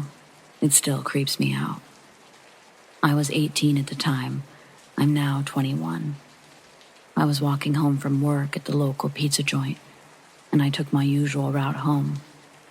It was about 9:45, 10:15 p.m., and it was super dark. As I'm getting about 100 yards away from the street I live on, a white van turns onto the street. Something didn't sit right with me, so I yanked out my earbuds and paused my music. I then turned down my street, and as I'm getting closer to my house, I start getting a weird gut feeling. I look up from my phone as I was about to text my roommate, who was out of town at the time, that I was almost home, about 15 yards or so. As I look up, I notice the white van sitting in front of my house, and the man inside is just staring at me. The yellow car light shining on his face. He had brown hair, glasses, facial hair. His van lights were off, but his car was running. I stop and I put my back to a tree in my neighbor's yard, and I just stood there, maintaining eye contact with this man. After about what seemed like eternity, probably 5 minutes, he starts driving towards the stop sign at the end of the road. I didn't put my back to him. I kept my back to the tree and maintained visuals on the van the entire time until it stopped at the stop sign. He just sat there for probably 2 or 3 minutes, all while I'm not looking away and while my back was still on the tree. Finally, he turned right, the direction in which I'd come from, and about 20 seconds of making sure that nobody else was coming, I bolted to my house. I quickly get inside and lock the door. I go to the window and very quietly look through the blinds. After a few seconds of looking, he drove back up and down the street and left again. Afterwards, I text my roommate what happened and then went to each and every one of the windows in my house to make sure they were locked, along with the back door and garage door. I made sure to keep all the lights off for the remainder of the night. I didn't sleep a lick that night. I was so paranoid at every sound or movement. Let's just say, I never walked home after that.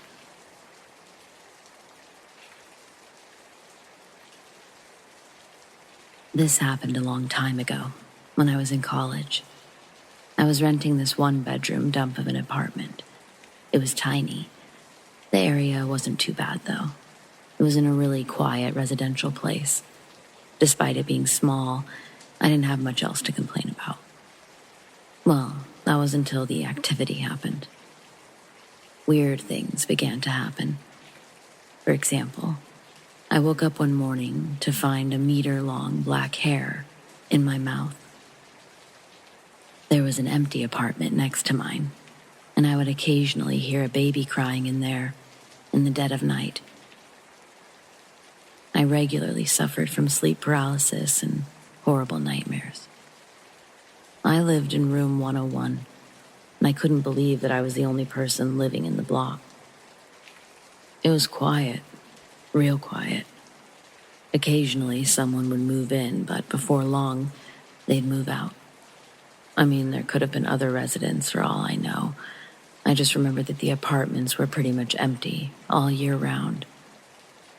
On the upside, it meant that there were always places to park, and I could play my guitar as loud as I wanted without getting any noise complaints. I noticed that there were 4 apartments, but only 3 doors. I don't know why it was like that. I tried to figure it out. The apartments are shaped like a capital L, so my apartment, 101, up to 103. The doors are side by side. But there was a wall where apartment 104 should have been.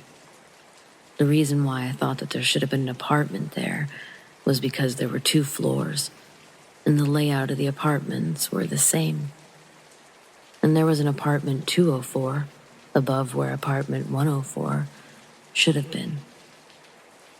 It was as if the doorway to apartment 104 had been covered by a wall. I tried looking in from the back. All of the apartments in this building had balconies. There were lots of artificial plants in 104's balcony, so you couldn't see anything inside from the outside. It drove me mad. I really wanted to know what was in there. I thought about it a lot. I arrived at the conclusion that all the creepiness going on must be related to the walled-up apartment. I couldn't get in there or even get a look in there, so I just kind of lost interest. I ended up living in that building for 4 years. Not by choice, I might add. College is expensive. But I finally finished college, and I began my job search. After a few months of employment, I found a bigger, better place and prepared to move out. The timing felt right as the building had just changed hands, and there were ongoing renovations. The day before moving day, I was cleaning my room, and I went outside to throw out the garbage. I opened the door to head out, and I looked down the hall to see how the renovations were going.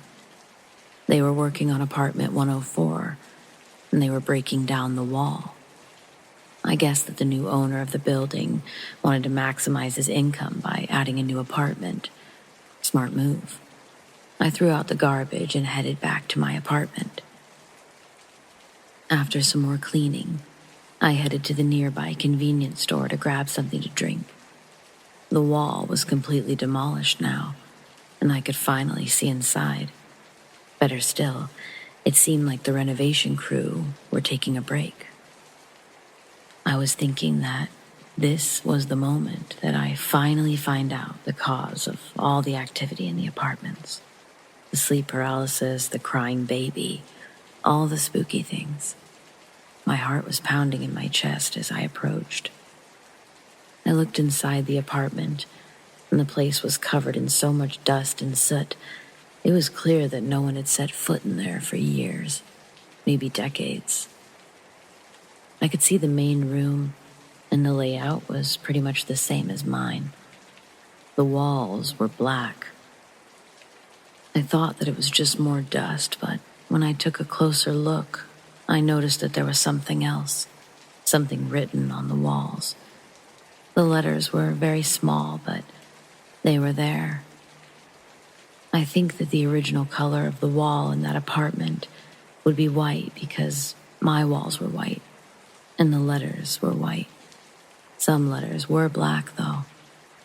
They were almost imperceptible to the human eye. I really got a bad vibe from that place, yet I couldn't look away.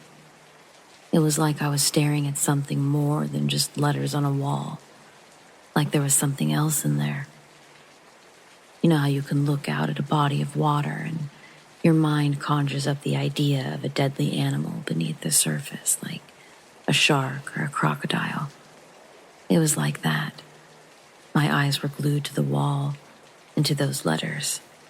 I couldn't make out what they said because they were all written so small, and I didn't want to go in there. It was all in hiragana, and on the right side of the wall, I was able to make out some of the letters. Ma, sa, hi, ru, ya. It's not a word. I have no clue what it means. Although, once I read that word, I started to feel sick. It was time to leave. I wanted to be in a place where there were people, so I headed back to the convenience store. I pulled myself together after a while and headed home. It was my last night in that building, and I'm glad that it went without incident. The next morning, as I was putting my moving boxes in my car, I saw that the entrance to room 104 was now covered up by some sort of tarp so that people couldn't look in there. I started to wonder if the renovation crew discovered something more sinister than I did. About 2 years after I moved out, I kind of forgot about the place. Well, that was until I was driving past my old neighborhood on a day off. I decided to go take a look at the old place for nostalgia's sake. I wondered if anyone was living in 104. I drove slowly along the back road, which the balconies faced, by the car park. I almost crashed when I saw something pretty shocking there. 104 was walled up again, and the plastic plants were back so you couldn't look in. Everything was how it was before. I couldn't believe my eyes. It was like looking into the past. I looked at my old place and someone was living there. Laundry was hanging out on the balcony. All the other rooms were vacant. I mean, there weren't even curtains in the windows. I have so many unanswered questions. What happens in that apartment block? What was the meaning of those words? Because whatever the renovation and the owner uncovered in room 104, it made them put everything back the way it was. What did they see in there? Does the person living in my old place have the same sleep paralysis issues? And do they hear the same strange noises I did? One thing I do know is I won't be going back there. I feel so creeped out by that building.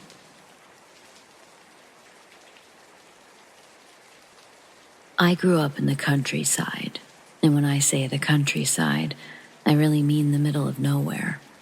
Honestly, there was literally nothing around. We had to drive through the woods and the mountains just to go shopping. On the day this experience occurred, it was already dark. It was fall and winter was fast approaching. My younger sister and I were in the car, and our mom was driving. We were heading to the drugstore and then the stationery store. We did this often. I was really into origami and crafting. In the stationery store, they had this beautiful origami paper. It was really cheap, so my plan was to spend all of my pocket money on that. The drugstore was next to the supermarket, and my mom wanted to go in there. We parked in the parking lot. Mom and I got out, and I had to go to the drugstore with her, but when she said that she wanted to go to the supermarket next, I couldn't stand it anymore. I ran off to the stationery store by myself. I got to the automatic doors, and they didn't open. And then I noticed that there was a sign. It said that the store was temporarily closed. I was so annoyed. Knowing me at that age, I would have stomped my foot inside. I had little other choice but to go find Mom and my sister. I pleaded with my mom to take me to another stationery store. But my mom didn't say a word. She just started the car and pulled away really quickly. This was unlike her. I sat back in my seat, and I tried to think about what I said that could have annoyed her. It was hard to concentrate on rational thought because my mom was driving faster and faster. I was scared and nervous. My sister was as silent as my mother. It was really strange. I stayed silent as my heart rate rose. We were still going fast, and we were approaching the crossroads ahead. The barriers were coming down, and my mom swerved into the opposite lane, and one of the barriers hit the roof of the car. It made a thunderous sound. I was really scared now. No one was talking, and we were going faster and faster. I couldn't talk. I was young and terrified. Silent, salty tears rolled down to the corner of my mouth. I couldn't understand what was happening. We made it across the tracks in the nick of time, and Mom suddenly made a U-turn and sped off in the opposite direction to our home. I was almost horizontal in the back seats with the power of this turn. There was a car which had collided with the barrier and had skidded into the hard shoulder of the road. Another car had stopped behind it and might have rear-ended it. In those split seconds, I think on some level, I could understand the reason my mom was driving like Jason Statham, but I wouldn't find out the truth until later. I looked at her in admiration and saw that her face was a shade close to blue. She looked utterly terrified. It's a look I had never seen before, nor wished to see again. Despite all of this, my mom was still speeding down these country back roads. We went a new and strange way home, but when we got there, my mom sat back in the driver's seat, panting. She looked exhausted. She looked at me, smiled, and said, "Sorry about all of that. I just really feel ill today. I think I have a stomach ache. I think I'm going to go to bed." We never really spoke about what happened that day. I don't really know why. I guess I kept waiting for her to say something, but she never did. We all kind of acted like nothing happened. A couple of years went by, and by that point I'd completely forgotten about the incident, until one day my sister told me the truth about what happened that day. Remember how I said that I wanted to go to the stationery store, and I had to go to the drugstore first? This all happened in that short amount of time. My sister was in the car reading a book or a comic. She said that she had the interior car light on to read. It was dark out by the time we arrived. My sister didn't go into any of the stores that my mom and I went into that afternoon. I didn't even notice. She said that she didn't notice at first, but a car pulled into the same parking lot and parked close to our car. She looked over, and there was a middle-aged guy in the driver's seat, glaring at her. He was moving his head side to side, trying to look in our car. But after a few moments, he pulled away. But then, he returned in his car, on the opposite side, to get a look at both the left and right sides, I guess. My sister noticed it because, one time it's kind of weird, but 2 times it's deliberate, right? Something was off about that guy. Mom returns to the car. At this point, my little sister sees the same guy walking behind her by a couple of paces. He was clearly watching our family. As soon as Mom is in the car, my sister starts talking about what just happened. So Mom readies the car as she sees me approaching. Perfect timing, right? My sister said that she and Mom saw that guy holding something in one of his hands in the parking lot. My mom said it was a box cutter knife. So the reason that Mom was driving so crazy that day was because the man with the box cutter was following us. I didn't know it at the time, but he was forcing her to speed up. Mom says she didn't want the guy to know where we lived, so that's why she did the U-turn and went a different route home. The guy seemed to be clearly interested in my younger sister, in the car, alone, so God knows what he had planned. That, coupled with the fact that he had a knife, is really chilling. But it's not the most chilling thought that stays with me. I often think about what might have happened if the stationery store wasn't closed. What kind of danger would we have been in if I stayed longer, or we couldn't leave straight away? I can't imagine the emotional toil that night must have had on our mom, but thankfully, I know she's strong, and for that I'm grateful. I'm also, of course, grateful that we're all still here.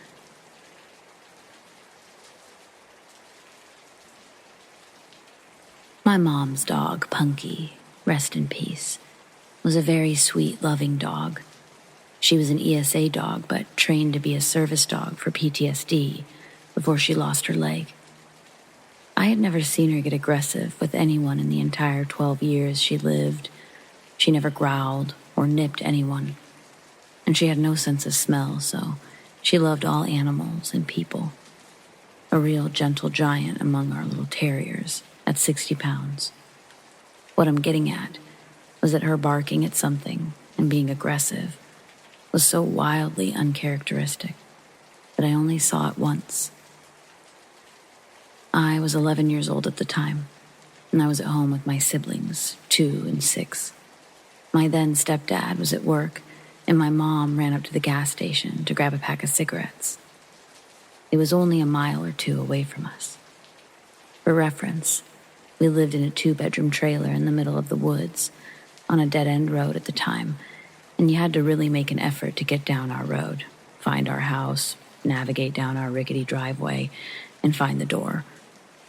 I'm sitting at the computer, having a grand time watching YouTube videos, when all of a sudden, all of our dogs, about 2 Boston Terriers, a Chihuahua, perk up and bark a few times. And then start investigating down the hall. My siblings were napping in their bedroom at the end of the hall at the time, so I figured that they just stirred and scared the dogs. But then Punky sits up suddenly, stands up on the couch, and puffs her chest out. Her ears are perked up, her fur standing on end, her tail straight up. And then she barks, loudly. I mean, the bark booms through the living room and echoes around. All of a sudden, she lunges off the couch and goes tearing down the hallway. I'm already on edge because I don't think I've heard her bark, ever.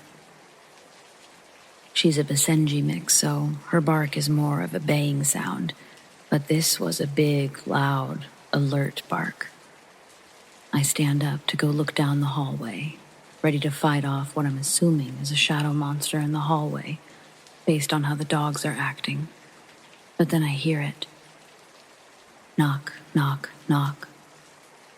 We didn't get visitors because of how weird our house's location was, so my 11-year-old mind had no clue what to do here.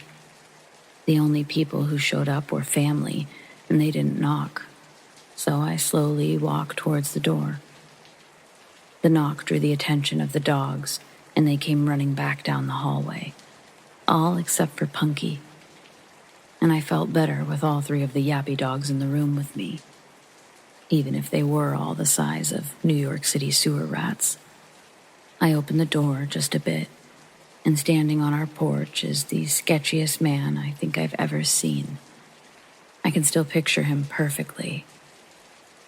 He was a really thin, taller man with dark hair and a sunken face, bags under his eyes, and his half-managed hair, sort of like he just gave it a quick brush and then figured it was good enough.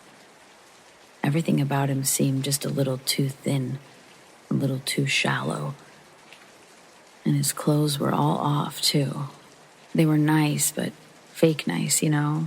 Like a clean, newer-looking t-shirt and new jeans, but he had what looked like a suit jacket on.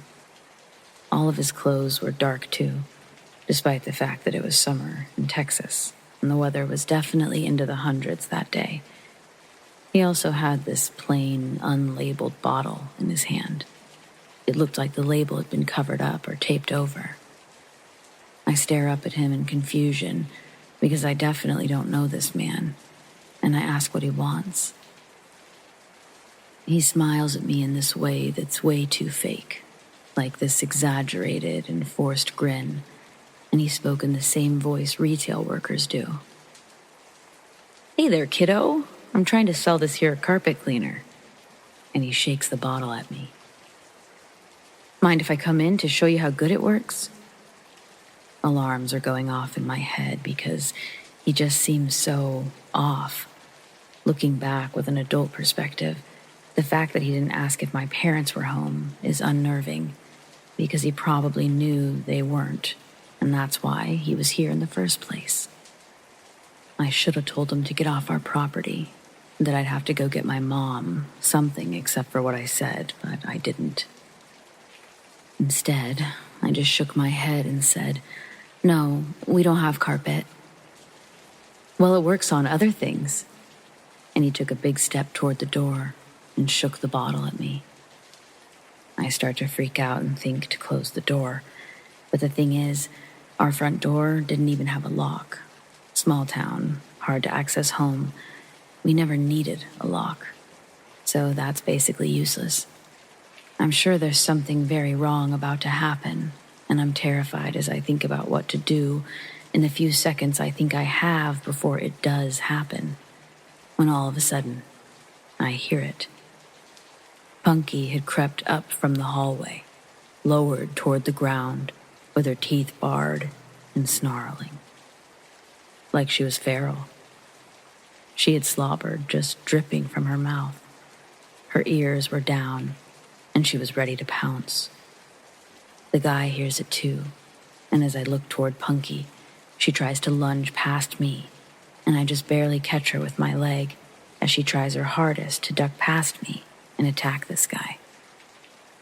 He freaks out and runs off the porch without another word, booking it down the driveway as I let Punky out along with the rest of our dogs, and they chase him. Our small dogs chase him down the driveway and stop about halfway, barking and jumping about. But Punky stops just on the porch and watches him with her ears perked, just staring in the distance until he disappears.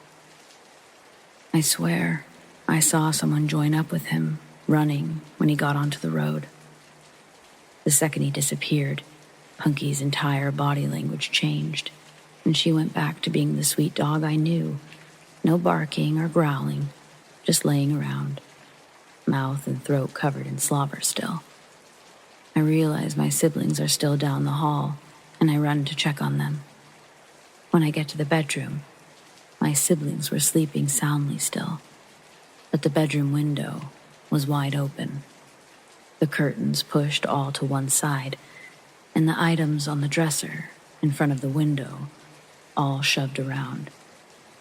Someone had tried to climb through the window, no doubt in my mind about it.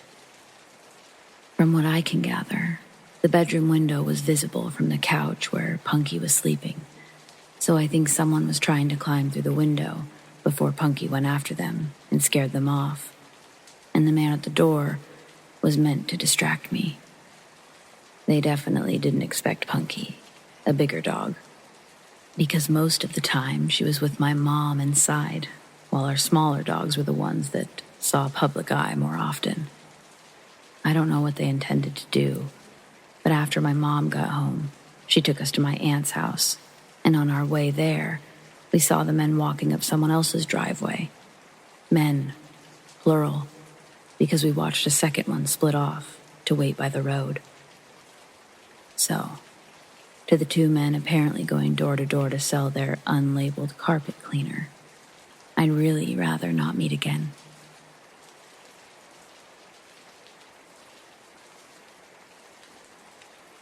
I have had many paranormal experiences. I was a very sensitive child and teen. It wasn't abnormal for me to see things, be visited in dreams, and have intuitive experiences. When I was probably 9 or so, I was staying at my aunt's house. It's an old farmhouse in the middle of rural Minnesota. I was trying to sleep when I looked in the doorway, and I saw a figure standing in it. It appeared to be the shape of a person, but it was darker than the darkness around it, which is pretty dark because out in the country, there was no light. It stood as tall as the doorway and appeared to have a hat on. I remember feeling that whatever it was staring at me. I stared back in disbelief for a bit, and then I threw my head under the covers as I kept saying to myself, "I'm too young to die. I'm too young to die." Sounds dramatic, but I was so freaked out. I peeked my head back out, but it was still there, staring at me. I finally stood up, closed my eyes, and put my hand stretched out in front of me and ran through the doorway. I ran downstairs to my aunt and uncle's room and told them what I saw, and I asked to sleep on the couch. The next morning at breakfast, I talked about what I saw, and my aunt made fun of me. They're deeply religious, so anything that sounds like ghosts, they wanted nothing to do with or to believe in. My cousins just sat there and didn't say a word. I never saw the figure again, although I have seen other shadow people. It was never while in sleep paralysis, though. I've only ever experienced sleep paralysis once in my life, and actually had a really cool experience, not negative.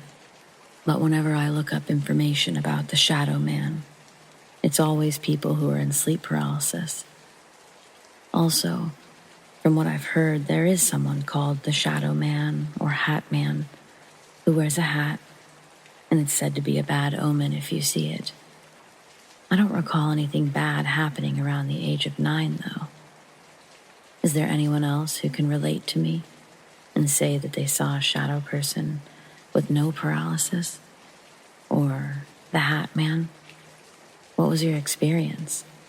What does this mean?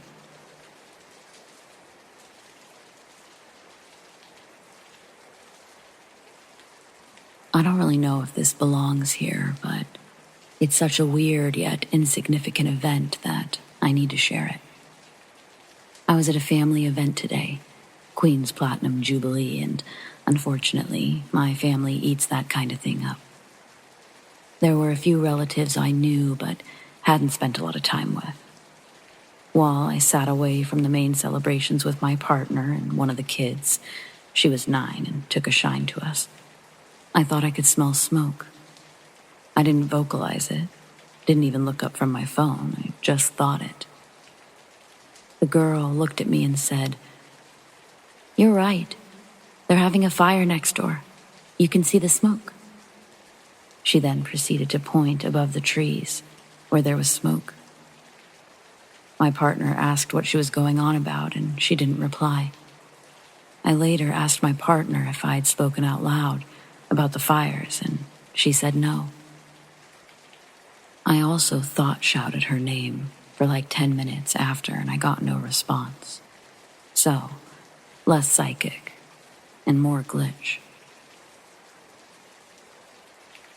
Almost 10 years ago, my family took a vacation to the Hawaiian Islands, specifically the Big Island. The hotel we stayed at was a nice one. It was a Sheraton hotel, but I know there was another name before it, like Kona or King. But I don't remember anyone telling me or anyone recalling it being haunted or not. Either way, we were there for about 5 days total. On day 3, or night 3, something happened that made the next 2 days a bit different, to say the least. Sleeping got harder and became something I tried in the afternoons. Even then, didn't get much sleep. On the 3rd night, I was with my cousin in the master bedroom of my parents' suite, watching a movie, and at some point, we fell asleep. That night, my parents had essentially given their room or suite to the kids, and the adults were in the adjoining room that my aunt and uncle had reserved. My cousin was still asleep, but I had woken up. It sounded like my little brother and my little cousins had fallen asleep too. I got up and I walked around the room to make sure that everyone was asleep, and I went to turn off the TV in the living room, which was blaring some sort of infomercial. As soon as I shut it off, I heard some sort of soft, muffled sound. It sounded like a group of people. I immediately assumed it was my parents or the adults having a late night. But I hadn't heard them a moment ago in the master bedroom, so I just walked over to the wall that was shared with the other suite, and that's when I saw that it was past 3 a.m. At first, I only thought it was strange that they would be awake so late, but shortly after making it to the wall, I realized the sound had ceased. It was silent throughout both our suite and theirs. But as I walked back to the master bedroom, I heard the low, soft mumble return, and it was as though they were just in the other room, the living room behind me. Turning around, I could see that nothing had changed. No one was awake, and the TV remained off. So I chalked it up to being tired, and I just went back to bed. Possibly someone was around us, neighbors even. As I tried to fall back asleep, I couldn't drown it out. I remember putting a pillow over my head just to try to make the sound go away. Eventually, it must have been even the slightest successful because it was morning. I told my parents about the whole ordeal, and they basically told me that this was a vacation spot. They were sure that it could have been somebody below us even, just younger people having a good time. I didn't agree with them, but what was I going to do about it? That night, I asked my cousin to stay over again. She was for sure more interested in what I had told her than afraid. At least, she didn't dismiss me entirely. So, she stayed and we got to use the living room as our area for the night. My aunt and uncle hosted the younger kids. Because I was so tired, I fell asleep before we could even really start the movie we picked. But I was awoken by my cousin around midnight. She was holding her index finger to her mouth and using her other hand to point to her ear. I listened, and I heard what sounded like whispering. It was close to us, but no one was near us. We laid there, one ear up, and just listened. It was incredibly unsettling. But somehow, my cousin, not being afraid, allowed me to sort of calm down. It was almost the sound of children, but there were so many of them. It was hard to tell if they were all children or some sort of mix of all types of voices. I asked out loud, what could it be? My cousin said, "Ghosts, Kyla. Ghost whispers. I mean, right?" It eventually stopped, and then it would come back. It definitely didn't sound like neighbors. I don't know what it was, but it creeped me out enough to keep me awake. I remember staring at the TV for hours. Random old black and white TV shows just running across the screen. I wasn't really watching as much as keeping myself distracted with the sound and visuals. The last day, I was pretty tired. I thought I would catch up on some sleep before a super fun luau that night. At first, I thought it was just sleepiness or even dreaming a little. I heard loud footsteps. It sounded like someone wearing large, heavy boots or heavy shoes, carrying heavy things. I'd sort of dozed off, but it appeared a few more times. Eventually, I went to shut the door because I wanted to sleep, and I had thought that everybody had been out for a few hours. Closing the door, I realized that I was alone. But suddenly, I feel a bit of air rush towards me. I see the papers on the desk beside me whoosh in the air. I hear what sounds like metal on metal, clashing 3 or 4 times, and then nothing. I had slammed the door almost immediately and was standing on the other side. I really have no idea how to explain that one any better than I just have there. But holy hell, it was incredibly scary. I buried myself in the large bed and mess of comforters, and I tried to get some sleep. That was the last experience I had there, thankfully. I realize all these things happened at times that I was tired, but at a certain point, it feels like you can only blame so much on being tired. Before heading out that night, I couldn't help but notice that none of the windows actually opened in the room. The papers, which had flown about earlier, were still thrown about. My parents had even asked if I had knocked those over and forgotten to pick them up. No, I hadn't, I told them. But I didn't bother telling them what exactly had. I was still trying to wrap my own head around that idea. So, that's my experience. Has anyone ever had one like it? I'd be so curious to know if I'm alone in this or not.